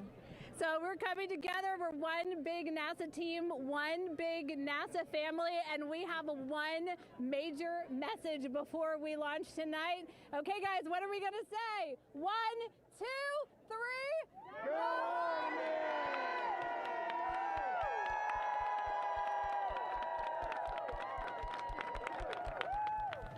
Oh my gosh, that made me so emotional. That was so inspiring to see. I mean, wow, yeah, that was great. I mean, just to hear everybody say their position, what they're doing to support this mission is amazing, and I'm sure this was something that really rang true and resonated with NASA's Administrator Jared Isaacman, again, to see the workforce come together to do the work and then to be here for launch. So why don't we actually go over to him now with our Jasmine Hopkins at one of our other viewing locations. All right, Megan, thank you so much. The energy here on the balcony is honestly becoming electric as we get so close to launch, and now we are thrilled to welcome NASA Administrator Jared Isaacman. Jared, we're really entering a golden age of exploration. How will Artemis II set the pace for the coming years? Well, I mean, Artemis II is the opening act, right? This is the test mission. This is getting very comfortable with the SLS rocket, the Orion spacecraft. No humans have ever flown on this before, right? And we're going to put it through its paces. We'll go into Earth orbit for a little bit, make sure Orion's doing okay, and then we are sending them, right? We're going to send them farther into space than any humans might have gone before, 250,000 miles away, and it's going to set up for the subsequent missions. That's why we're going into the golden age of science and discovery right now, because you're going to see moon rocket launch in 2027 when we do our testing with the lander. We're going to go for the landing on Artemis IV in 2028, and in parallel, we're going to build the moon base, right? And that is going to be filled with science discovery.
mission? You know, I talk about this all the time. Like, you know, one of our, I think, our overarching KPIs that we should always be tracking is the number of people living and working in space. Well, you know what's another strong number 2 on that one? It's the number of kids that are dressing up as astronauts for Halloween, so that they grow up, that they're inspired to want to join in this grand endeavor, whether they come work with us here at NASA or they join in industry, but they're helping humankind venture out farther, pursue all the secrets of the universe. Yeah, I think we'll see a lot of kids dressed as astronauts this year. And finally, Jared, you've really made it a personal mission to get to know the people behind the work at NASA.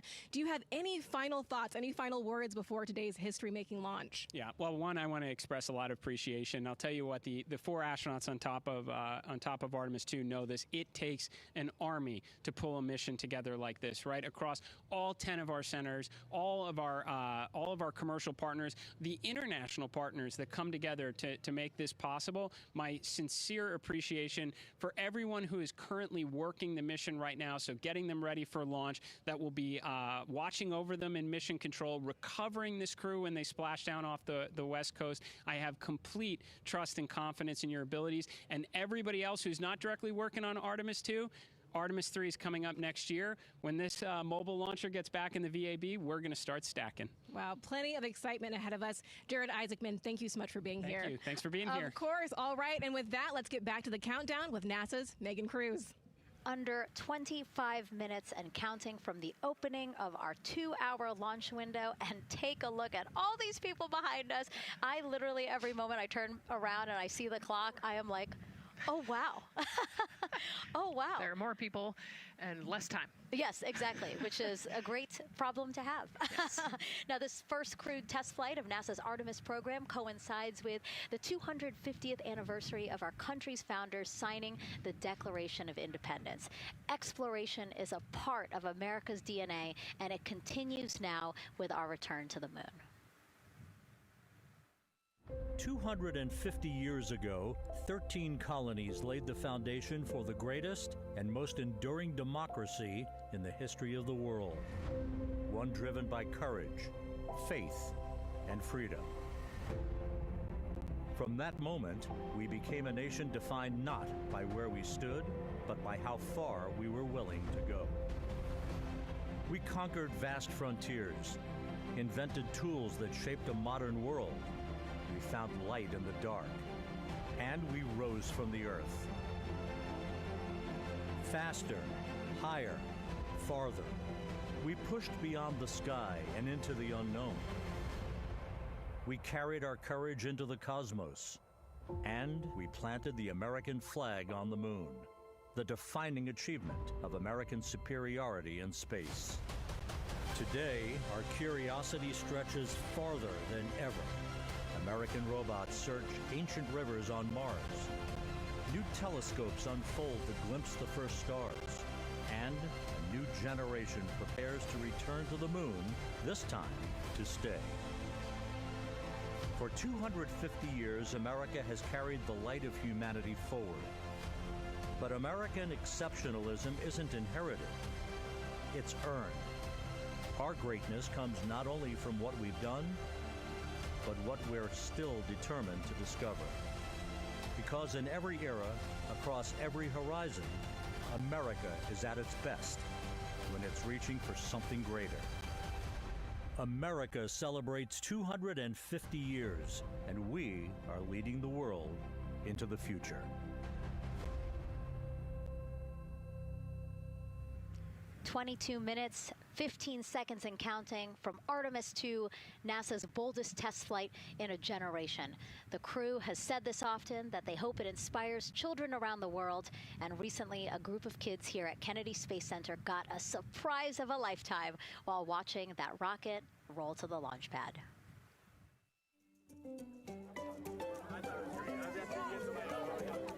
Tell me what color it is.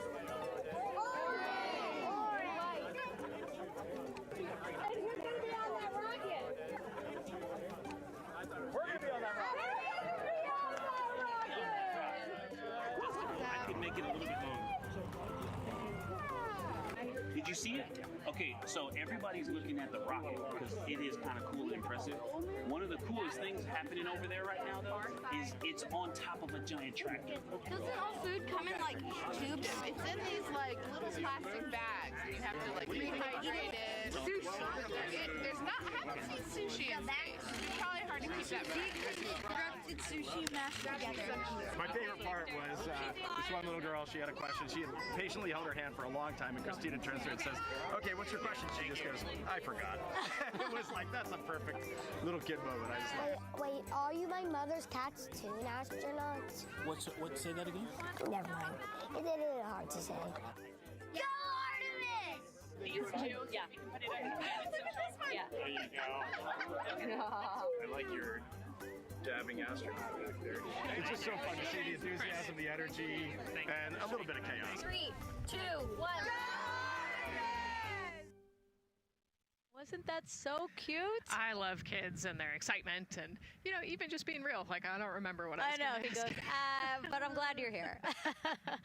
Now here we are, Space Center Houston. The crowd has exponentially grown throughout the day. We started showing you live shots from in there probably an hour ago, and now take a look at all the people there getting ready to witness history together. It's something really special to be able to witness something like this together. Yeah, we've heard from celebrities and officials and kids, and it's amazing. People from all around the world came here today to Florida to watch. So it's something.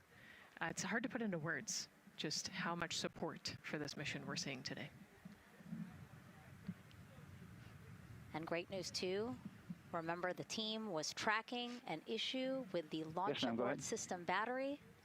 They appear to have cleared that issue, so we are go for launch. Yes, it's exciting.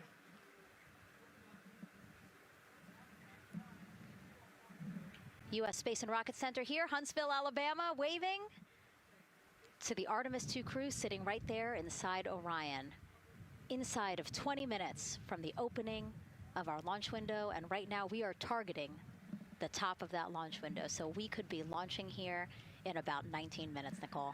Wow, I don't know if I expected this today. I'm excited, and I'm glad they were able to clear the problem with the battery on the LAS, and everything has gone really smoothly today. It's been great. The weather cleared up. It's a beautiful day for a launch. And so now, as we are so close to possibly launch now, just what are your final thoughts as we are about to embark on a mission back to the moon, the first time in more than 50 years? Yeah, just so proud of the crew and all of the teams here on the ground that made this happen. They are carrying the torch from the Apollo era into the Artemis era. And, as the crew likes to say, they want to be the shoulders that the next generation. And let's see, GLS, can you help us with that, please?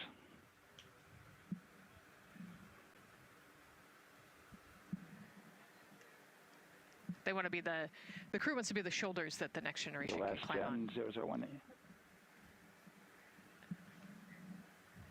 I think it's in their patch.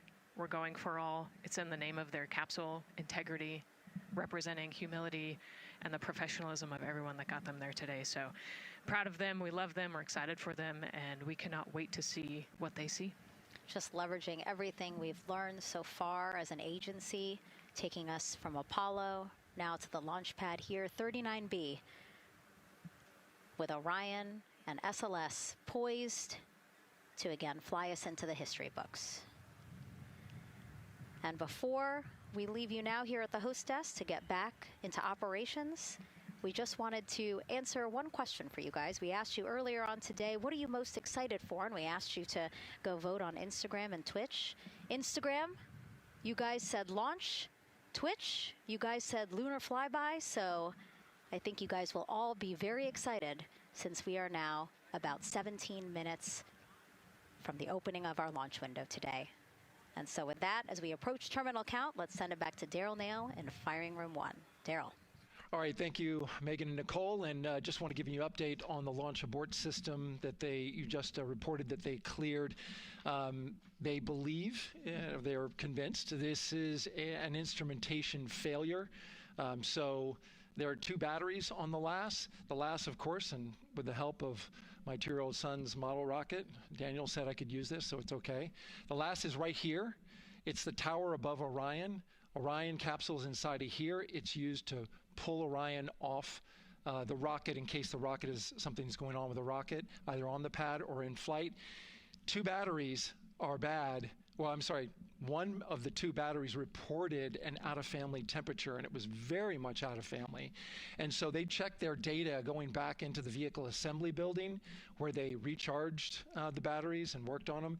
And they have good, solid data, they reported, that tells them that this is an instrumentation failure, that there's something wrong with the sensor. And so they took it before the mission management team, which has to accept the risk, any changes to launch commit criteria, which this would be one, and they all fully accepted it. So now we are clear as far as that constraint is concerned. And one quick thing as we count down now, we are getting into the final minutes before liftoff. There's a 2-hour window. We haven't quite set the T0 yet, but this is a list of the cutouts. There are 150 cutouts that are included for this 2-hour launch window, and that's important. They're in very small print. That's important because there's basically 16 minutes inside this window that they cannot launch, and these are because of small things flying in orbit. There's a lot more things in orbit than there were back in Artemis 1 when we had 35 to 40 cutouts. For that reason, because of these 156 cutouts, they're going to be managing the launch window as we go forward. So they may have to wait out one of these cutouts. They range in time between 2 seconds to 23 seconds, but you'll hear the NASA test director talk through that. We're getting ready to merge that loop from NASA test director Jeff Spaulding.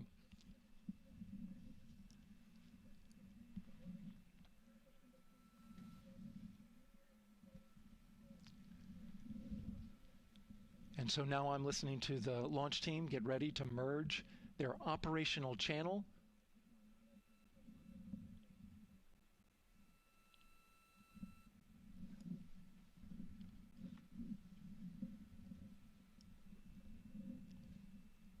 We're now entering one of the most consequential phases of launch day, and that's terminal count, the final 10 minutes. And OTC, NTD on 212 for comm check?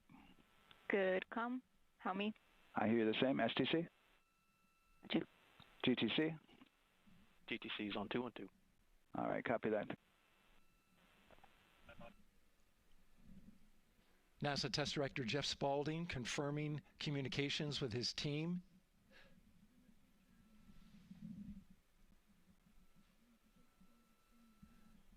There will be 2 polls that we'll hear. One from Spaulding, the NASA test director, confirming the ground systems and the launch team are ready to proceed.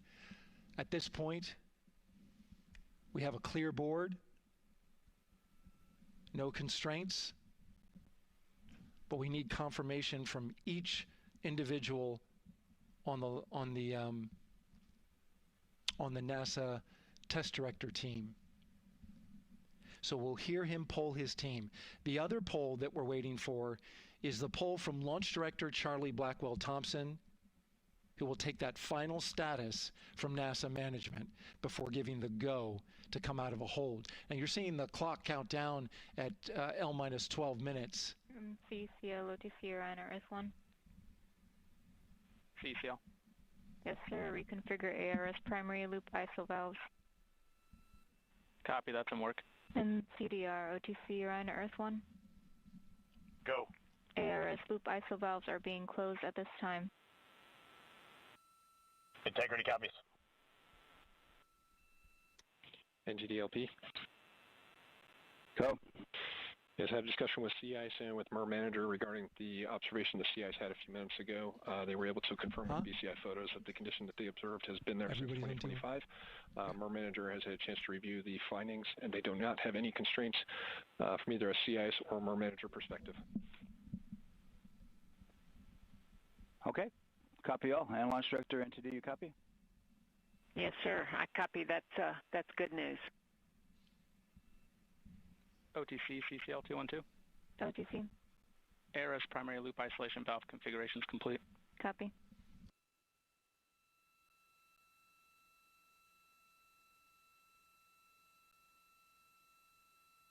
And CGLS NTD, cancel pending, please. GLS copies, and that's complete.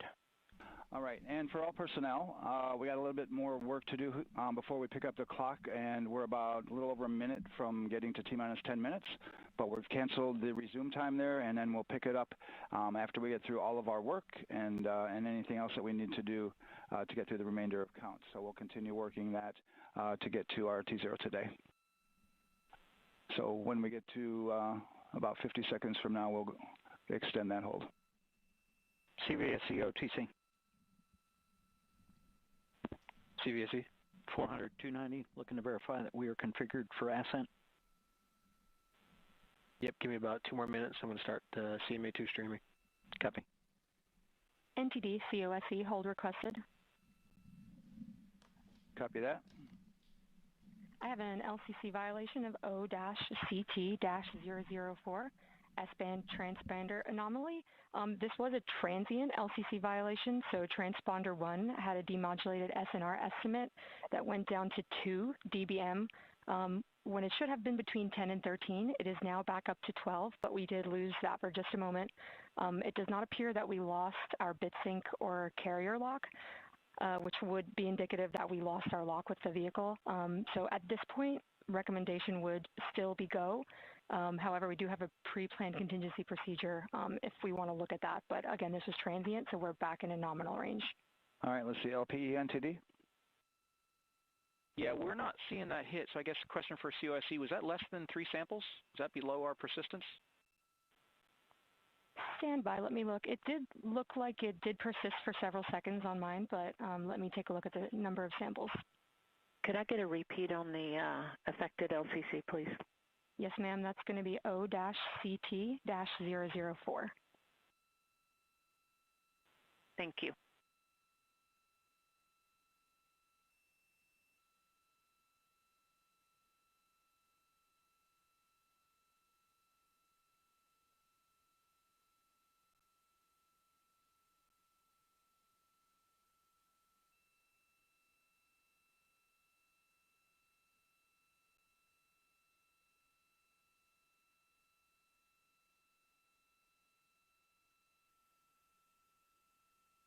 Yeah, us taking a look at the data right here, looks like that was a single sample.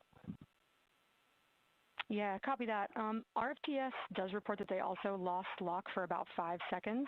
So I would love to ask KUS and see if they also lost lock with the vehicle for any extended amount of period.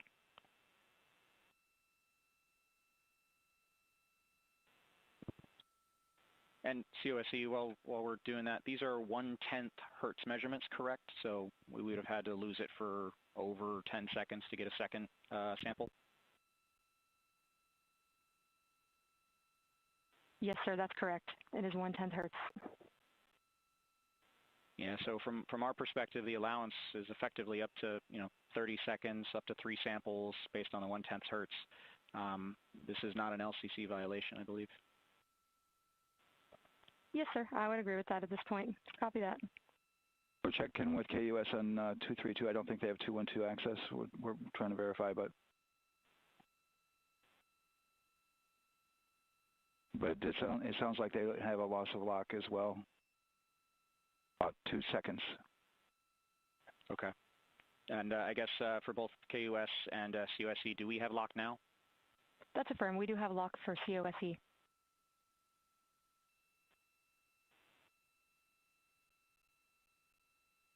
Yeah, so from the integration console perspective, we did have a temporary loss there within the allowable, and per the requirement, let's go. And this is Houston Flight. We have lock and we have good telemetry here in GSE. And KUS is reported to they have good lock now. So with all of that, OSC, then are we in a go configuration per your LCC? Yes, sir. Recommendation would be go. Okay. LP, you concur with that? Yes, sir. LP concurs go. And Launch Director? Yes, sir. Launch Director concurs go. All right, and I'm going to go ahead and just verify everybody has everything else complete, Launch Director, and if we do, we'll be ready to pick up the poll at that time, unless there's something else that you're aware of. No, sir. Let's verify all our work is complete, and I would like one last check of our constraints list. All right, let's see. OTC, are you still waiting for ComConfig, or are you complete? That is with affirmed, sir. Okay, is that your only open item? Yeah, OTC, this is CVSC. That 400 step 290 is complete. Copy. Okay, so OTC, you're complete with all your work? That's affirmed.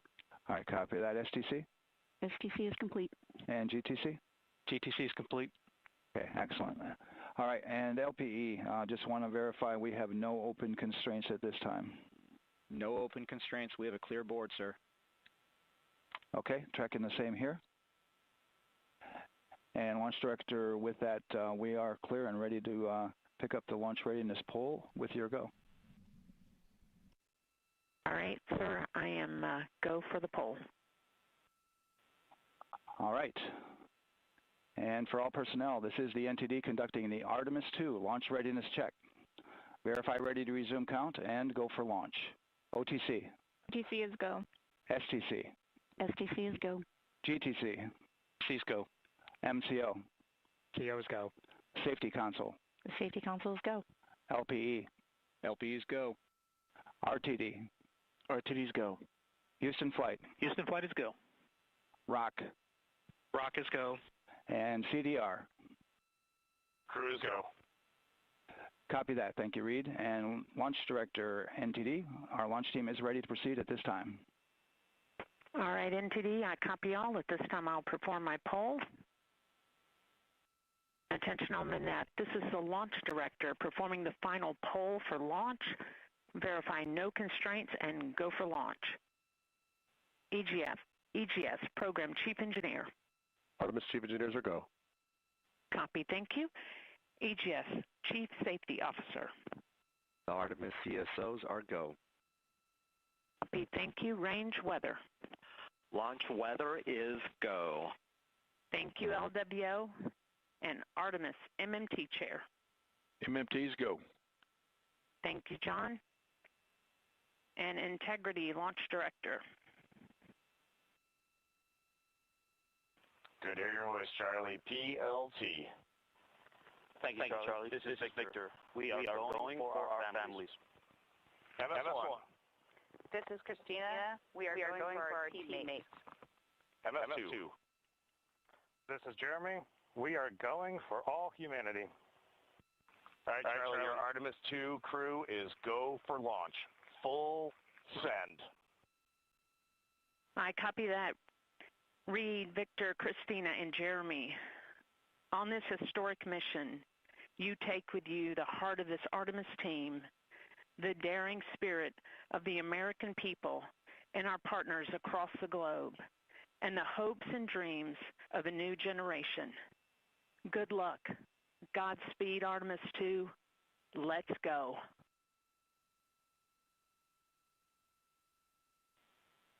And NTD Launch Director.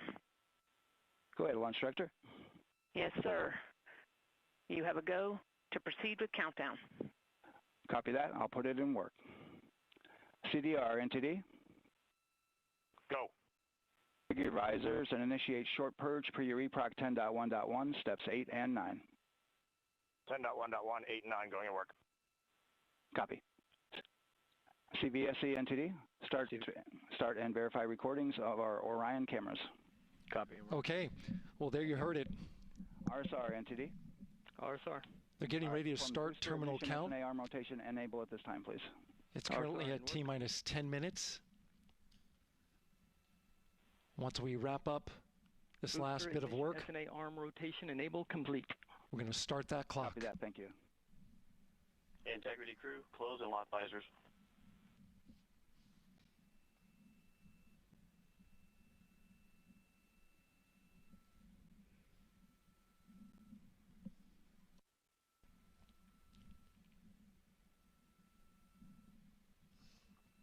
You heard an issue, worked in real time with telemetry lock on the Orion.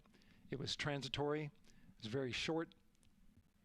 They checked the data, confirmed that they had a good lock. This was with the S-band transmitter on the Orion.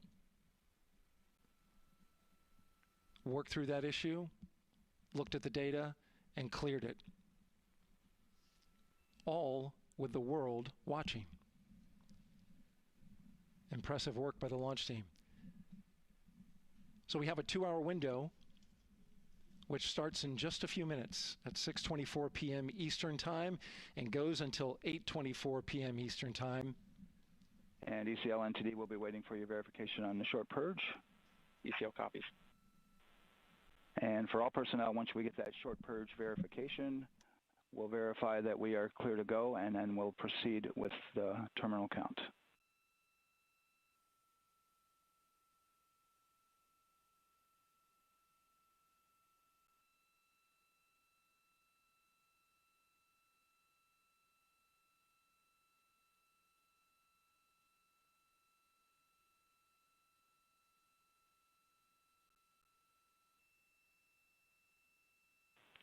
ECL time estimate?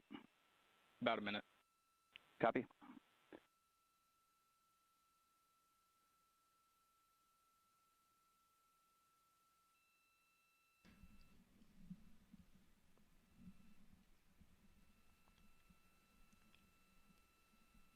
So we're going into the launch window, but not by much, it looks like. Just wrapping up some final work. And once that's completed, you'll hear NASA Test Director Jeff Spaulding ask for the ground launch sequencer operator to go ahead and start the clock. The ground launch sequencer is an application software. It runs on top of the launch control system in the firing room, acts like a conductor of an orchestra, executing hundreds of commands in precise order and timing. It's all autonomous. NTD CCL 212, short purge initiation is verified. All right, copy that, and we're verifying our constraints.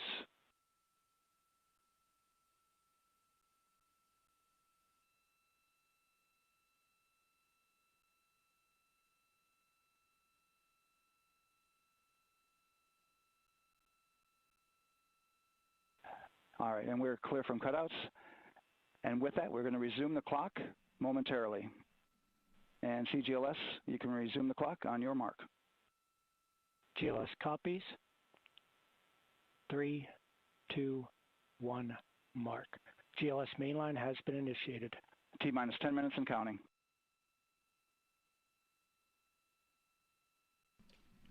And that begins terminal count. Our new T0 is 6:35 p.m. Eastern Time. 6:35 p.m. Eastern Time.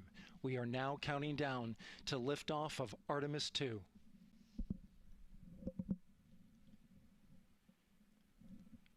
From now on, you're going to hear two voices on the loops.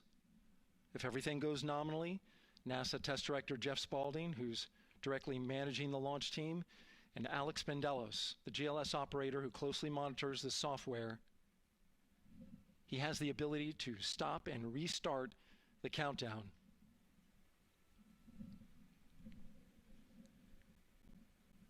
A lot of people ask about whether there's a launch button. There certainly is not. Flight and Rock, our new T0 is 22:35:12.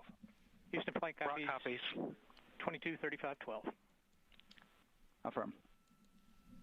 There you heard confirmation of the exact T0, 6:35 and 12 seconds p.m. Eastern Time.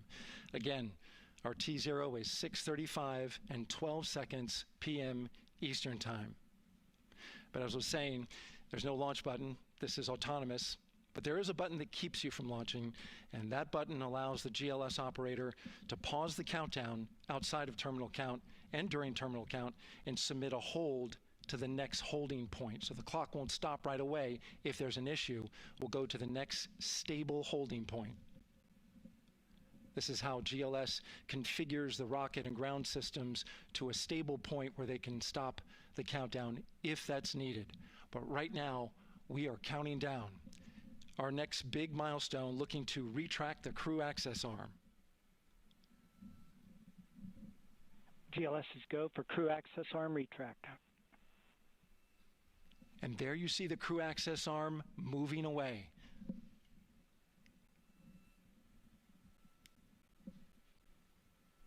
That's the path that the astronauts took to ingress into the rocket.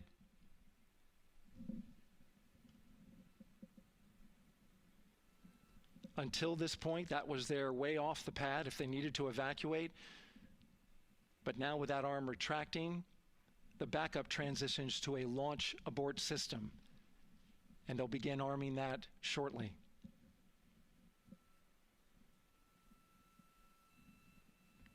Of course, the launch abort system, great shot there of the crew access arm retracting away. The launch abort system is the tower at the top, and that's what would pull Orion and its crew off the top of the rocket in case of an emergency, whether it's on the ground or in flight. This is critical safety hardware that protects the lives of the astronauts.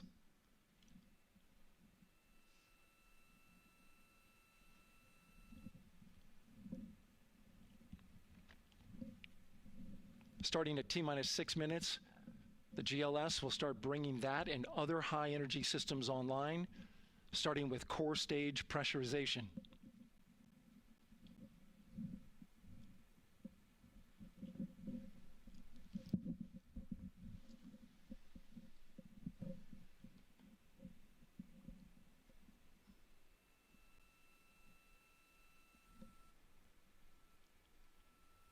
Weather is 90% go, the range is go, all systems are go.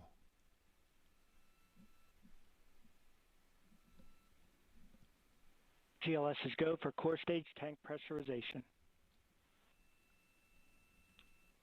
That means the replenish valve for the liquid hydrogen tank has now closed, and that tank is beginning to pressurize to flight levels because that hydrogen is naturally boiling inside the tank. We'll get the liquid oxygen tank a little later in the count. Now the team is waiting for verification that, if needed, the Artemis II crew could use the launch abort system to pull Orion safely off the top of the rocket in an emergency. Let's listen in for that call. GLS verifies last capability available. And CDR, do you copy? CDR copies, last available. That's great news, and you heard the NTD verify that with the commander of the mission. GLS is go for FTS arm. Now work is being done to arm the flight termination system. This is so the range safety can send a flight termination command if the rocket flies too far off track. There's a brief built-in delay, so the launch abort system has time to pull the astronauts to safety first. GLS is go for LH2 high flow bleed check. All right, the high flow bleed check. That's so the cryo team gets verification that the RS-25 engines, all 4 of them, are in the proper temperature range for launch.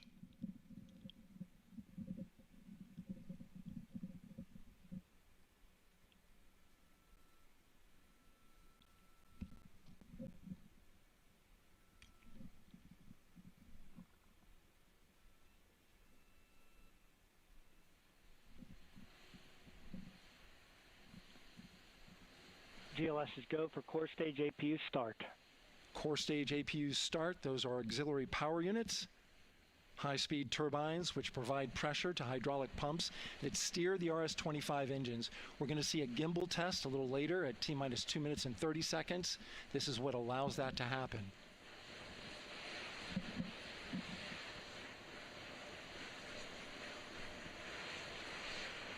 Coming up in about 20 seconds, we're listening for go for purge sequence 4. That's a helium purge of the 4 core stage engines downstream of the propellant valve. This gets all the air and moisture out of there.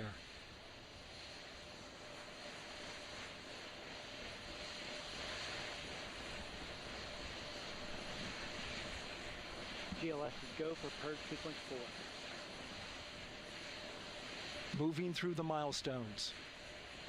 All is looking good.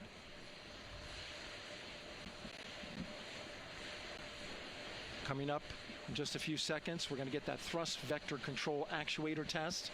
This is a gimbaling of the engines.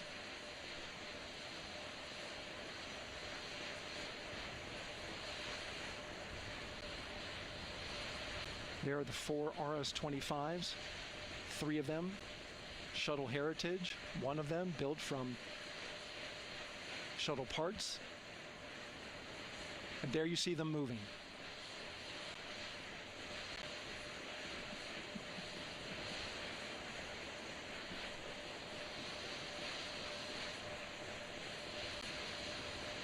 Now we're going to start moving the power from both the upper stage and the lower stage of the rocket to internal, taking ground power away and now going to battery power. GLS is go for upper stage to internal power. All right, power is removed from the rocket's upper stage, the ICPS, and it's been switched to battery. Same milestone for the lower core stage coming up at T-minus 1 minute and 30 seconds. Right now, the 4-person Artemis II crew is 248,000 miles away from the moon. And if all goes well, they will fly by it in 6 days. GLS is go for core stage to internal power. All right, there's the rocket's core stage, which houses 3 flight computers, is now on its own power. There's no more hold time because there's no more margin on these batteries.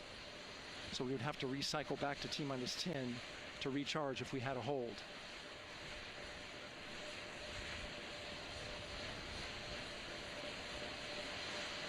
One minute.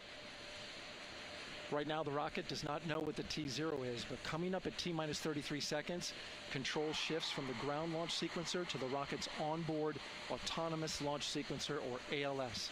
The rocket will count itself down, but honor any holds that could come from the ground. Now, shortly after liftoff, Houston will take control of the rocket, and my colleague Gary Jordan will take over commentary. GLS is go for ALS.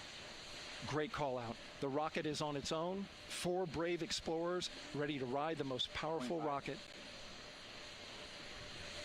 NASA has ever launched. Sound suppression water is flowing. 15. And here we go. 10, 9, 8, 7. RS-25 engines lit. 4, 3, 2, 1. Booster ignition. And liftoff.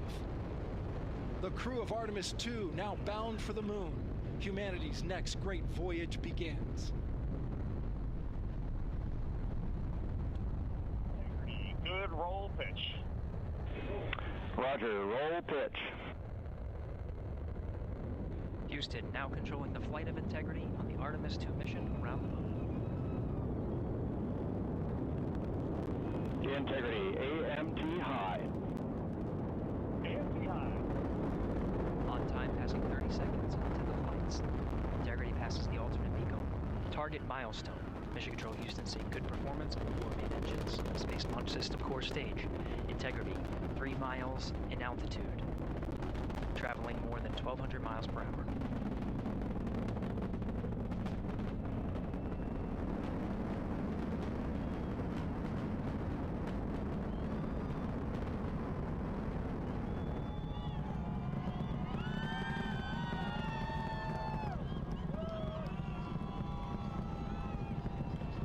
Mission elapsed time, passing 1 minute, approaching max Q. On, Ponce de Leon. Stan, we have you loud and clear on Ponce de Leon. Have you the same. Communication signal transfer confirmed as Integrity and its crew go supersonic. Approaching 90 seconds into the Artemis II mission. Integrity is 14 miles in altitude, 8 miles downrange, traveling more than 2,600 miles per hour.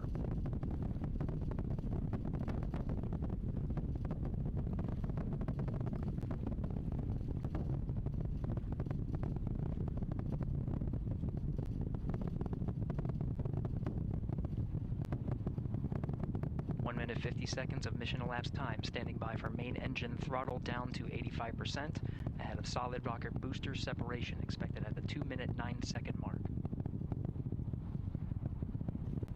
We see throttle down.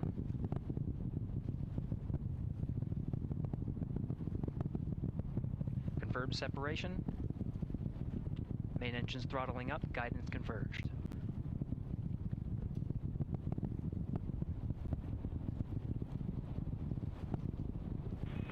Integrity, guidance converged, performance nominal, upper stage RCS ready. Copy all, Stan. Integrity, SM priming complete. SM priming complete.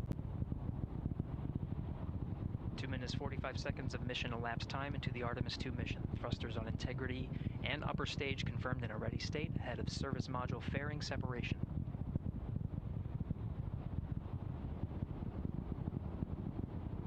Minutes into the flight. Integrity 49 miles in altitude, 78 miles downrange, now passing 5,000 miles per hour.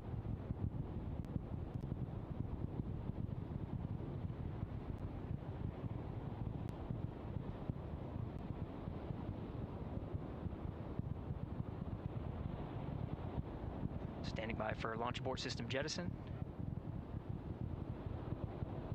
Houston Integrity, good last jettison, great view. Copy jettison, Team Eco 8+02. We see the same on board, Stan. And Houston has you loud and clear on TDRS at the common line. Outstanding, Stan, we have you the same. 3 minutes 50 seconds into the flight of Artemis II, Wiseman, Glover, Cook, and Hansen cross the boundary to space with good comm checks. GPS signals acquired after last jettison now working on internal checks to verify accuracy. Flight Dynamics Officer analyzed the time of main engine cutoff, confirmed at 8 minutes 2 seconds, time of MECO.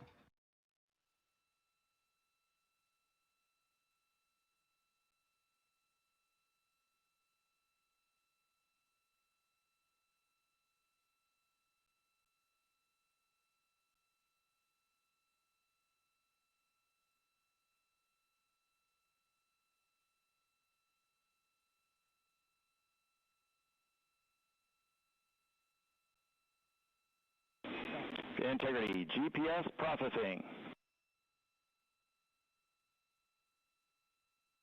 Outstanding, Stan. We see the same, and we have a beautiful moonrise. We're headed right at it.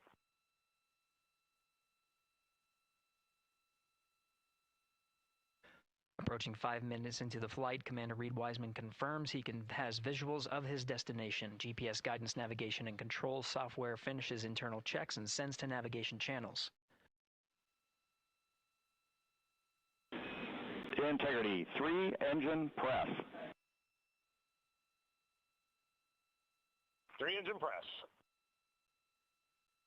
On time, now passing 5 minutes 20 seconds of mission elapsed time into the Artemis II mission. At this point, 3 good main engines are all that's needed to carry Integrity to a nominal main engine cutoff target. Though at this time, we're seeing 4 good engines here in Mission Control Houston. Integrity, 75 miles in altitude, 330 miles downrange, approaching 10,000 miles per hour.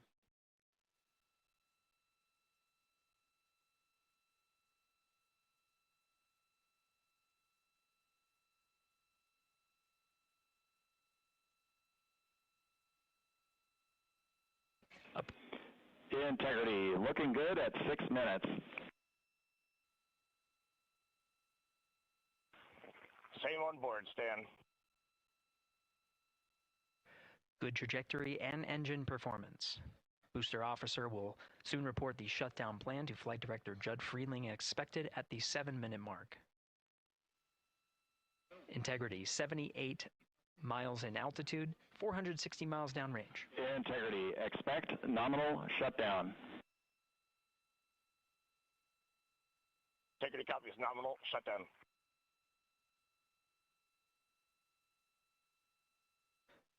Six minutes 40 seconds of mission elapsed time. Shutdown plan is as expected. Again, the time of MECO was confirmed at 8 minutes 2 seconds into the flight.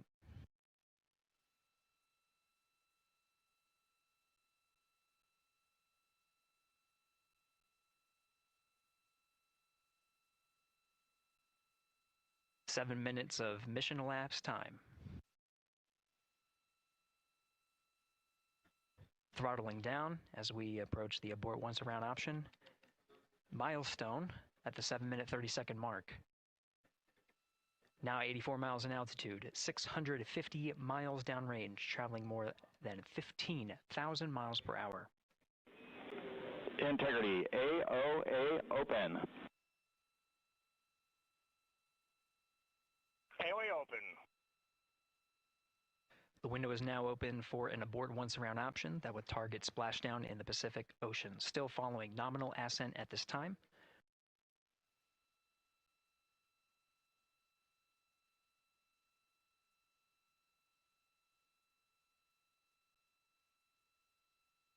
About 10 seconds remaining until the main engine cutoff of the Space Launch System core stage.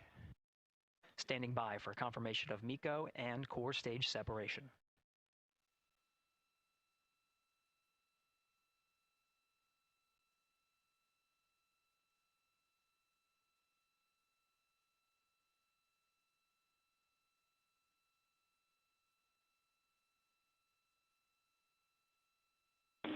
Integrity and nominal MECO, core stage separated.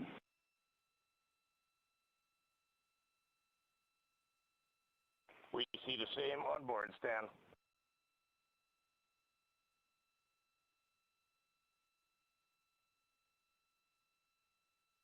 Eight minutes, 40 seconds into the flight, we have a nominal main engine cutoff heading in the right trajectory on the way to swing around the moon.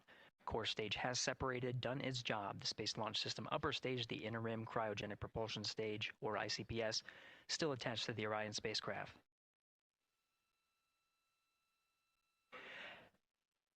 Nine minutes of mission elapsed time. Integrity crew of Reed Wiseman, Victor Glover, Christina Cook, and Jeremy Hansen now in orbit around the Earth at the beginning of their journey to the moon.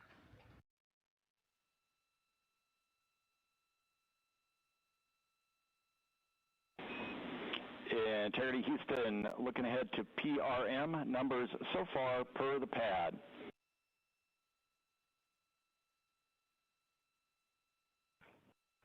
Copy that, Stan. Numbers for the pad.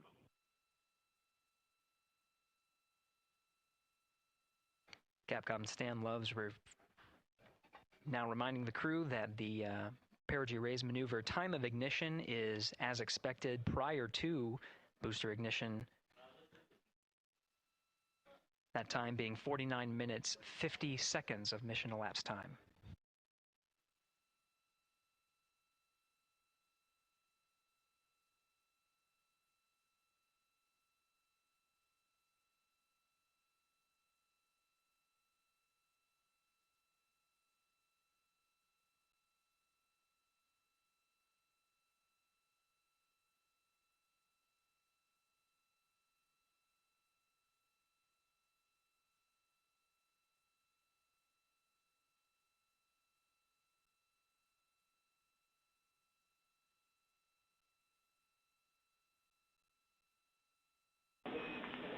Integrity, good. NEDS deploy.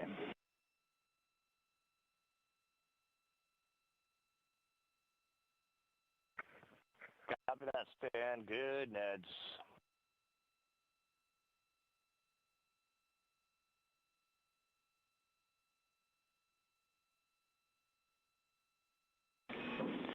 And Integrity Houston for PWD setup. Just a reminder, halfway open on the secondary.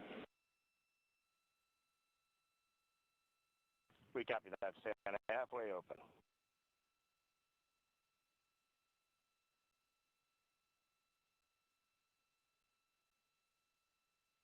Passing 11 minutes of mission elapsed time. Here, overhearing the conversation between Capcom Stan Love and Commander Reed Wiseman, already passing some milestones. We have a good nozzle extension deployment system. That is confirmed. Complete. We also have the visors are confirmed up now past the dynamic phase of flight, that is ascent. Their launch and entry suits that provided them an extra layer of protection. Now not as needed. They're going to raise those visors. And later in today's mission, they will begin to egress or get out of the suits to begin some of their initial tasks of activating some of the systems aboard in the Integrity spacecraft. It's passing 12 minutes of mission elapsed time. Again, the perigee raise maneuver that's targeted near 50 minutes of mission elapsed time, 49 minutes, 50 seconds. That's what the crew is going to be working towards. The Commander Reed Wiseman, pilot Victor Glover will focus on preparing for that milestone. In the meantime, mission specialist Christina Cook and Jeremy Hansen will start some of the activation of environmental control life support systems. You may hear confirmation of their activation over the Orion to Earth communication network.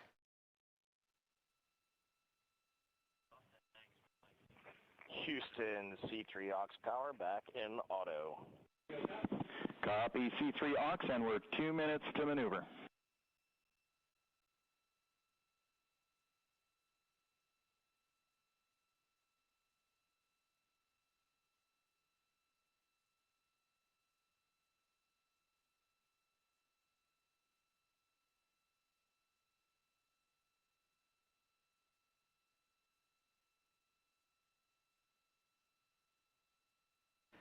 "13 minutes and 30 seconds of mission elapsed time. We're going to continue to follow the crew of the Artemis II mission. They are beginning their journey around the moon to verify the systems that will take us to its surface. An incredible ascent. Artemis II is underway. Reed Wiseman, Victor Glover, Christina Cook, and Jeremy Hansen begin their journey to the moon. Still milestones to come up as we await solar array deploy and the critical burns that will get Integrity into high Earth orbit around the Earth before engines are fired to get us around the moon. We'll keep tabs on Integrity and its crew from here in Mission Control Houston. But for now, we're going to send it back to you, Megan and Nicole at the Kennedy Space Center. Very jealous to hear how the launch experience was over on the Space Coast. Yeah, Gary, if people are just joining us, welcome back to the Space Coast, where we just saw Artemis II lift off 14 minutes ago. And wow, what an amazing launch, and an emotional one too. As soon as the rocket lifted off, Nicole, you had tears in your eyes, I had tears in my eyes, and we had all these people around us cheering. It was amazing. Yeah, the energy was wonderful. I mean, it was a beautiful launch. You know, we've got 4 friends and family members headed to the moon. It's pretty amazing. Yeah, how does that make you feel as someone who, you know, is an astronaut as well, but also, as you said, friends? Yeah, so proud of them. You know, man, we don't have the words in the English language to describe this kind of an event, and pride, love, so many emotions. You know, they are truly breaking some barriers, and hopefully, you know, as Gary just said, they've got a long day ahead of them, so wishing them well on everything. But so far, what a beautiful launch to watch. Yeah, to be returning to the lunar orbit in more than 50 years. Maybe they go farther from Earth than any other humans before them. Maybe they see parts of the moon that we've never seen before. I mean, what a great start to what could be all of these milestones that we break in just a 10-day mission. Yes, what a way to welcome in the Artemis generation. Yeah, how do you feel? I mean, we saw some beautiful shots we were covering of course, the rocket, of course, the Earth falling away as we continued up into our ascents, but also some of those crowd shots where we saw young and old, just emotional, overcome by this history-making moment. Man, we are going back to the moon for all, and we saw that today. We saw that in all the crowds. And yeah, you guys just saw that view, the sunrise or sunset, I guess. They just made it over the crest of the Earth, and you could see the sun peeking over. One of my favorite views from space. And I can't imagine what they're looking at now, and I can't wait to see what they're looking at in about 5 or 6 days. Yeah, and you know, I know a lot of people are like, you know what, I'm surprised this launched on the first try, because we know, like any little thing, we have to be keeping safety in mind, and we want to make sure we're ready to go. But we were ready to go, and I think it surprised a lot of people. What a wonderful surprise on this Wednesday evening. It did, you know, and it kind of surprised me as well. But you know, it's just a testament to the team here that has been working so hard on Artemis. You know, Artemis 1, we learned a ton of lessons. We learned a ton from the wet dress for Artemis 2. We were able to go in, fix those things. We even had a couple mishaps today, not mishaps, but a couple, you know, anomalies today that the team creatively came up with solutions for. It's just a testament to the teamwork that gets us to the moon. And so we can continue to watch Christina, Reed, Victor, and Jeremy on their way now to the moon in Earth's orbit and awaiting the next in-flight milestones, deploying Orion's solar arrays. So why don't we get back in with Mission Control and Gary. Hey, thank you, Megan. Again, we're following along in the action. It is a long day. They have a number of procedures they need to get to immediately in their timeline. And Integrity Houston, cross tie is on board per the ETSI We copy Houston. Thank you.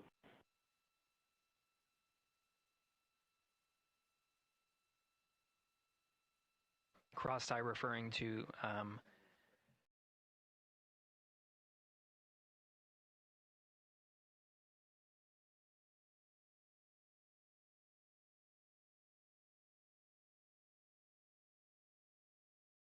distribution of power.